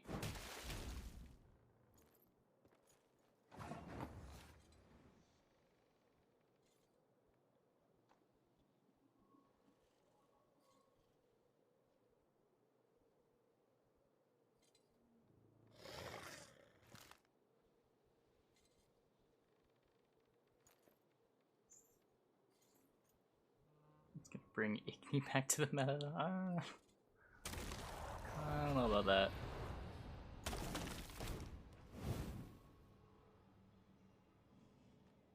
Can easily be a 14. Depends on how much interaction there is, how long the round is. I think it can also pretty easily be a 4.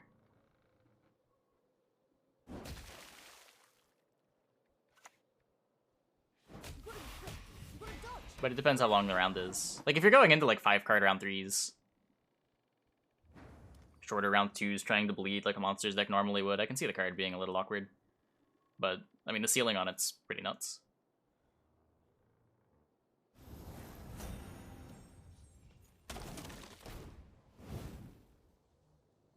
It certainly makes the typical drawbacks for playing control decks less relevant, right? Like when the point slam deck, you can remove value from their board in order to deny their engines, deny the Sabbath triggers. I'm much better at that. But threats being good doesn't necessarily mean the answers are going to be good. It could just encourage like really threat-heavy games where you try to out-engine your opponent.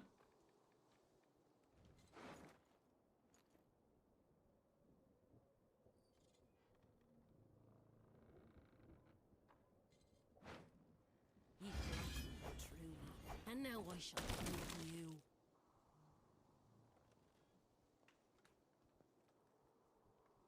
Very interactive, can be good if played well. Yeah, I worry that it might be a little too easy, but it's hard to say without playing with Sabbath.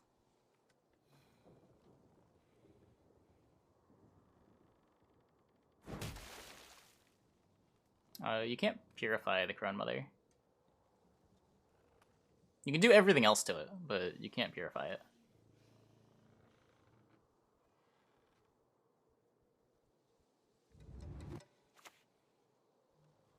Take care of your blades, and they'll take care of you.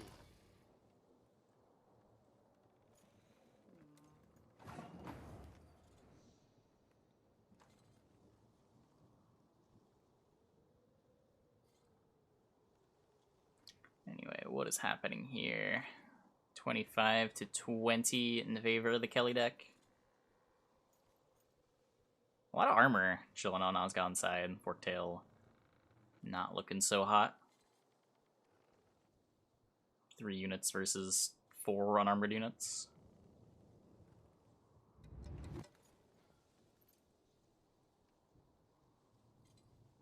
Yeah, I agree. I like that Sabbath sort of incentivizes Gurney too, if you want to play like and have Sabbath in multiple rounds. Get it online quicker.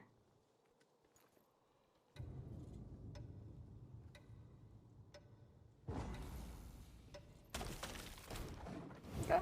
Gagarin given up around control.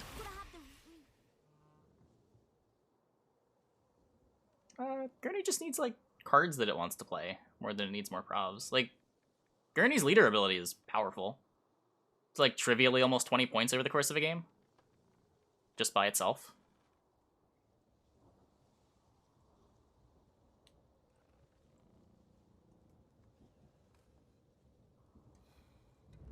Gurney or Force of Nature.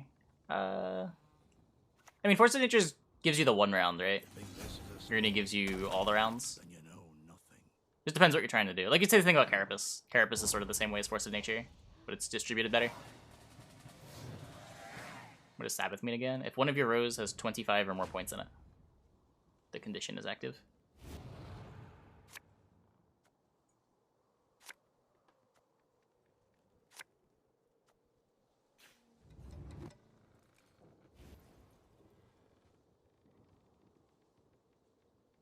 Gurney buff would mess up the low rank meta. Yeah, I mean, Gurney's are the highest win rate leaders until what, like rank 7?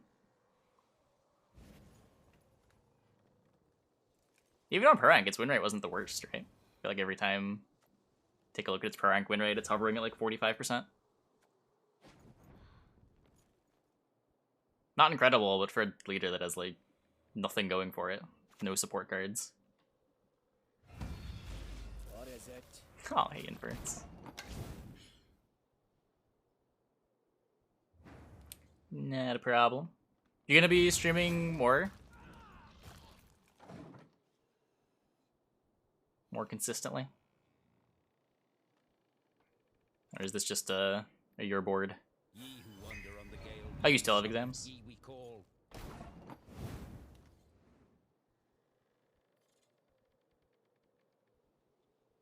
Leader has no support cards? Gurney.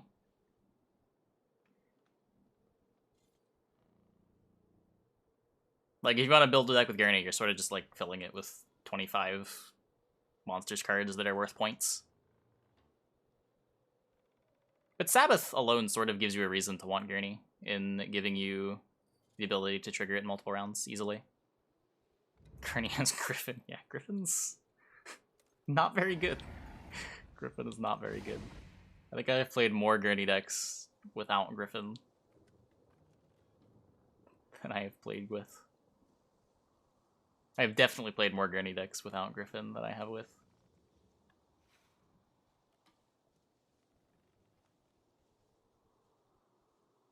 The best, like, Gurney support cards, just like incidental synergy stuff, like Were Rat.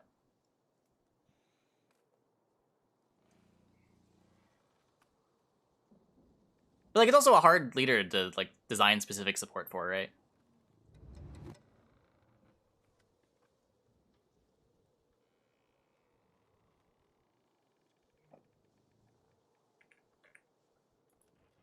No tortoise.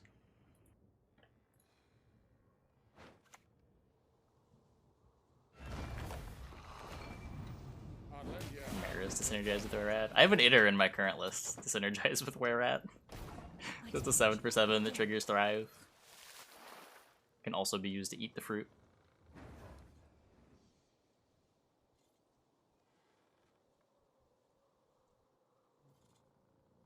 A card transformed a fruit into a 4. Yeah. I would have been cool with them just making Ethereal like a 12 provision card or something.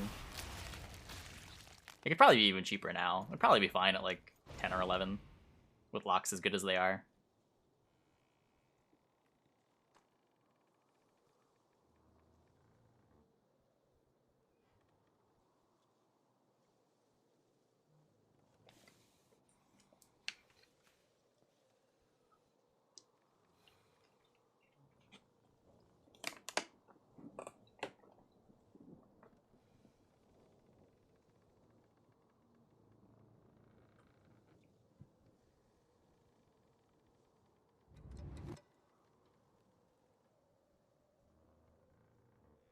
It wasn't that bad. It wasn't that bad.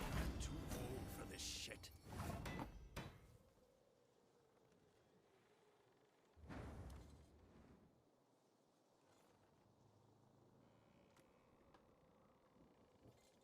The worst was when you could current theory it. That was silly. The amount of high rolling that went into some of those games.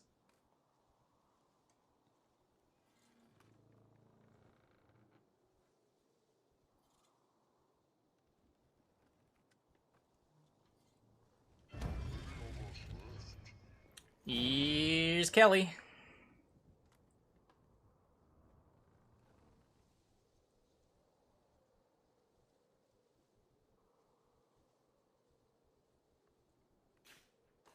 I don't know if you'd want it as like an 8 prov card, like it was, but there's a provision number where it would be fine.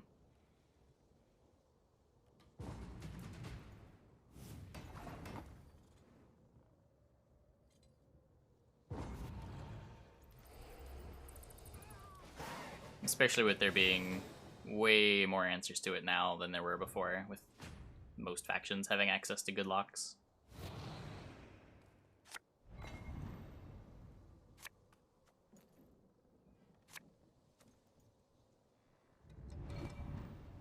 And sure, locks aren't a hard answer to it, but they're also pretty good against it anyway.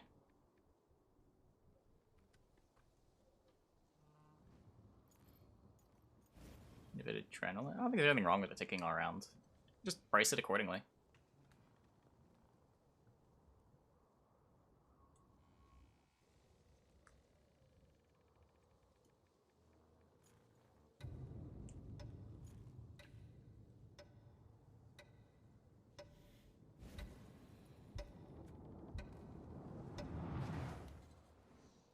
Like, if the game can have cards like Brewer, I think the game can have cards like Ethereal. A little harder to answer, but less points.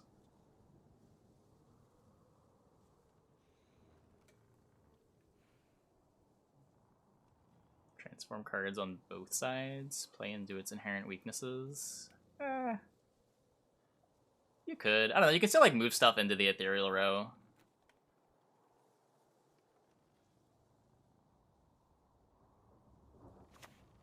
Yeah, Foltest is in a lot of ways like Ethereal. It's way more vulnerable. Like, the problem with Ethereal is how hard it was to answer. The game is very different now than it was then, though.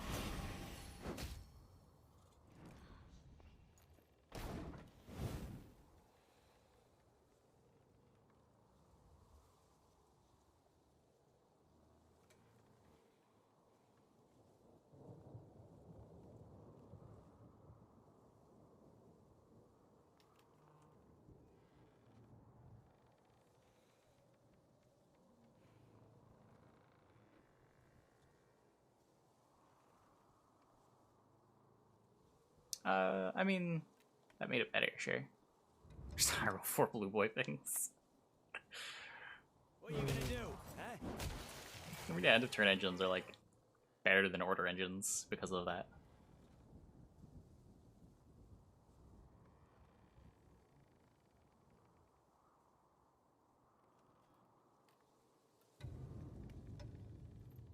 You did have to set it up as well, right? Like, if you wanted to use leader and keep transforming your leader token, then you couldn't pass. You needed to, like, set up Noon Wraith, have tokens waiting to be transformed.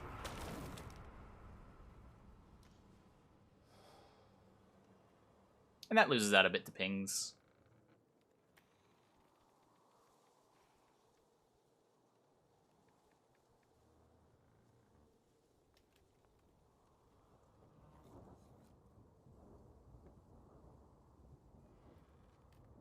So there's an Honor God over here, which is probably just gonna eat a Heat Wave.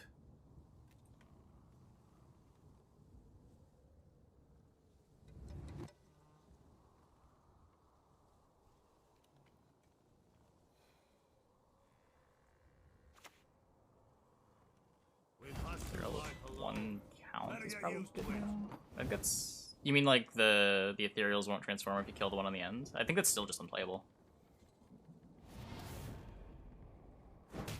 If Ethereal gets answered by 4 damage, it's just kind of trash.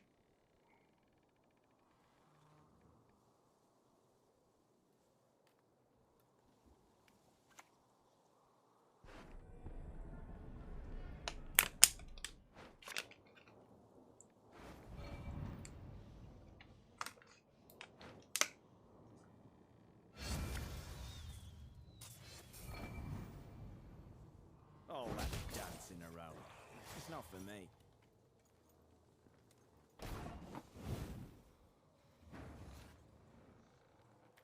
So this can get... Oh, what's going on here? Oh, you can Parasite up. That's pretty good. Plays around the Jannad. Packed up, same idea. Just keep damaging this.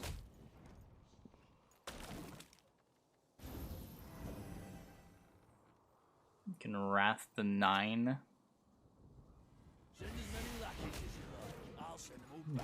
Just kills the token. Rough.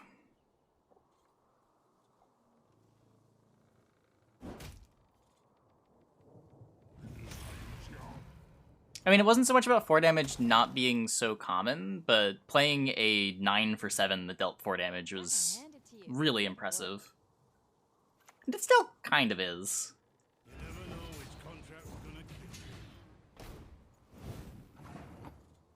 But there's a big difference between cards like Tourney Joust and dealing damage efficiently while putting a body on the board.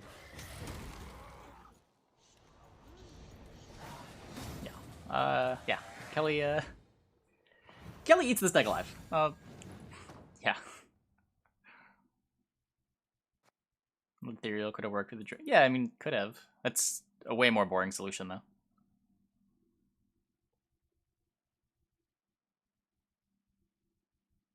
I mean, it seems really good. I don't want to say it's busted. It seems really good.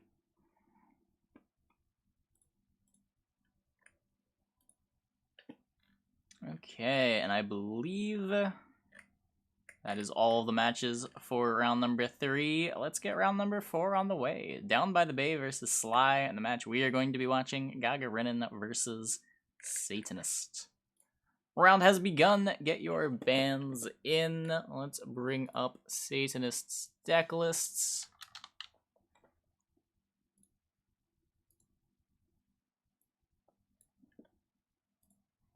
Here we are. He has brought Pirate Cove, Precision Strike, and Patricidal Fury.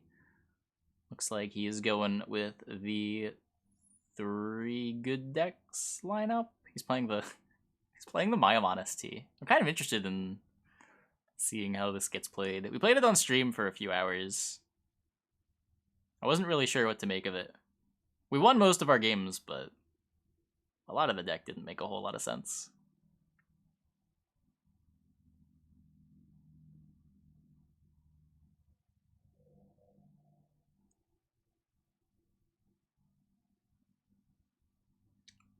And then Patricidal with Arnagad.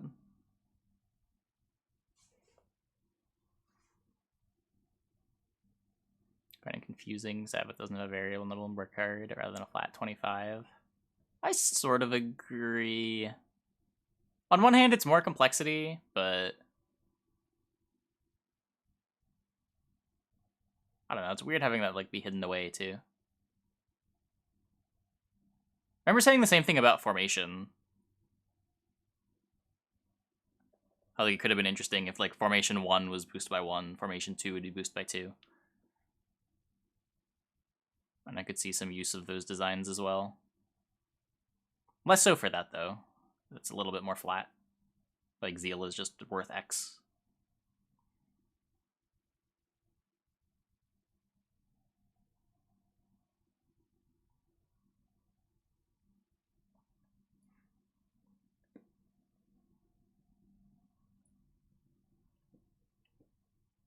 Slaying sounds sick, doesn't it?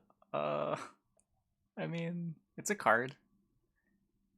It will exist in the deck builder. Not sure. Yeah, I don't know. It's hard to evaluate. I will say it is hard to evaluate a card like this. I could be totally wrong. Maybe the upside on this is worth it.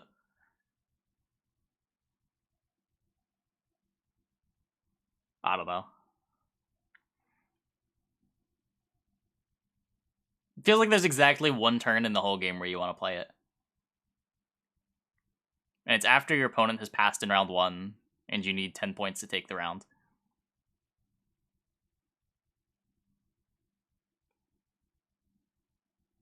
Yeah, exactly. That one turn. The only turn in the entire game you want to play this card.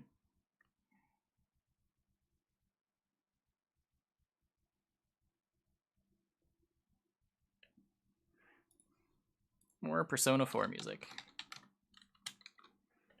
Okay. Let's go with... Let's do this one.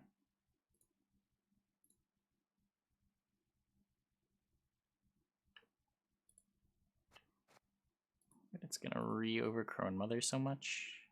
Are they? I don't know. I don't know. Just...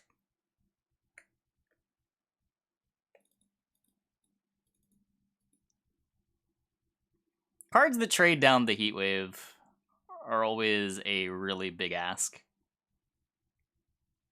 It does something unique enough that at least it's still interesting, but...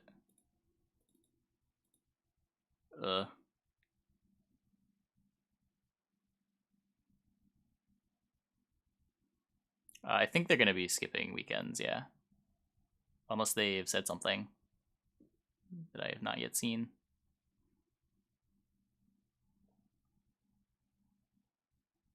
I think it's going to see play. I'm not going to say straight up and like completely rule it out. There's a chance that it's good.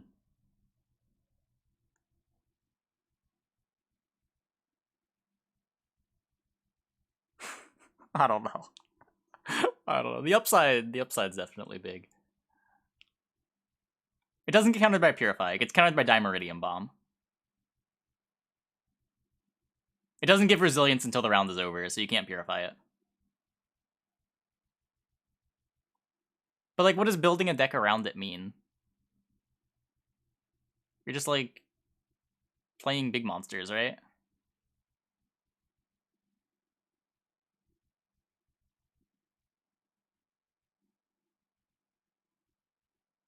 Like, if you're playing this, you have to play a tutor, too. Because it's only really good in round 1. So you're not going to be Devo. You're going to play She Who Knows. You're going to play a Neuromancy.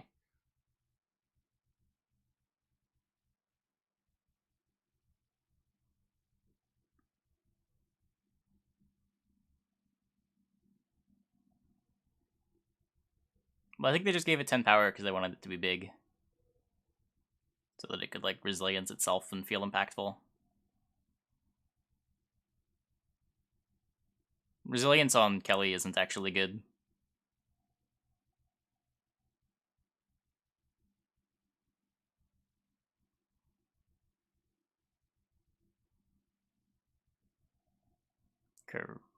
No, because it's base power. So if you damage the highest base power unit, the damaged unit's getting the carryover.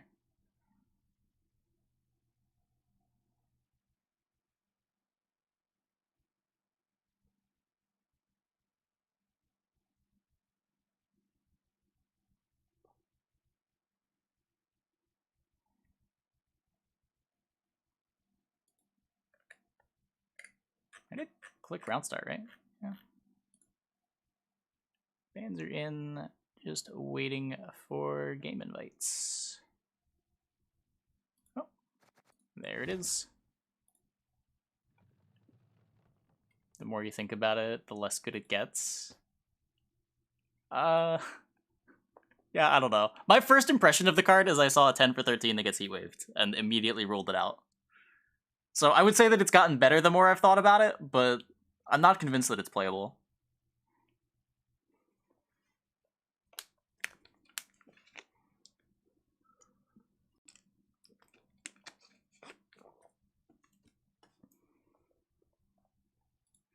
Monsters, Sag. I mean, the bronze is great. Hard to be too Sag.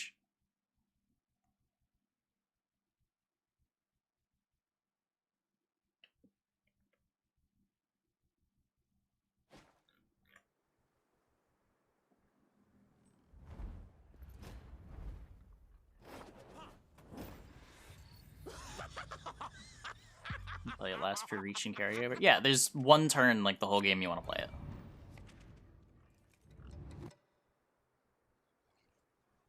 I don't know. I want my 13 provision card to be a little bit more versatile than that.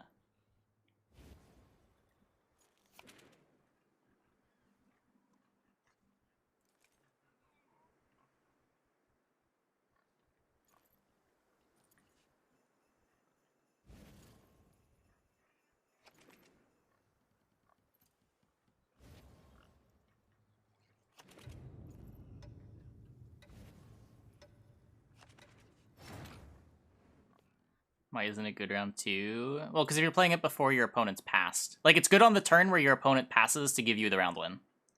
Whether it's round 1 or round 2, it's whatever. It's less good in round 2 because you're only getting the carryover once.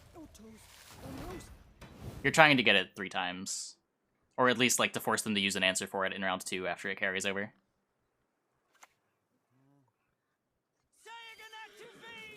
It is so expensive for Kelly. You have to cut, like, Yigern and Azrael to play it.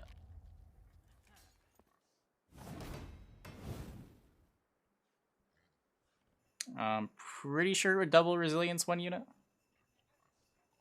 Unless they, like, make an exception. Oh, if there's multiple of the same strength, then I think it might roll. Might be a 50-50, like there's 2 of them.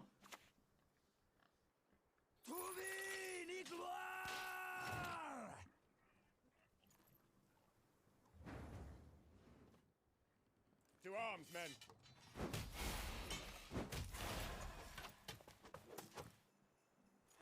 Yeah, that's sort of how I feel about it too, J. William James. But I mean, the upside is you get a ton of carryover, so I don't know. It does something unique for sure.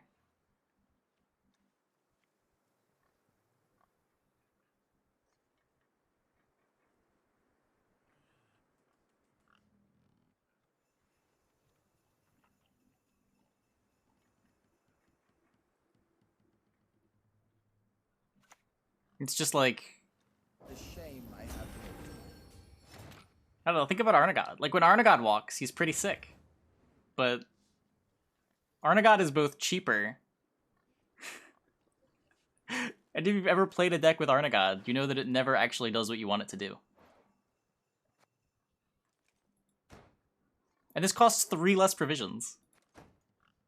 When this walks and you get to do your thing, you win, but man, it never does its thing. There's so many ways to answer it. And there's even more ways to answer She Who Knows.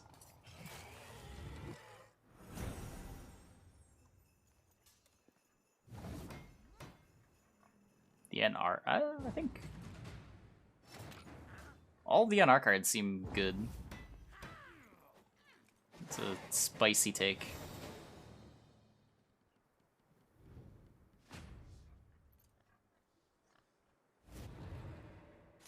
It's pretty easy to replace one of your bad 4P cards in NR with the new 4P card. The ceiling is just higher than like a Mauler, which decks often end up playing.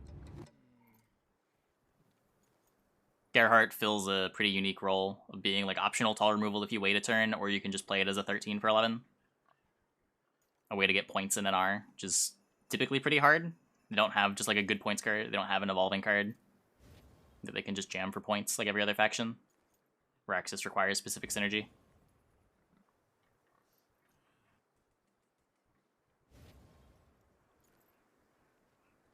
The other bronze is like a cute combo-y card with pretty high potential.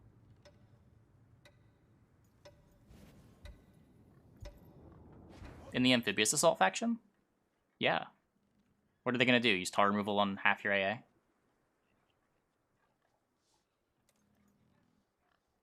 It's a 4P card. Like, your opportunity cost is super low.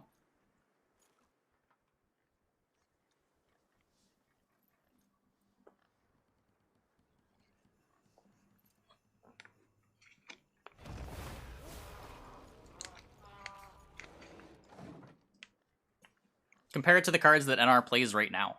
Like, people play Ballista, people play Mauler.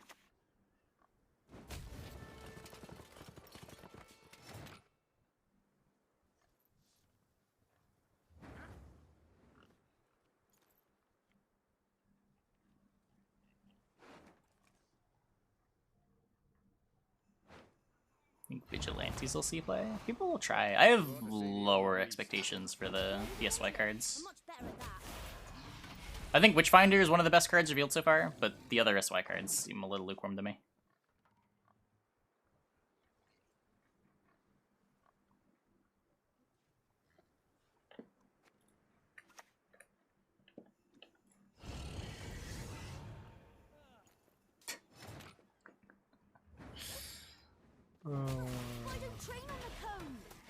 Okay, anyway, there's a game going on. Is Hysteria that bad? I don't think it's that bad. It's just not very exciting. I would be surprised if it sees some play, but I don't think like it alone is making a deck work. Like, I don't think there's enough to make, like, a full bounty deck make sense. I could be wrong. But I suspect it'll just be, like, Witchfinder and decks with a Graydon and maybe a couple Slanders and Freak Show. Let their blood break their bones and spirit. Yep. She knows can give resilience to herself.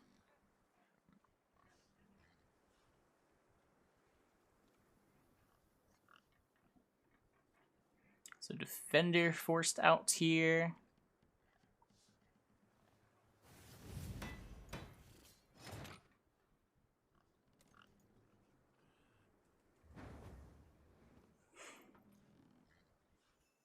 How much more does Satanist want to go? Doesn't have his Purify. Does have his Purify. This list does have a Quen.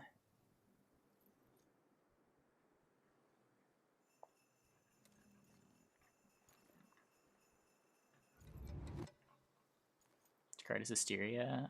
The 3 damage, apply a bounty, or deal 6 damage to a bounty unit crime. Ramen bricked. It's okay. It's just round 2. So Satanist does take the pass. Sort of interesting. Gagarinen's probably sort of happy that he got away with playing the Defender and getting a pass out of it. If you assume the Defender just gets Quenned next round. So I guess this means one of your Snowdrops is going to get Quenned.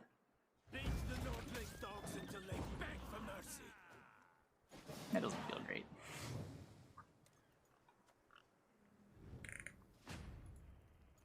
No tortoise.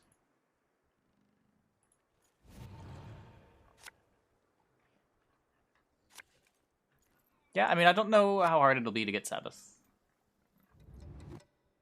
It's one of the interesting questions of the Monsters cards. How much interaction there's going to be. Like, you can Goldfish, like, ideal scenarios. Like, if you go Gurney Fruit into Larva into Yigern, you get to play your 4P Hound on curve. And there's some other ways to do it involving, like, multiple gold cards, I'm sure. Or, like, with TA instead of Gurney.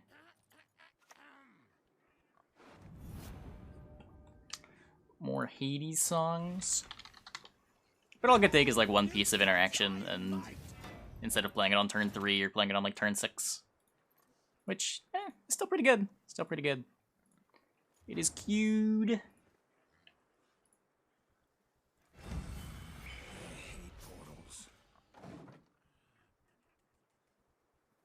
Oh, did we renew Defender? Oh. I mean, it happens. Can you Letho Kingslayer the Defender? Is that ever something you want to do? If you Letho the Defender, I think that forces the Heat Wave, right?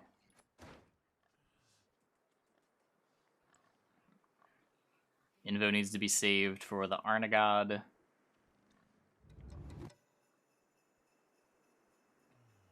The extreme measures for Hades song. I don't know which one that is. I would need a song name. No, not what he's going for. Okay. Defender not on the mail arrow. That is a bit weird.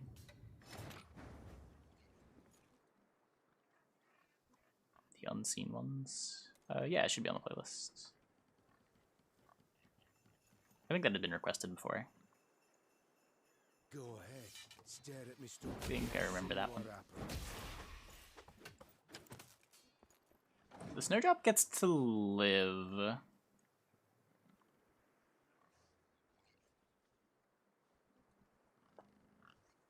So you've got options with your Letho.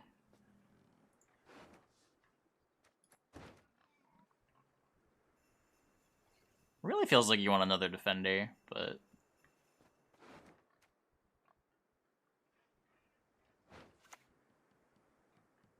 Push on! The way he played it makes it look like he's copying Snowdrop.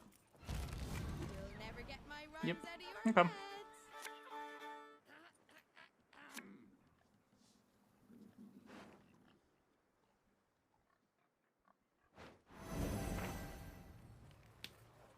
Not all battles need end in bloodshed. So one of these gets to get heat waved. And then the Jenga A continent will quake should be able to find beneath Bloodthirst. Gazi and hoof. Probably. Garrett is giving Bloodthirst 1, which can get answered by Tourney Joust. Oh, leader, right. Yeah. Trivial Bloodthirst.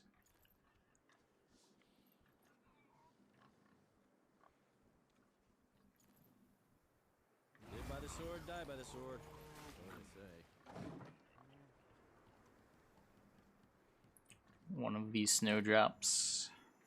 Probably gonna be the heat wave. Good riddance. I will cue that as well. You've talked enough.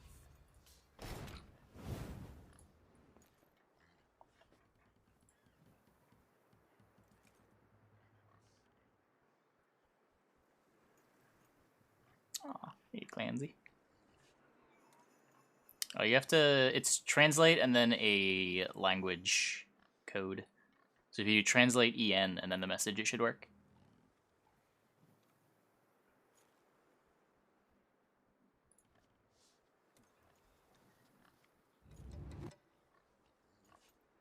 Shoot down, stab him dead. Easier that way.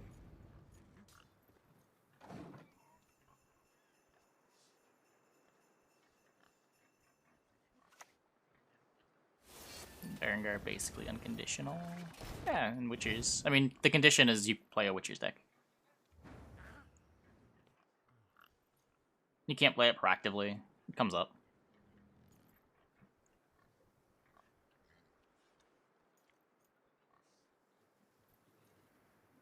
There's some short round 3s where it can be awkward. But the main thing is just asking you to play a Witcher's deck.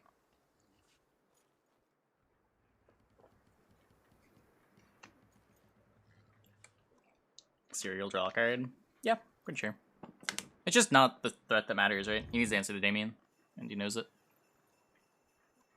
Too old for this shit.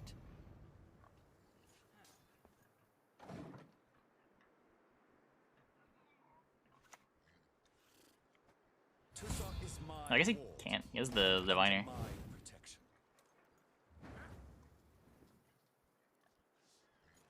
Yeah, this Diviner's huge. Istrid Snowdrop has a meme potential? Yeah. It would be cooler in Nilfgaard. I don't know how much of a meme there is in NR with the current card pool, but apparently there's going to be a lot of NR reworks, so maybe there's going to be something there. But time will tell. The Damien's definitely a higher priority lock than the Siri.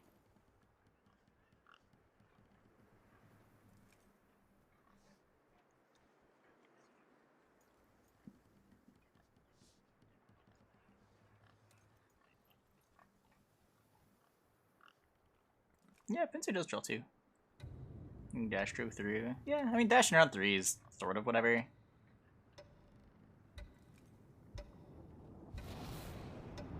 Whoa, takes the heat wave on the Damien, really respecting the Diviner.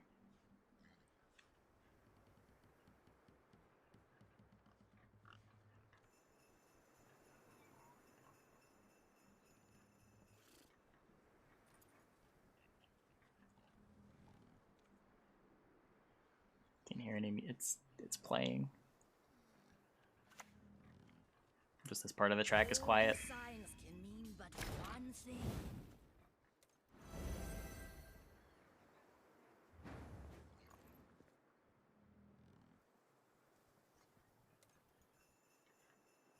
Yeah, so no locks.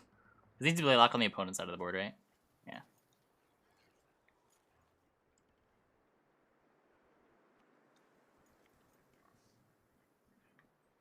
But none of these cards are very good, so There's leader, a Leo that probably gets spores.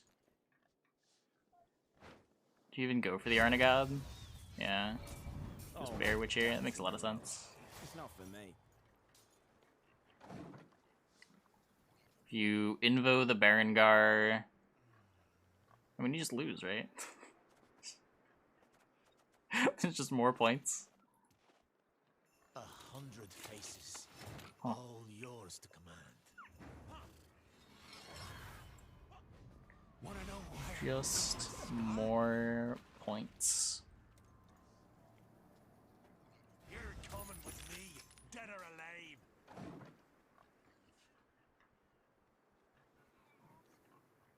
Invo is 10, 11, puts him to 70. And then Leo trades up 4 points to the spores.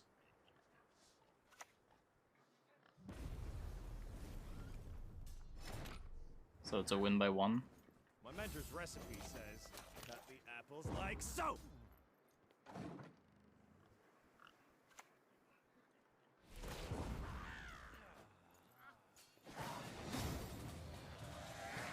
Close one. Close one. Wolfguard card draw not quite getting through there. Looks like we're going to be going to a game number 3.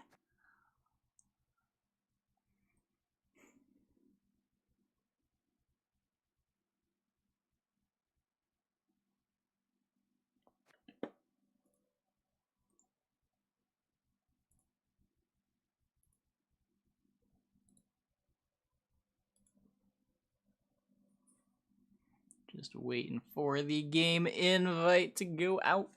Here we are.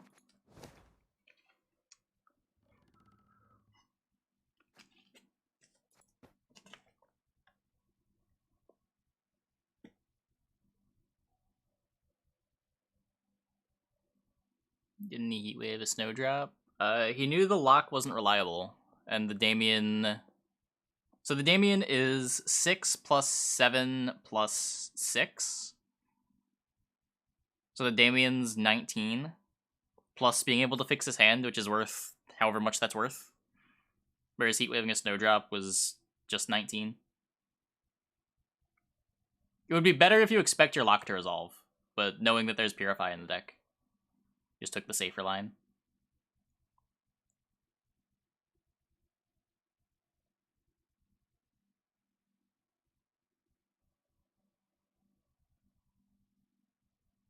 If he invos Berengar, then his opponent's able to Geralt for Arnagad.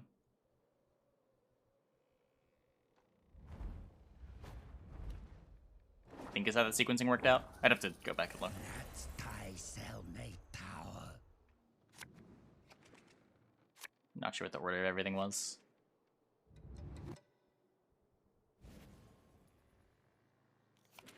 Maybe he didn't care about the Arnagad. They're what, 2 units? Yeah, I don't know.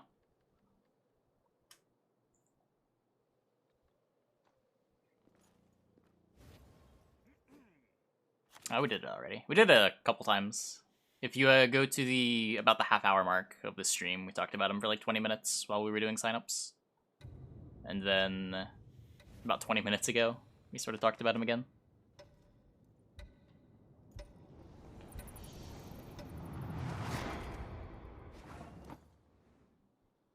Two more Sabbath cards left. Did they say all the cards are going to have Sabbath? Interesting.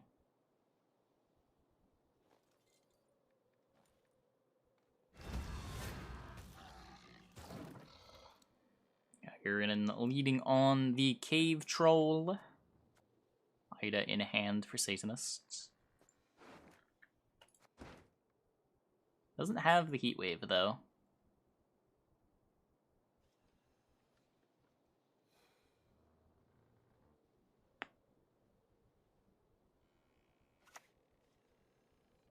The time of the white frost and white light is nigh.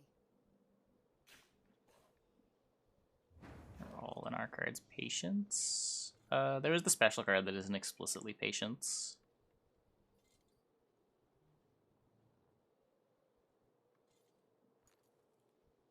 The special.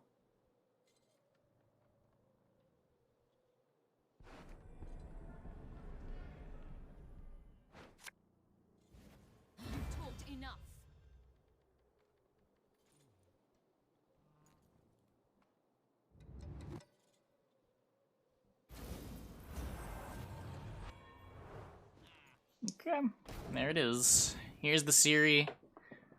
Would you like to answer it, Satanist? Can you answer it?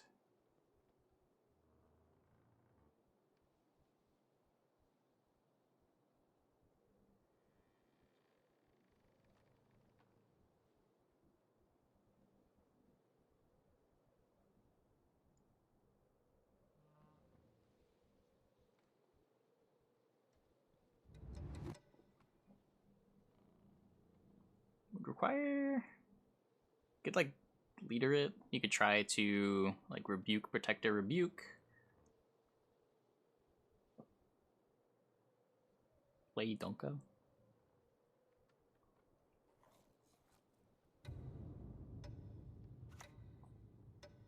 Mechanic of Patience. On turn end, if you haven't used the order, increase the bracketed number by 1. So you get bigger spells with Gerhardt.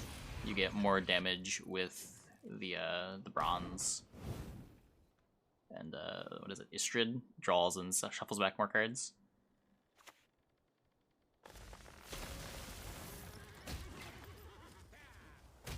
Ooh, okay, so we are full leadering. Not even knocking an armor off the cave troll. Okay, so full leader.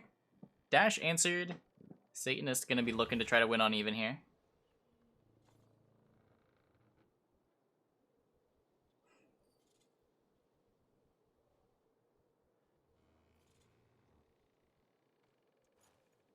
Gagger in with a bunch of tools to try to prevent that. Chooses to prioritize getting the Nithral down instead of the Yigrin. Notably now, if he plays the Yigrin, it will die to 5 damage.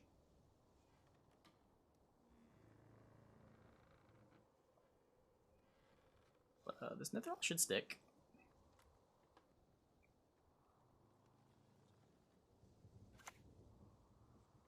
There we go. Satanist finally getting some of his engines down now that the threats have been dealt with. Well, the existential threats. 2 points a turn. Comparatively manageable to Siri drawing a card.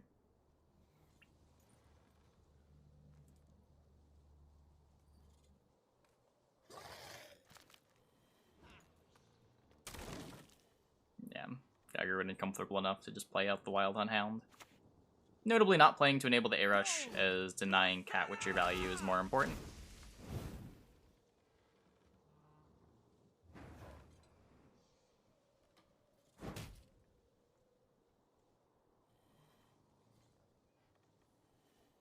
Playing here to Wrath the Sentry.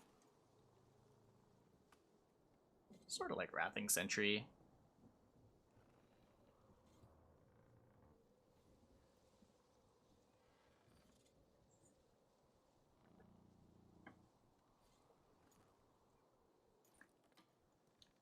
Why do I have all these weeby emotes? What happened? There's so many of them. Hyper Neko on a goose. Is that a thing? Style. That's right. I like fighting with... I do like on a goose emotes.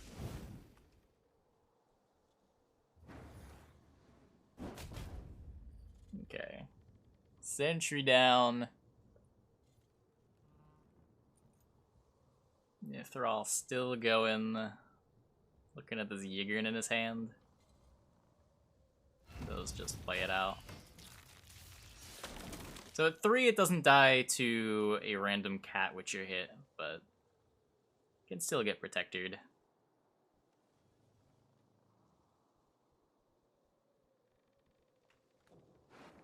Looks like that's what we're seeing to get ahead.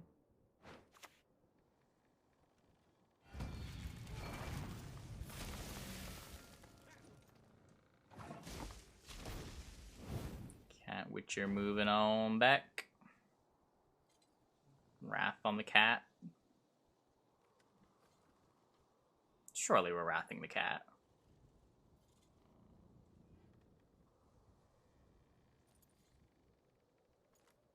Almost win uneven. I mean, yeah, kinda. You committed your leader. I don't think you want to lose the round from here. Give Kelly round control. It's not like you're out of things.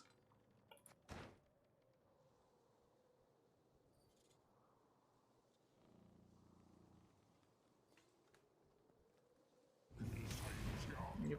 There's the Wrath.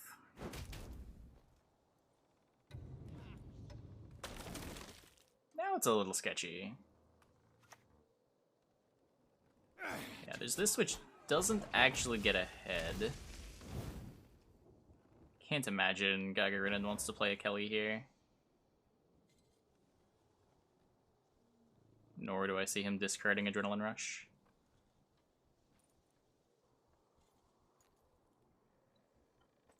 I don't know how bad losing round 1 here is. You still have Azrael, you still have Beast. You've kept your card, yeah.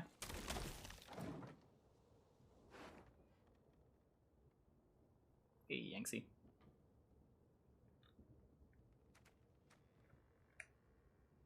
Kelly's not gonna go for more than a turn, but should get some value on Ploy. Hey, Ashen Swallow, I'm doing alright. Doing alright.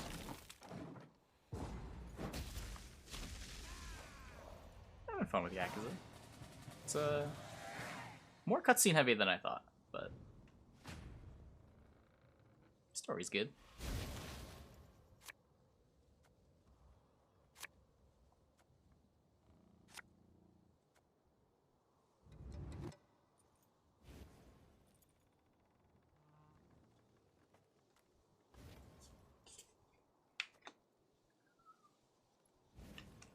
How far in?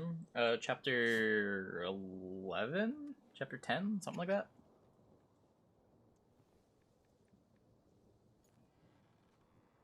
We just got kicked out of Little Asia. And we are currently homeless.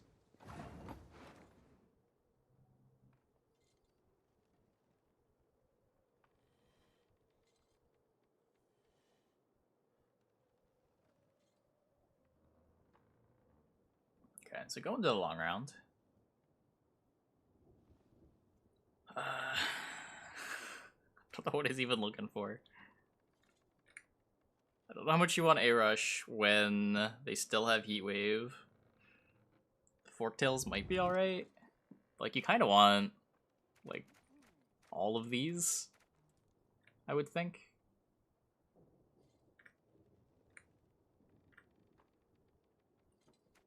Probably want the Hound, too. I feel like that's probably a shuffle. You got most of the important stuff.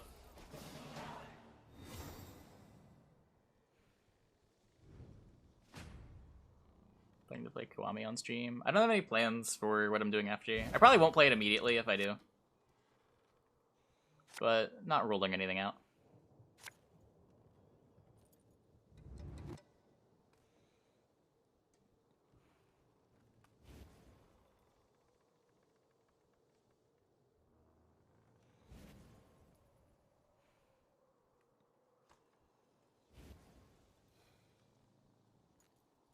Yeah, it looks like there was a shuffle.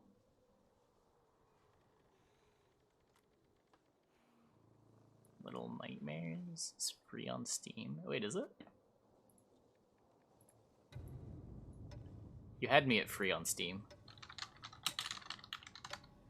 You lied! Oh, wait, you're not lying. Free to keep when you get before May 30th. Pog.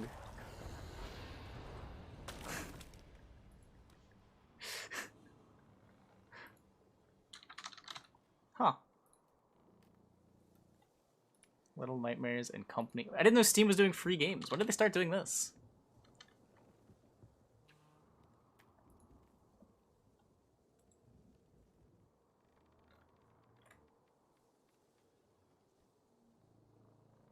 I know they had like free game weekends.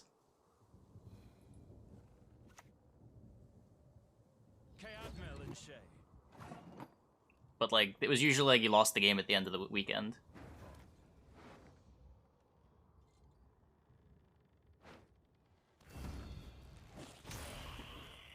Yeah, it probably will. Probably will.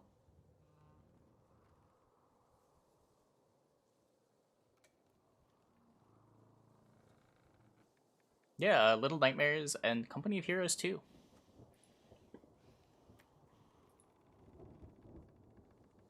Yeah, free to keep when you get before May 31st. Some limitations. I don't have to, like, install it, right? I just have it in my library.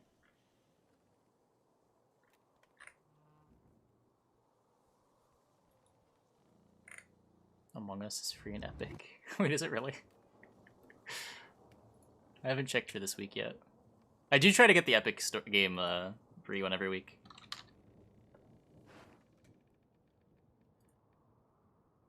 I guess I'll grab that.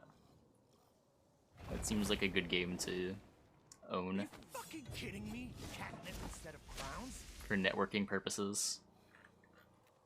Wow, it is free.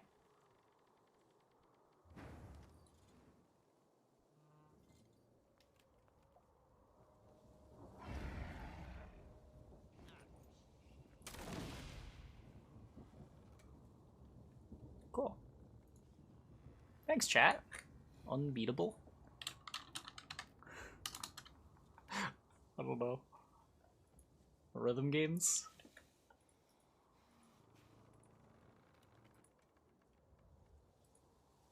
This does look kind of cool. I don't know.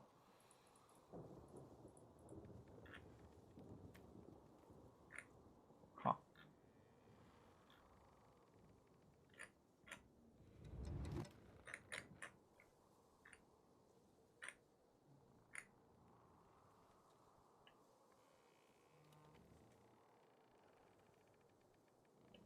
Trying to Discord Among Us when? Maybe. People still play Among Us? Yeah. Didn't it, like, just get maps a couple months ago?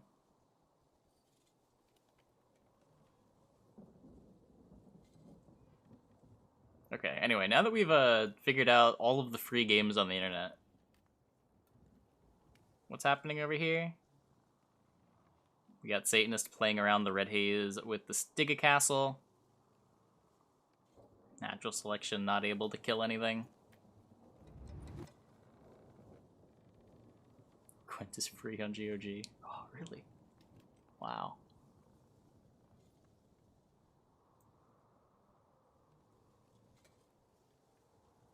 When will Sienna get the bandit tag? Never. Yep. Yep.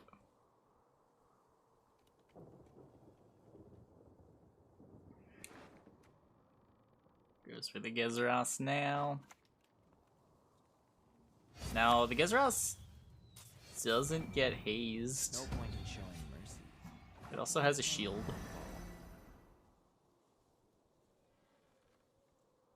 Nothing gets hazed. This Red Haze not looking great. You can natural selection the Cat Witcher.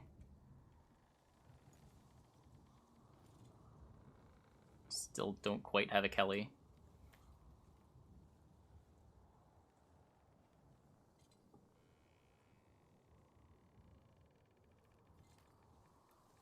Yeah, I mean, I've gotten a couple. I've never seen Steam do it regularly.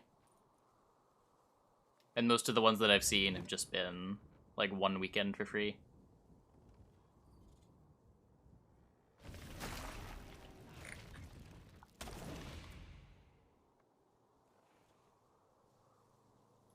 Little Nightmares and Company of Heroes 2 currently.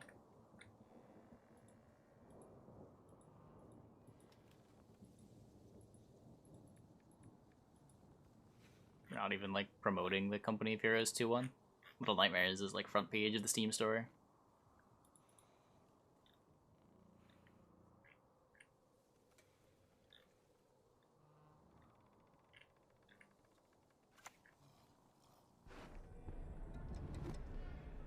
I guess they also just, like, don't promote it. Oh, free games. Oh, that just shows me free-to-play games. Yeah, that's not very helpful.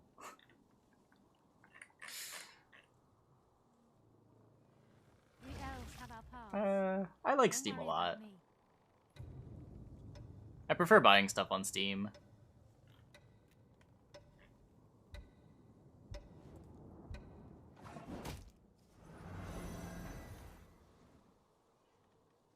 Almost. Yeah, sure. I'm talking specifically about Steam. Like, Epic Games has done the free game stuff for, like, almost a year every week. Over a year every week. I try to get those every week, but I just didn't know Steam did it regularly. I wouldn't even know where to look to see where they're doing it either.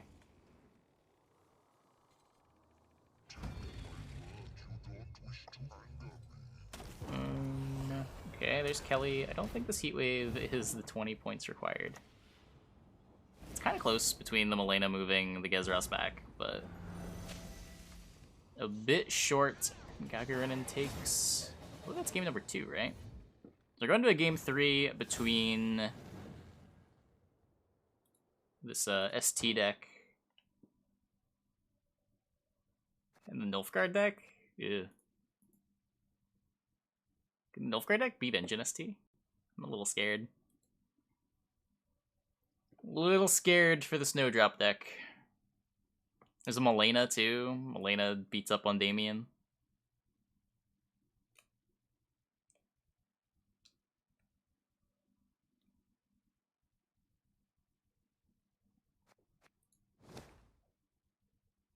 Team's been too recently, so many bugs. Yeah, I don't use it much, so I haven't noticed any bugs.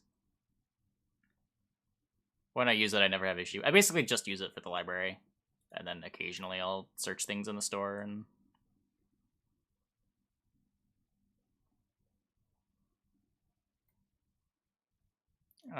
yeah, sure.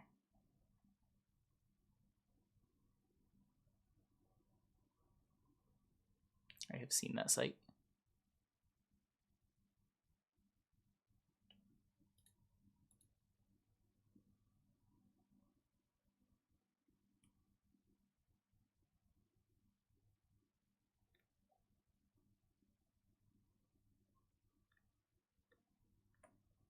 But like this site's also not even promoting the Company of Heroes 2 thing.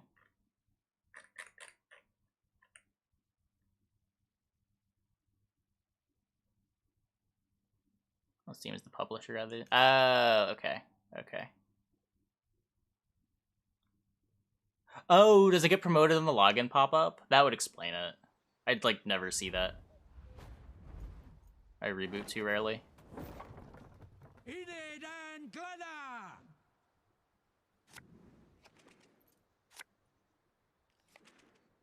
Oh yeah, Disco Elysium's sweet. Yeah, for sure. For sure.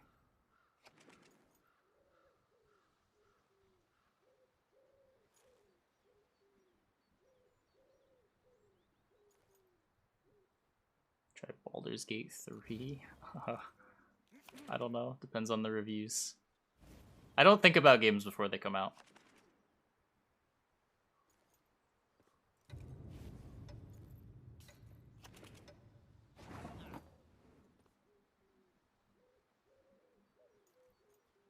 There's enough stuff that I haven't played that I don't really care what's coming out soon.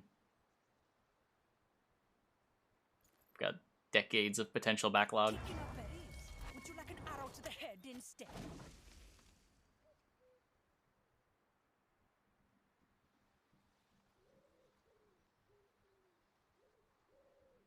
When it comes out, people talk about it and it's supposedly good. I'll care about it more, but too much stuff just flops. Not worth thinking about.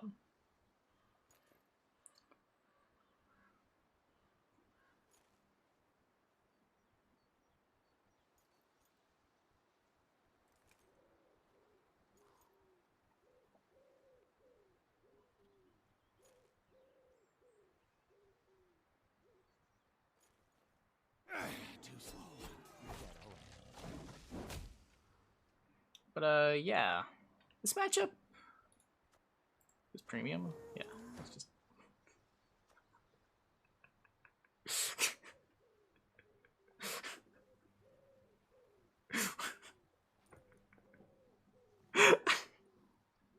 I don't know. Yeah. I looked at the card, saw it was blurry. I'm like, oh, it's gotta be premium. Yep. Forever wondering why normal cards look better than premiums. It's because you don't get blurry normal cards. They're always crisp and clean.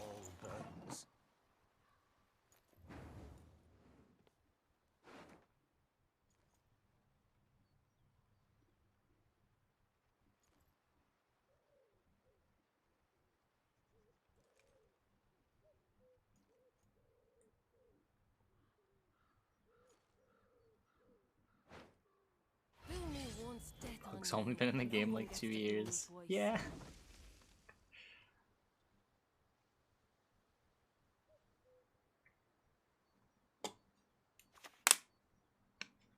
The Vormorlahans detest intruders. Man, Satanist getting a bunch of this Dunka carryover onto this Sentry. TA gets used, Cat Witcher gets purified, and the Gagarin takes the pass. More carryover on the bronzes. Don't think removal range is something that especially matters. Just 2 tiny jousts. Could matter.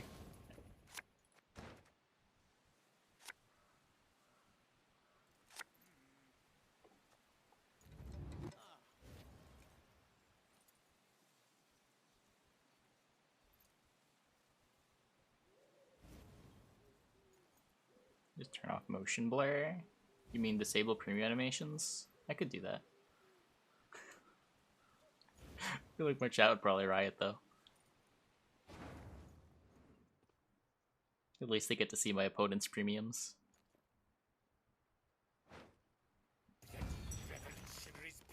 Or I should say my opponent's blurry cards.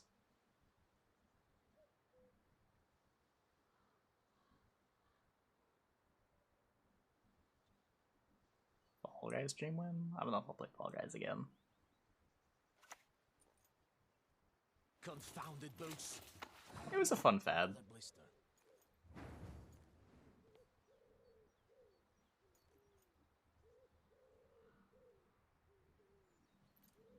Again? Yeah, I played it like the month that came out.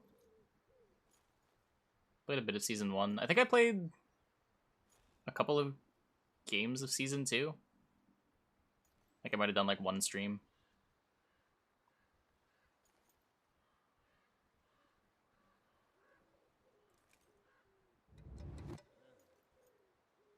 The season 1 games of it were some of the best performing variety that I did. And then the season 2, no one wanted to watch anymore.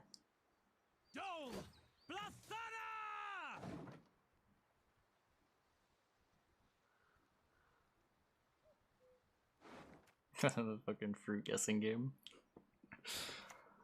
The game where paying attention is the biggest struggle.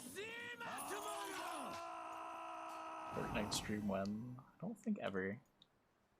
Maybe if Fortnite ever does Twitch bounties.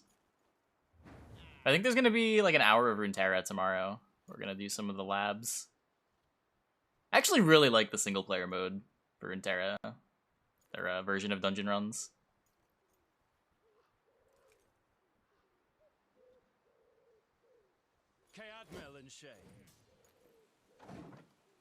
Hey, tier 1.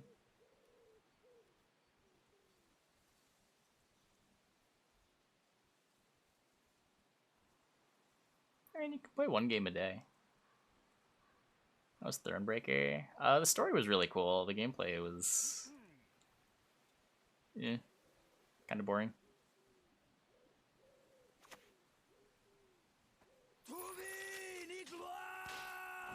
Yeah, Thornbreaker is really good when you're not playing Gwent. Thornbreaker might have been the worst possible marketing for Gwent. It did everything except the Gwent gameplay really well.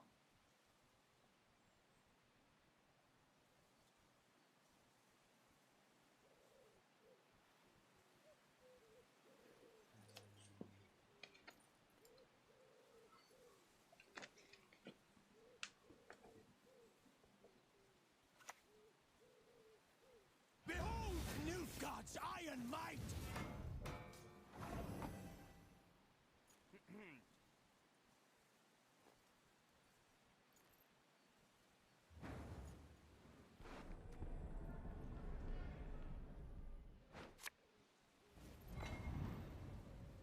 be so much better if the AI didn't take a long time. Yeah, you can literally see...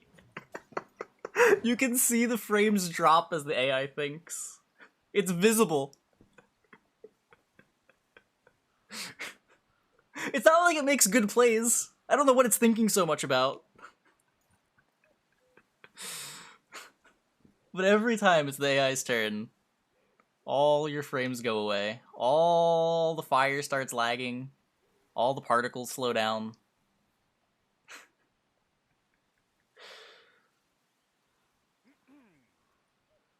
And then it makes the worst play on the board.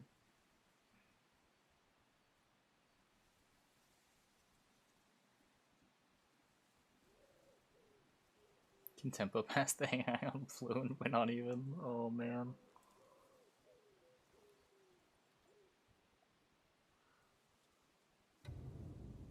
Yeah, but like, you can be bad and slow, but don't be... You can be good and slow, but don't be bad and slow. If you're gonna be bad, just be bad.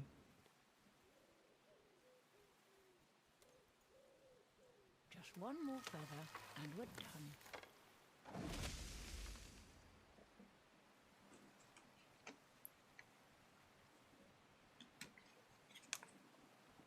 That's what you do in chess. Yield and save me some time.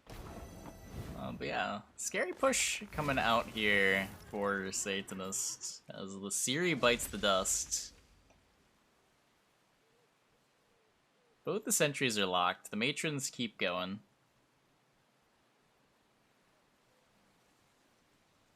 Love the compilations of the Hearthstone AI doing dumb things. Hearthstone AI just like picks a random play, right? Like that's what I mean. Like the Hearthstone AI is bad, but it's intentionally bad, and it doesn't sacrifice speed.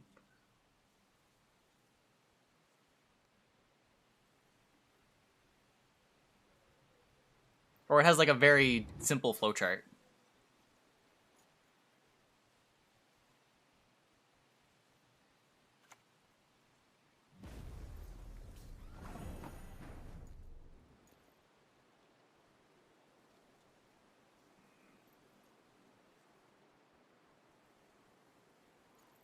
Okay. Is this gonna be Gezeras committed? They cannot see us.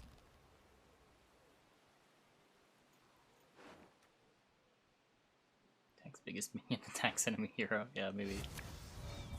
Okay, there's the Gezeras.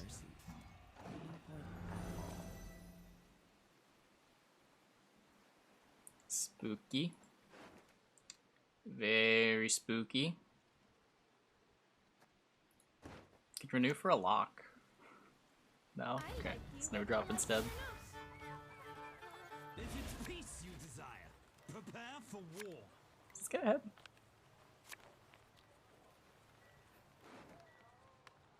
Has that animation always been so slow?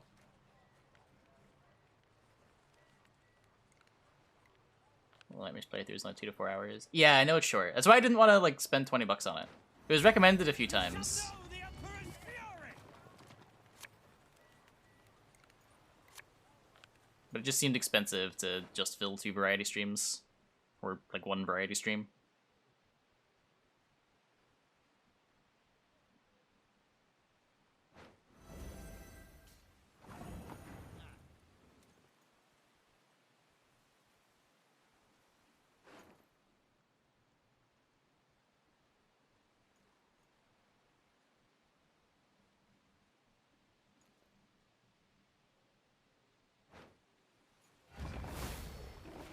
It'd be a shame.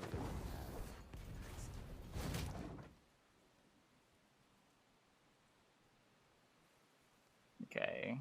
So this has to be renew for the lock, right? And now what's left? Forest Protector versus card up.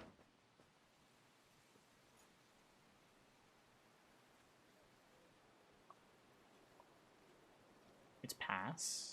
Oh shit. There's a Master of Disguise. Yikes. That's not good.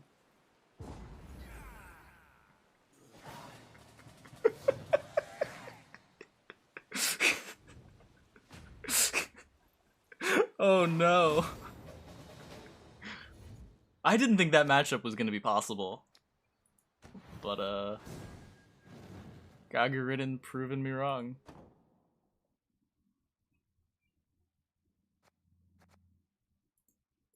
Shame. I mean, the game was over. You're down 2 cards. You're not a deck that plays from behind.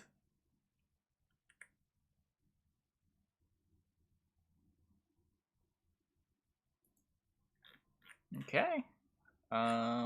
We got Sly up against Gagarin in the finals. Let's bring up Sly's deck lists. We brought a bit of spice, right? I think we got a spicy final. Yeah, we got a Flurry Warriors, Imprisonment Ball, but also this Redea Deathwish deck.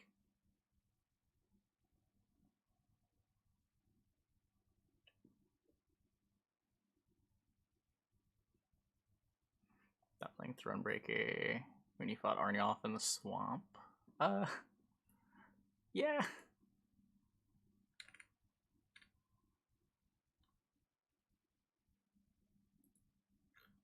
Okay. Let's start the round. While these players are looking at their opponent's lists and banning, I'm gonna take a quick restroom break. I'll be back in like 2 minutes, and when we get back, we'll get on with the finals. Hope you guys stick around.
Yeah, I played Thronebreaker on stream. I think it's all up on YouTube. Oh, and just in time to get our game invite. Your ban fodder should at least ban deck. Yeah. Kelly is ban fodder. I don't know. Seems like a deck a lot of people are gonna leave unbanned.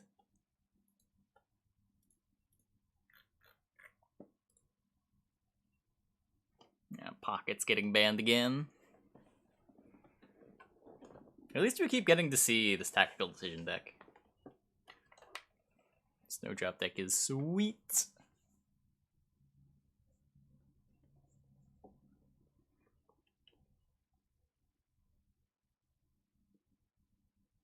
Thronebreaker was the first variety game. We played Witcher 3 before Thronebreaker. I'm pretty sure we did both of them before Hearthstone, though.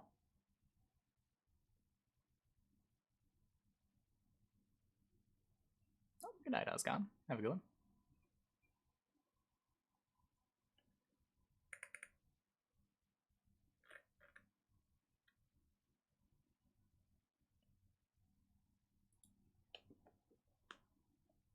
But I think it went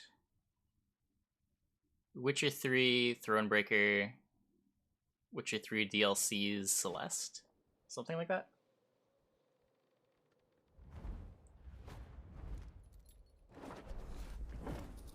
I think after Celeste, we immediately went into Hollow Knight. And then I think it was Celeste again.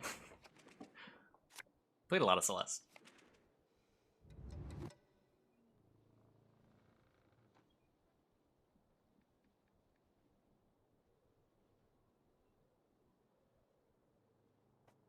Monster Train fit in there somewhere.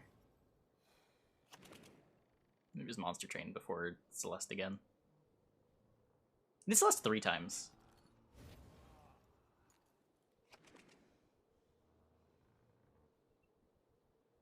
Yeah. We did Celeste in the B-sides, then we did Farewell, then we did mods. I play Witcher 3 again? Nah, I don't think I want to play it again.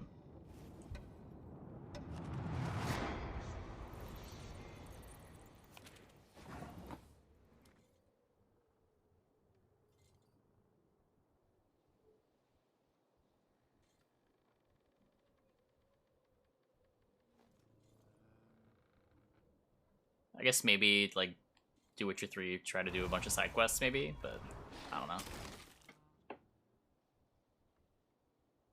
The side quests seemed really hit or miss. Some of them were really good, some of them were just kind of whatever.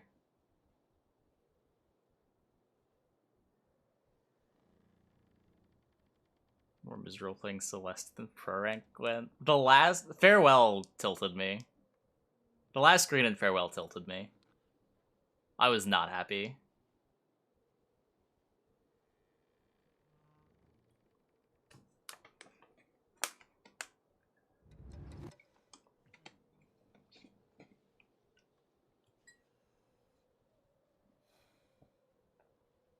Like, the whole game is difficult, but the execution is all short, right? Like, the amount of time it took to retry a particular portion, a screen was only ever, like, at max, like, 40 seconds long.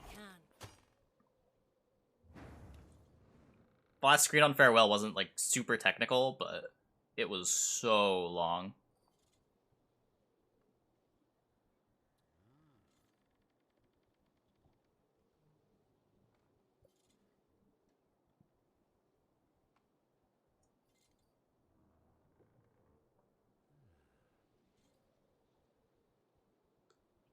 These games into existence. I could see just like a making fun of Witcher 1 stream. That might be funny. I don't know if I'd want to commit to playing the whole game.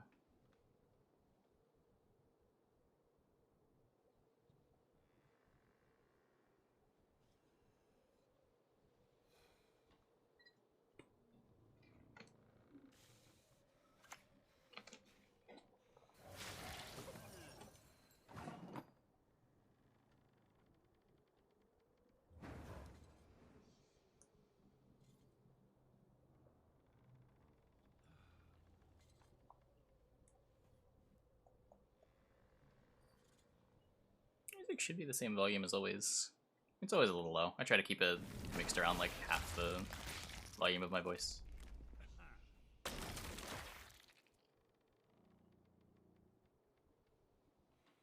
Those just like some tracks have really quiet portions, and I can't really do anything about that.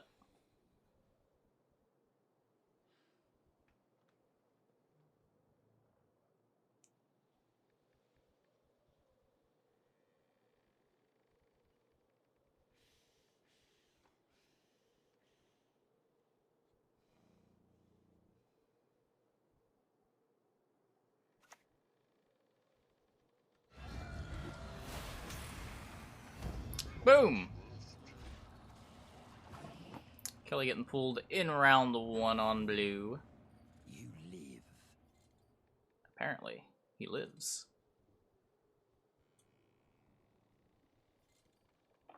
So what does this mean for later? There's still Beast, there's still Nithral, there's still Siri Dash, which was unfortunately missing in round 1.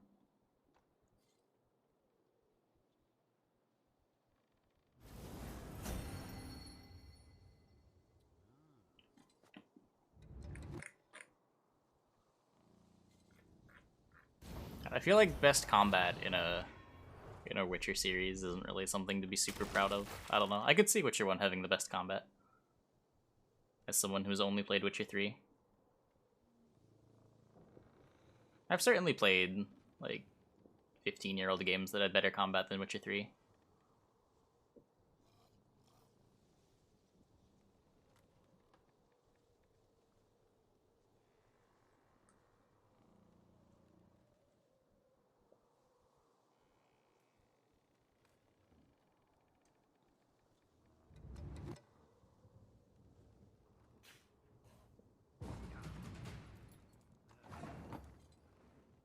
Sure, one combat makes you mauled, yeah. I know very little about it.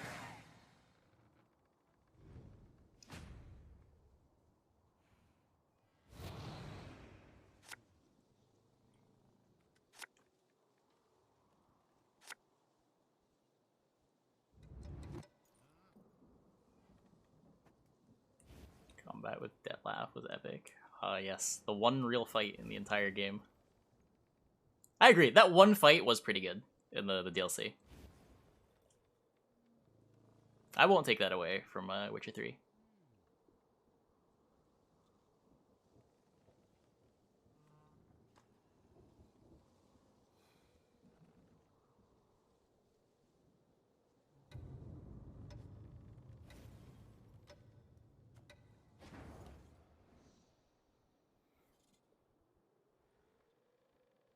Iris's worst nightmare was pretty dope.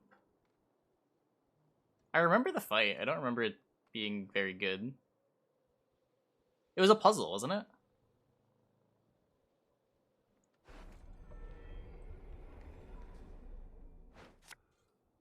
You just had to like figure out the trick.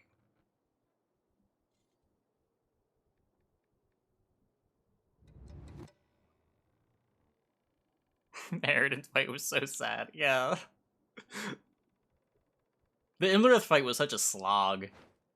Both the last couple fights were not good. No one gets to fool me twice.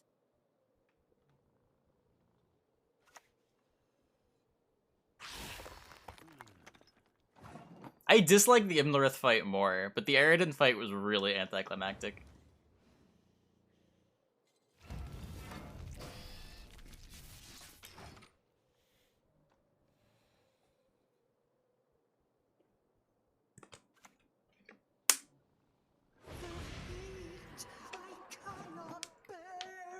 A slot? He just kept running around. You spent more time trying to chase him than you did hitting him.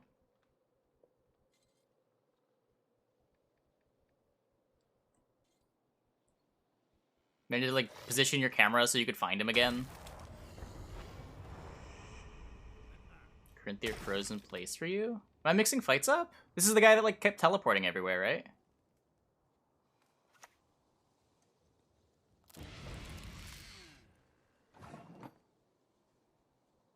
It felt like just like a fight with my camera, more than it felt like a fight against Imlerith. Or Corinthia, I don't know which one it was. Corinthia was earlier, right?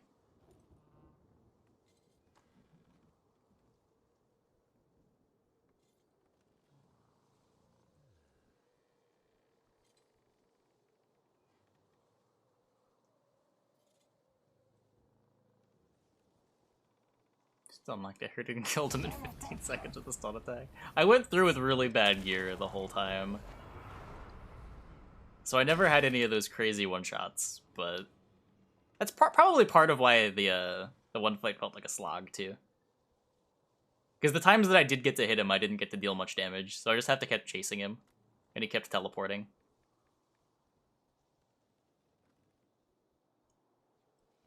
You know, it's the top of the mountain during Sabbath.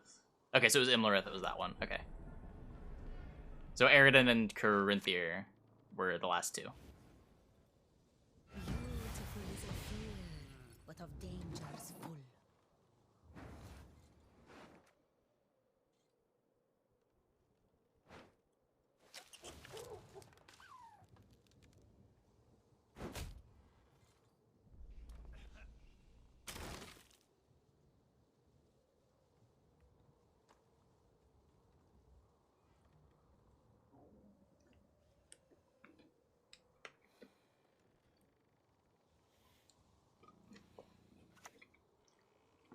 Taught me to fight like this. You wouldn't know them. Old friends in the Yu-Gi-Oh community.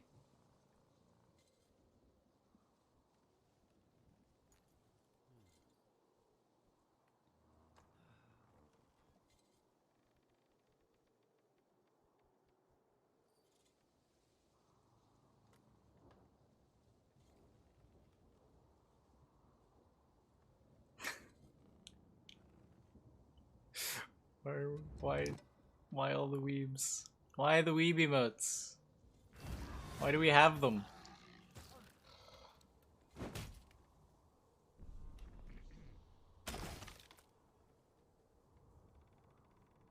Yu-Gi-Oh community? Wait, why is that in quotes? What's wrong with the Yu-Gi-Oh community? Okay, don't answer that. I know what's wrong with the Yu-Gi-Oh community, but you don't know my portion of the Yu-Gi-Oh community. It wasn't... Parts of it weren't that bad. Oh.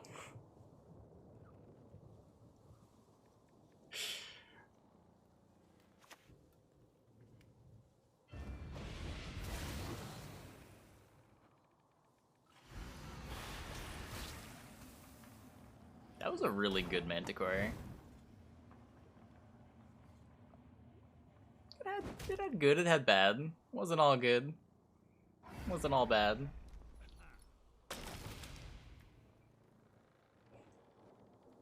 Sly with a larva stuck in his hand. He can use the Cyclops to take out either the Yigern or the Beast. But, he needs points. Bargist on Endrega Eggs gets a lot of points.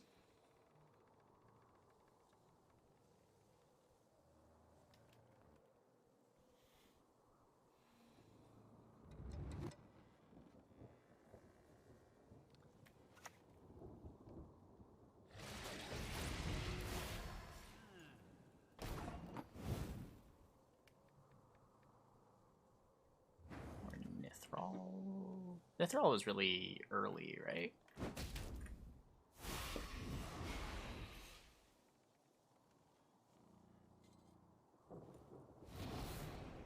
Oh wait, we're talking about the game. Oh, my bad. Thought we were talking about Witcher 3 bosses again.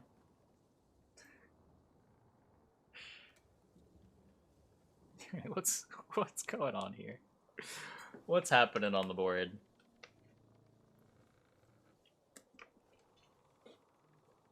The Cyclops wasn't played. Instead, played the Bargist. Still the ability to kill the Yigern.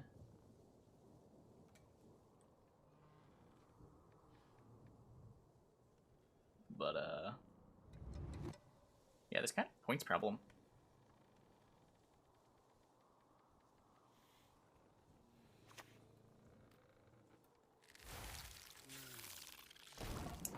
Larva comes down. And now if you spores the 8, you can't Cyclops? You can drag a warrior into Cyclops?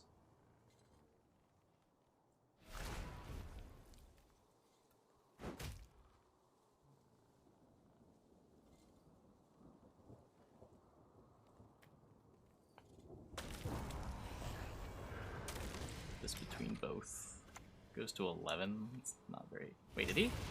He leadered Yigern?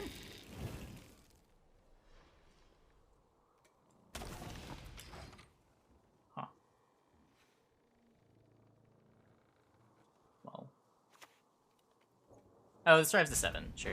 But, yeah, it's still short.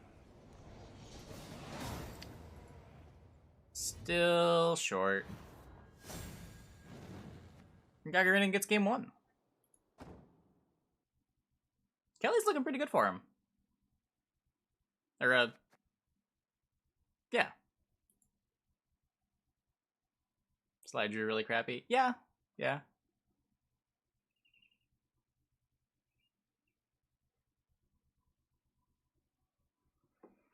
Some clunkers left over.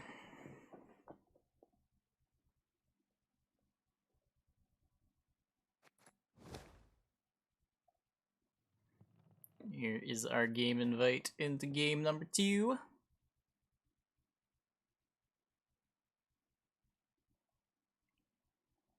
killed Kira on your first run? You can do that.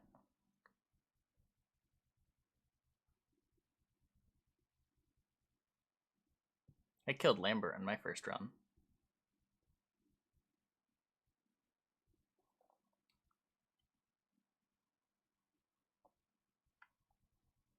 Think of the new cards. The bronze is sweet. I don't know if the gold's any good.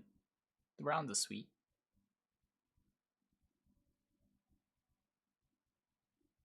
Challenge today? Challenges are tomorrow.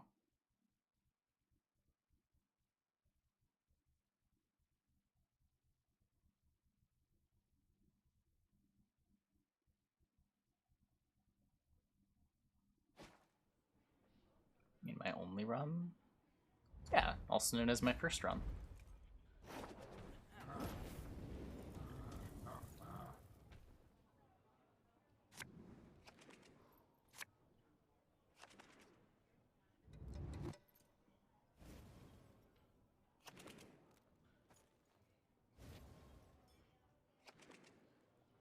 Okay, so we got Sly on his Reckless Flurry Warriors? Yes, Reckless Flurry Warriors up against Gagarinen's Snowdrop deck, which keeps winning games, despite matchups that don't seem very favorable. So, how does this deck deal with Damien? It's got Gutting Slash that can potentially deal with it. A ping into Skjortel can deal with it in round 3. Has a lock, but there is a Purify on the other side of the table. Morkvarg can deal with the Snowdrop. Morkvarg probably going to be dealing with Defender, though.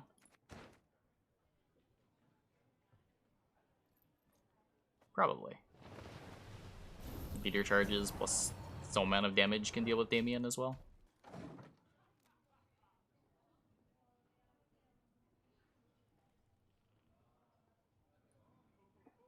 Sly just leaving on the Longship, TAing it up to play around all the locks in Gagarinen's deck.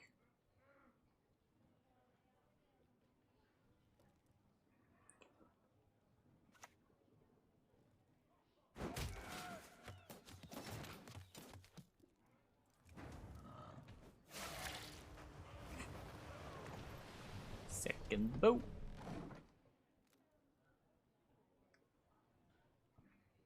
Lock can come down to answer the 4. This can still get maraudered as well. Like Brockbar Hunter to knock the last armor off.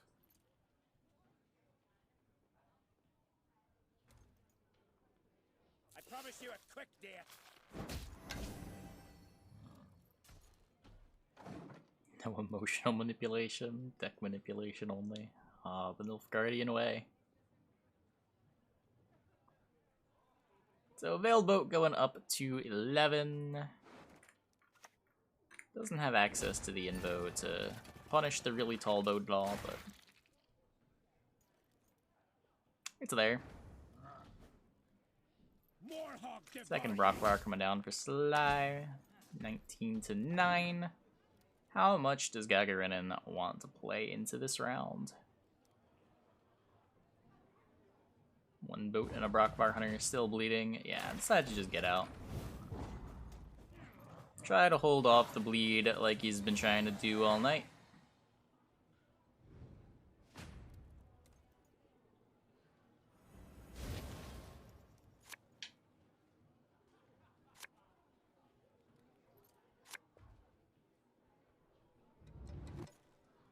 Finds the Morkvarg.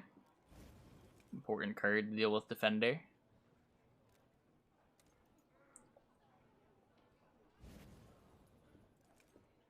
Now there is a Renew, and only one Morkvarg, so...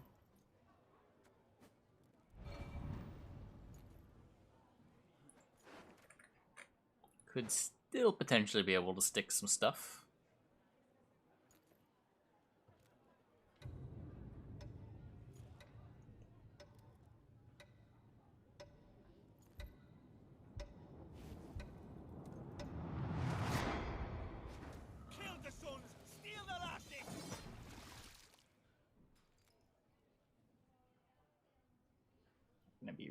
reveals today? I think we gotta wait until Monday. Usually no reveals on the weekend.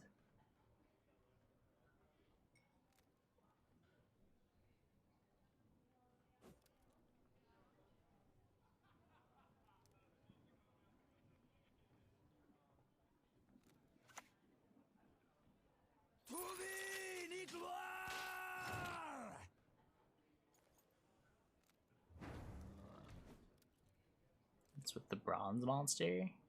Missing something? I don't know. What are you thinking it is?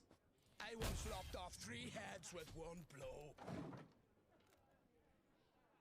Being said to reveals on Saturday. Yeah, I mean, I don't know for sure. I just know historically they haven't done reveals on weekends. Yep, 4 provision and 4 provision 2-point return engine. It requires 25 on a row to start being an engine. Joust takes out the great sword.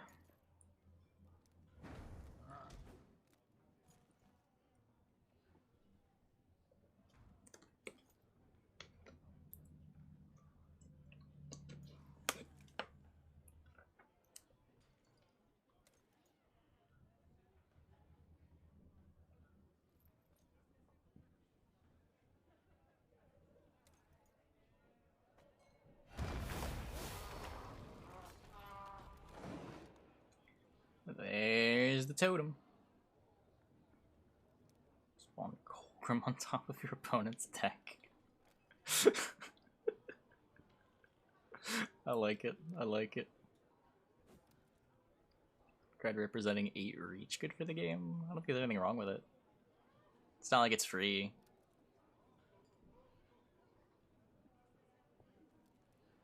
I don't think I'll ever complain about build around bronzes being good.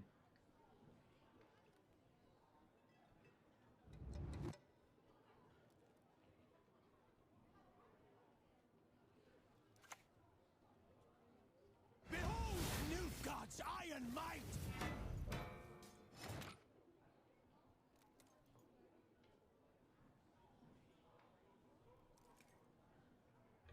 You could maybe argue that like Sabbath is a little too generic. It might be too easy to get, but I mean, we'll see as we play with it. A little hard to evaluate. And yep, there's Morkvarg taking out the defender.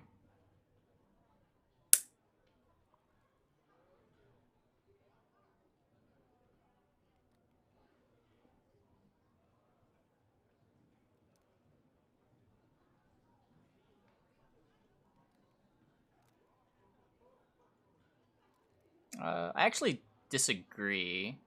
There should be a limit to like how free value is, but like they should be more gated around being situational than how much value you should get out of them. I think it's fine for 4P cards to play for as much as gold cards, as long as there's like deck building costs associated with it, or you need to play the game in a certain way to get that value. And the idea behind the Sabbath is that, right?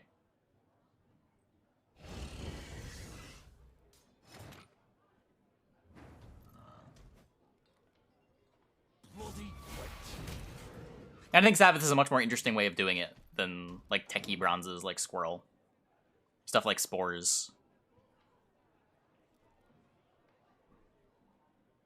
Mock'em Guard's a great example, right? Like it's a 4 provision card that can pretty easily play for 10 to 12 is the ceiling, I think.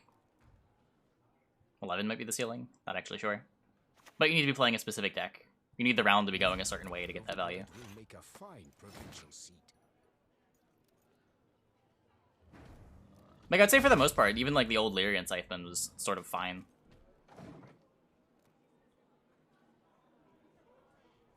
Now the card's sort of just like a more generic Mahakam Guard, but still plays for really good value. But I didn't hate the card while I was playing for 15 to 18 points.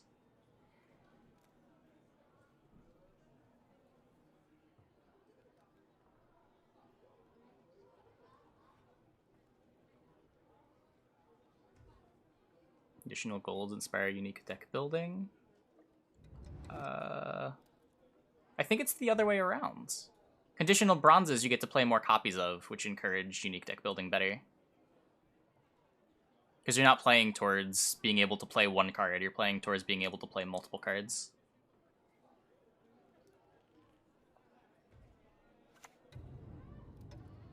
Yield and save me some time.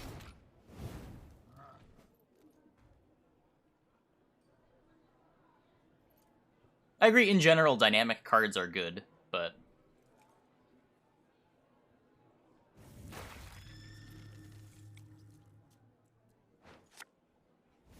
I think it's more important on bronzes.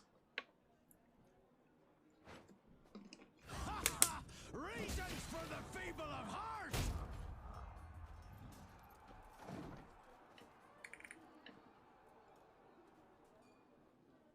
Back Alley Chemist is a good example. Yeah, exactly. Stuff like that.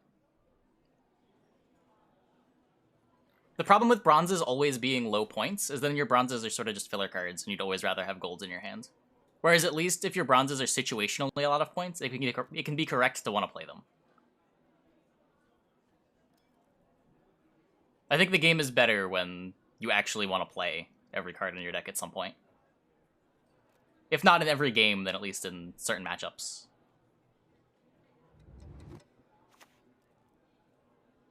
We need no help from outsiders.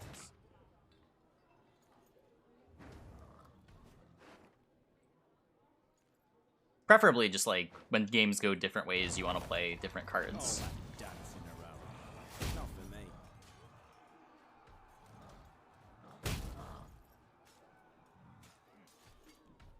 That's the need to nerf these cards. They're part of the leaders. Surprising play a unique card, not available. Yeah, yeah.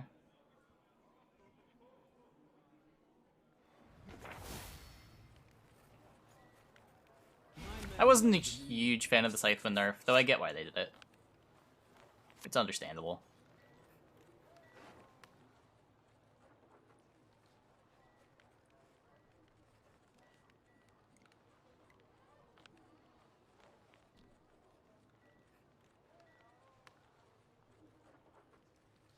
Gaga Malding. Oh no. Oh no. Has Gaga won once yet? Yeah, he's in the finals with it. I don't think it's gotten banned a single time. Tap your foot. Come on, give it a lash. Sing along.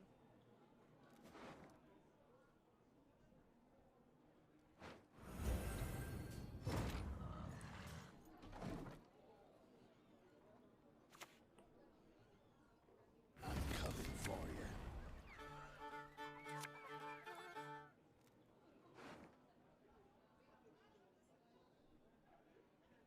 None of them were necessary. I agree, none of them were necessary. Greatsword, maybe, you could argue, needed to happen.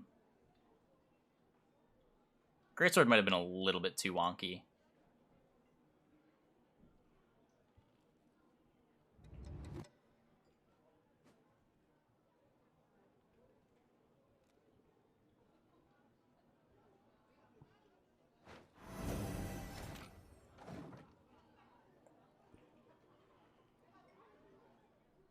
But like the others had significant deck building costs and significant gameplay costs.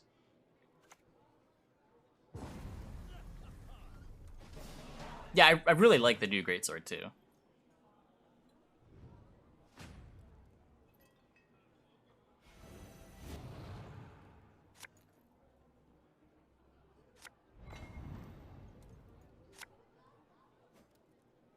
Mighty Invo looks like a Bear Witcher.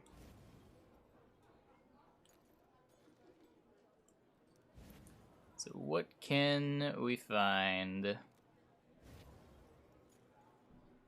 don't know if Safecracker's OP, but I do agree that it's kind of boring. I wasn't a fan of the change. Not a huge fan of feeling like it's just homogenizing the card pool.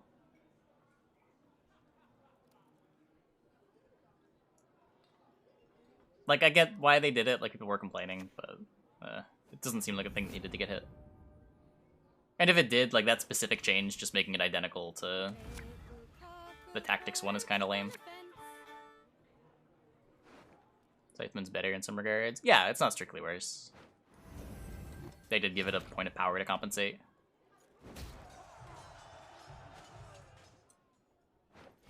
What is it?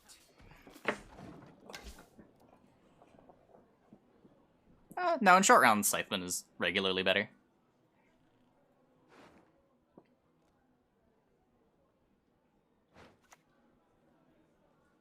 Lead the Nordling's dogs until they beg for mercy.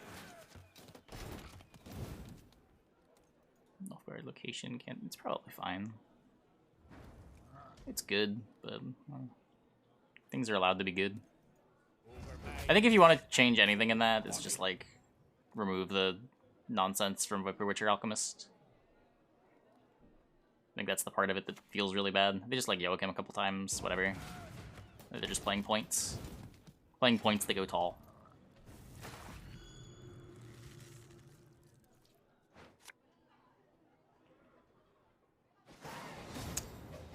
Yeah, that was brutal. That was a beating. Into game 3 we go. Into game 3 we go.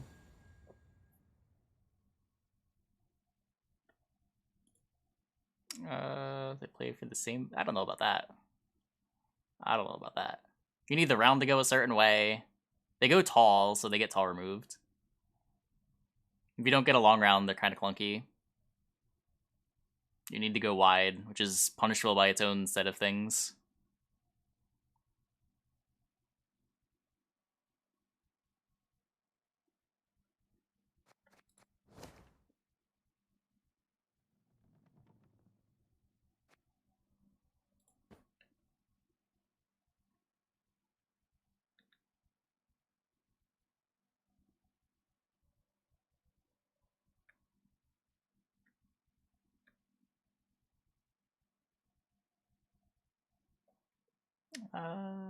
Maybe.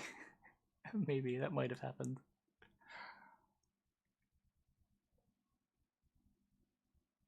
Yeah, exactly. Exactly.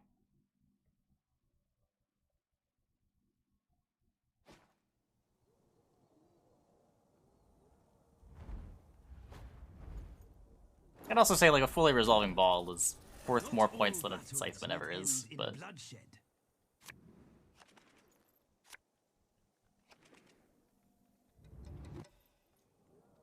that's not even really the point. Just like how much work you have to go through to make Scytheman good.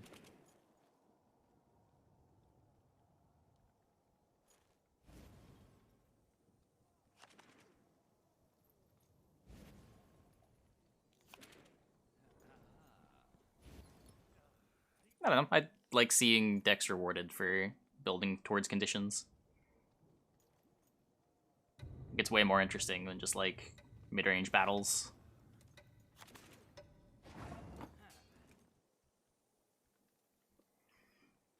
Okay, so this is Redea Deathwish up against Snowdrop Nilfgaard. Snowdrop card draw Nilfgaard. Can't lead on the Siri Dash, as there's the threat of Manticore, but can turn to the Siri Dash, because I don't think there's a Heatwave in this list. Yeah, no Heatwave to be seen.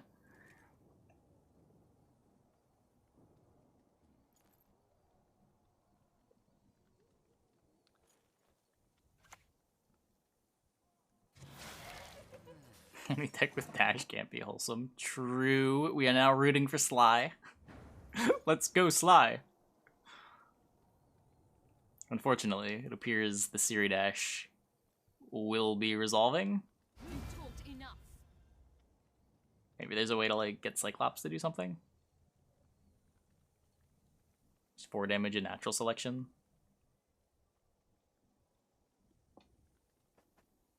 Does even have to TA it right now? I guess he can wait. There's no 5 damage.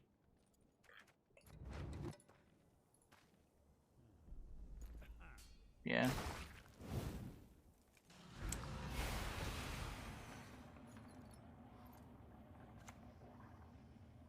Oh. There's the punish! Well played, my friend.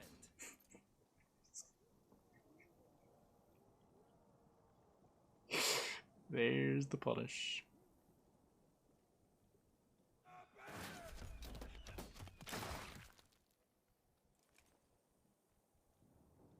Why was he greeting there? I mean, yeah. He could have charge Cyclops, right? That does 9.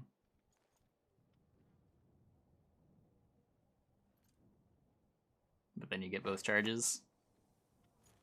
Truly. And now I shall break you.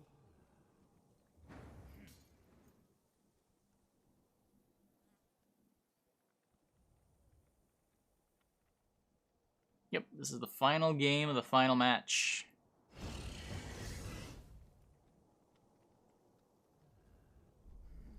Still holding on to this crystal skull. Not sure what the idea with it is.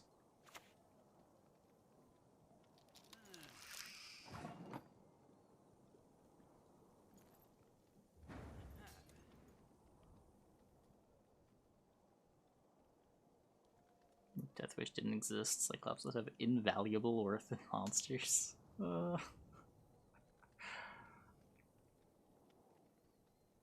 I don't know. It does represent a lot of removal reach, but man, does it feel bad to play a 4-point card?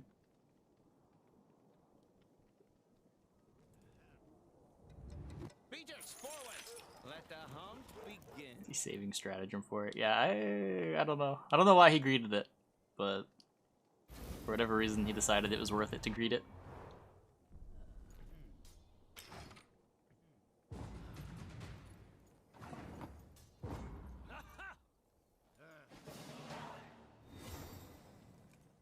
Consume that doesn't go tall. Yeah, that is a cool aspect of it.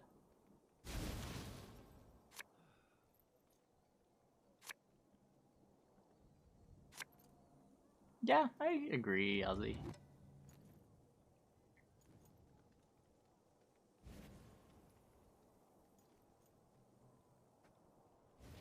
I think generally there's types of cards that reward you for getting to a condition or the best types of designs for Gwent. Cyclops again. Destroy an allied unit, damage an enemy unit by its power.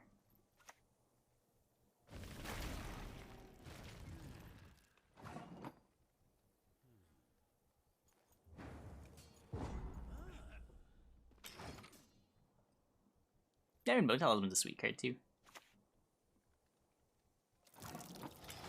Bone Talisman is a great example.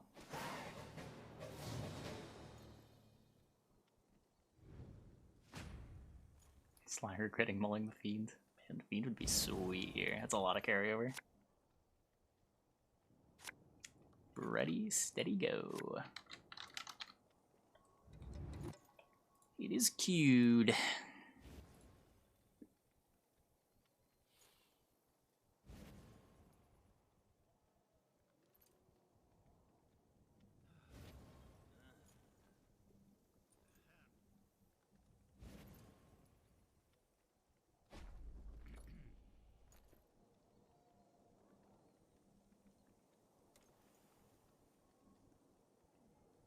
Horn's super good. It was just like the best top end card because top end cards were bad. It was like a 15 for 13, 15 for 14.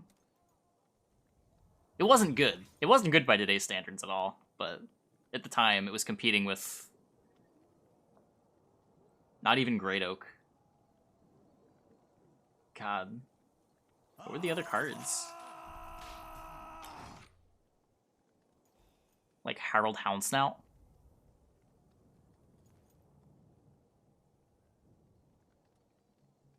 Old Spirit Tip. Wasn't Old Spirit Tip like a 12 for 14?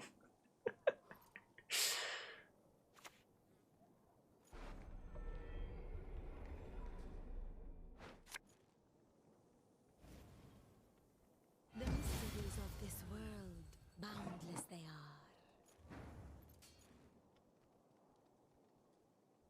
Yeah, Froth boosted an entire row by 2. I think it started at like 9 provisions, got nerfed to 13, and then got reworked. 13 provision bronze, by the way.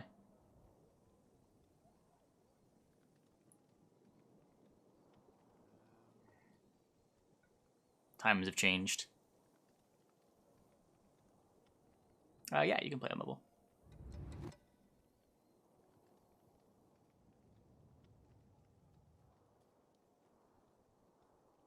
Wait, it was 13 for 15? Wait, they've nerfed Spirit Tip by a power? I didn't know that.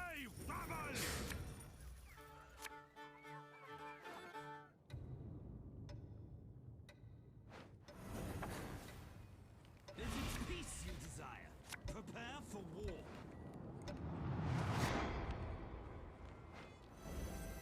It's the end for the great sun. Okay, so there is a snowdrop in play, and the snowdrop is living. There's about to be a second snowdrop in play. It will also be living.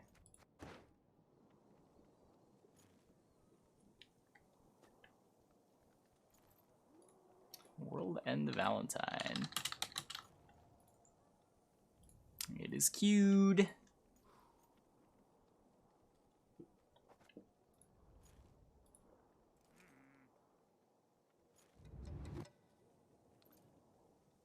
But yeah, cards were, wasn't Goliath like a 10 for 10?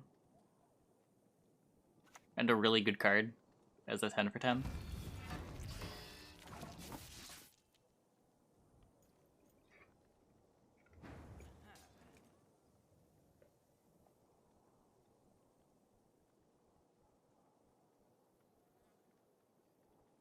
It was really hard to break 1-to-1 provision to points anywhere in the card pool.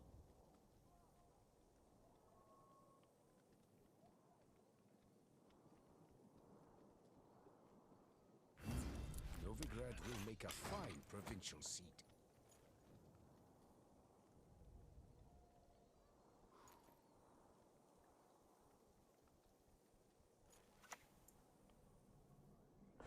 Okay, there's the Dodric. The Dodric will die to Maruna Yoink, I think. Or Manticore. Probably Maruna Yoink. Unless there's a way to boost it, which I guess is what we're doing. There's no way you don't boost it.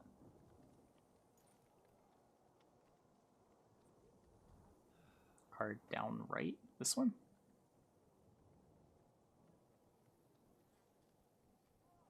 A shame I have no Saving Letho for Damien?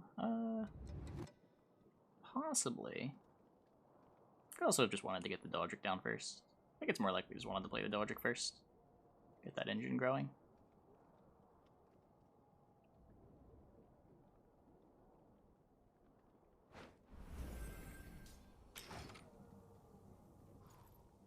Spores might end up being really good.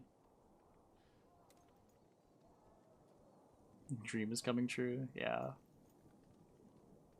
Is Merida just gonna be bricked?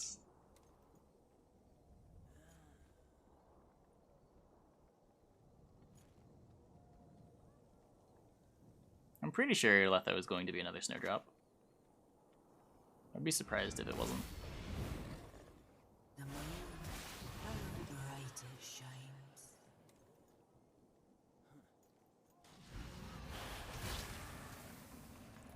So for Damien, isn't Snowdrop just better than Damien? You've got a Dodric going.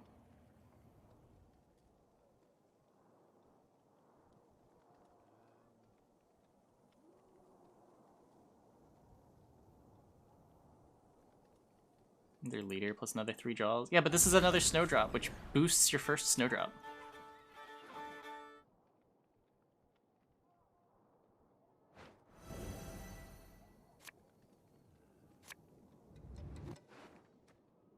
It's like 1 draw less, but now you have another Snowdrop that's growing.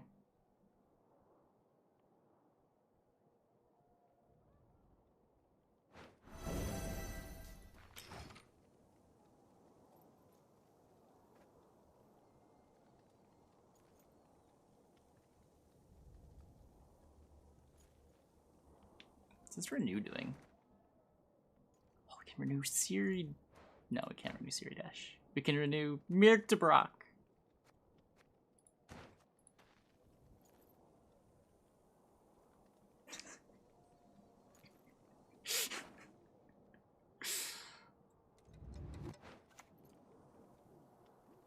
Oh no, we can't renew Mirktebrock. We can put renew on the bottom of our deck. Hooray!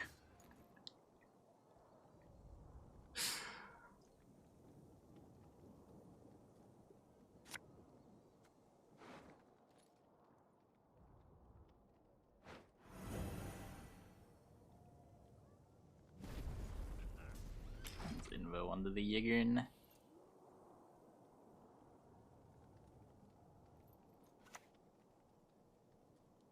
It was still worth 7. I mean, all these cards are 7 or more, right?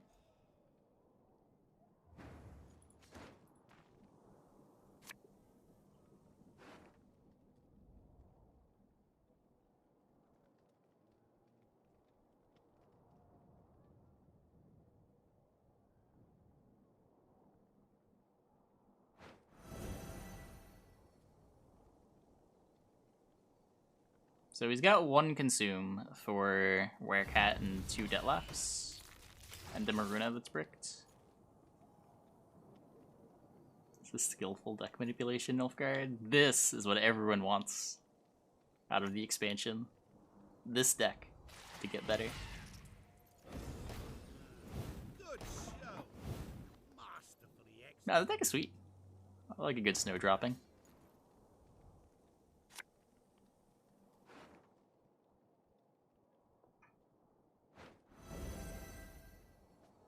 For the Duquesa! Why, thank you. Oh. Looks like Gagarin takes the game, takes the tournament with 2 gigantic snowdrops.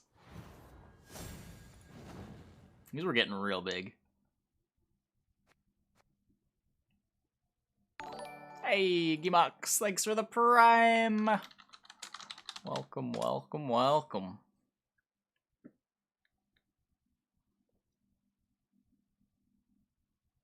Wasn't terrified of playing tall deck. This will be fun. I mean, the deck has double defender and a leftover defender, depending on the matchup. Hey, video games also with the prime.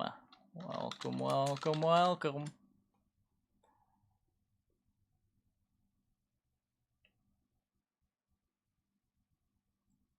Oh, hey, glad you enjoy the content.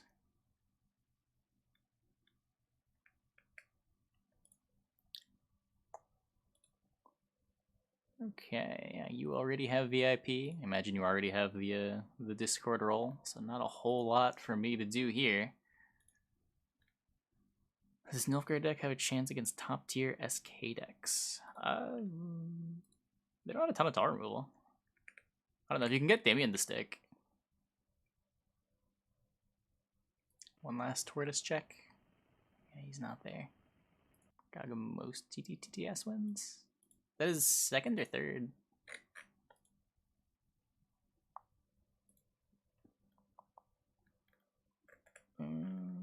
So he won 30. He won 23. So I think that makes him tied with Kuno.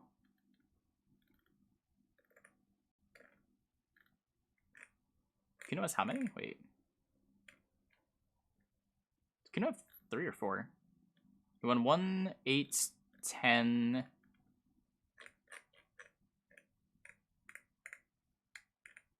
Married won a bunch too. I think he won 3. Married has 17,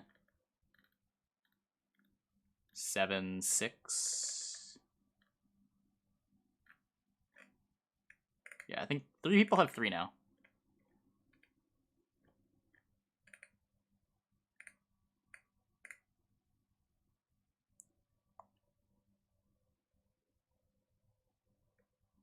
Been over 30. Yeah, we're on 36. This was the 36th weekly tournament. This one ran flawlessly too. There were no tech issues with the tournament client. Impressive.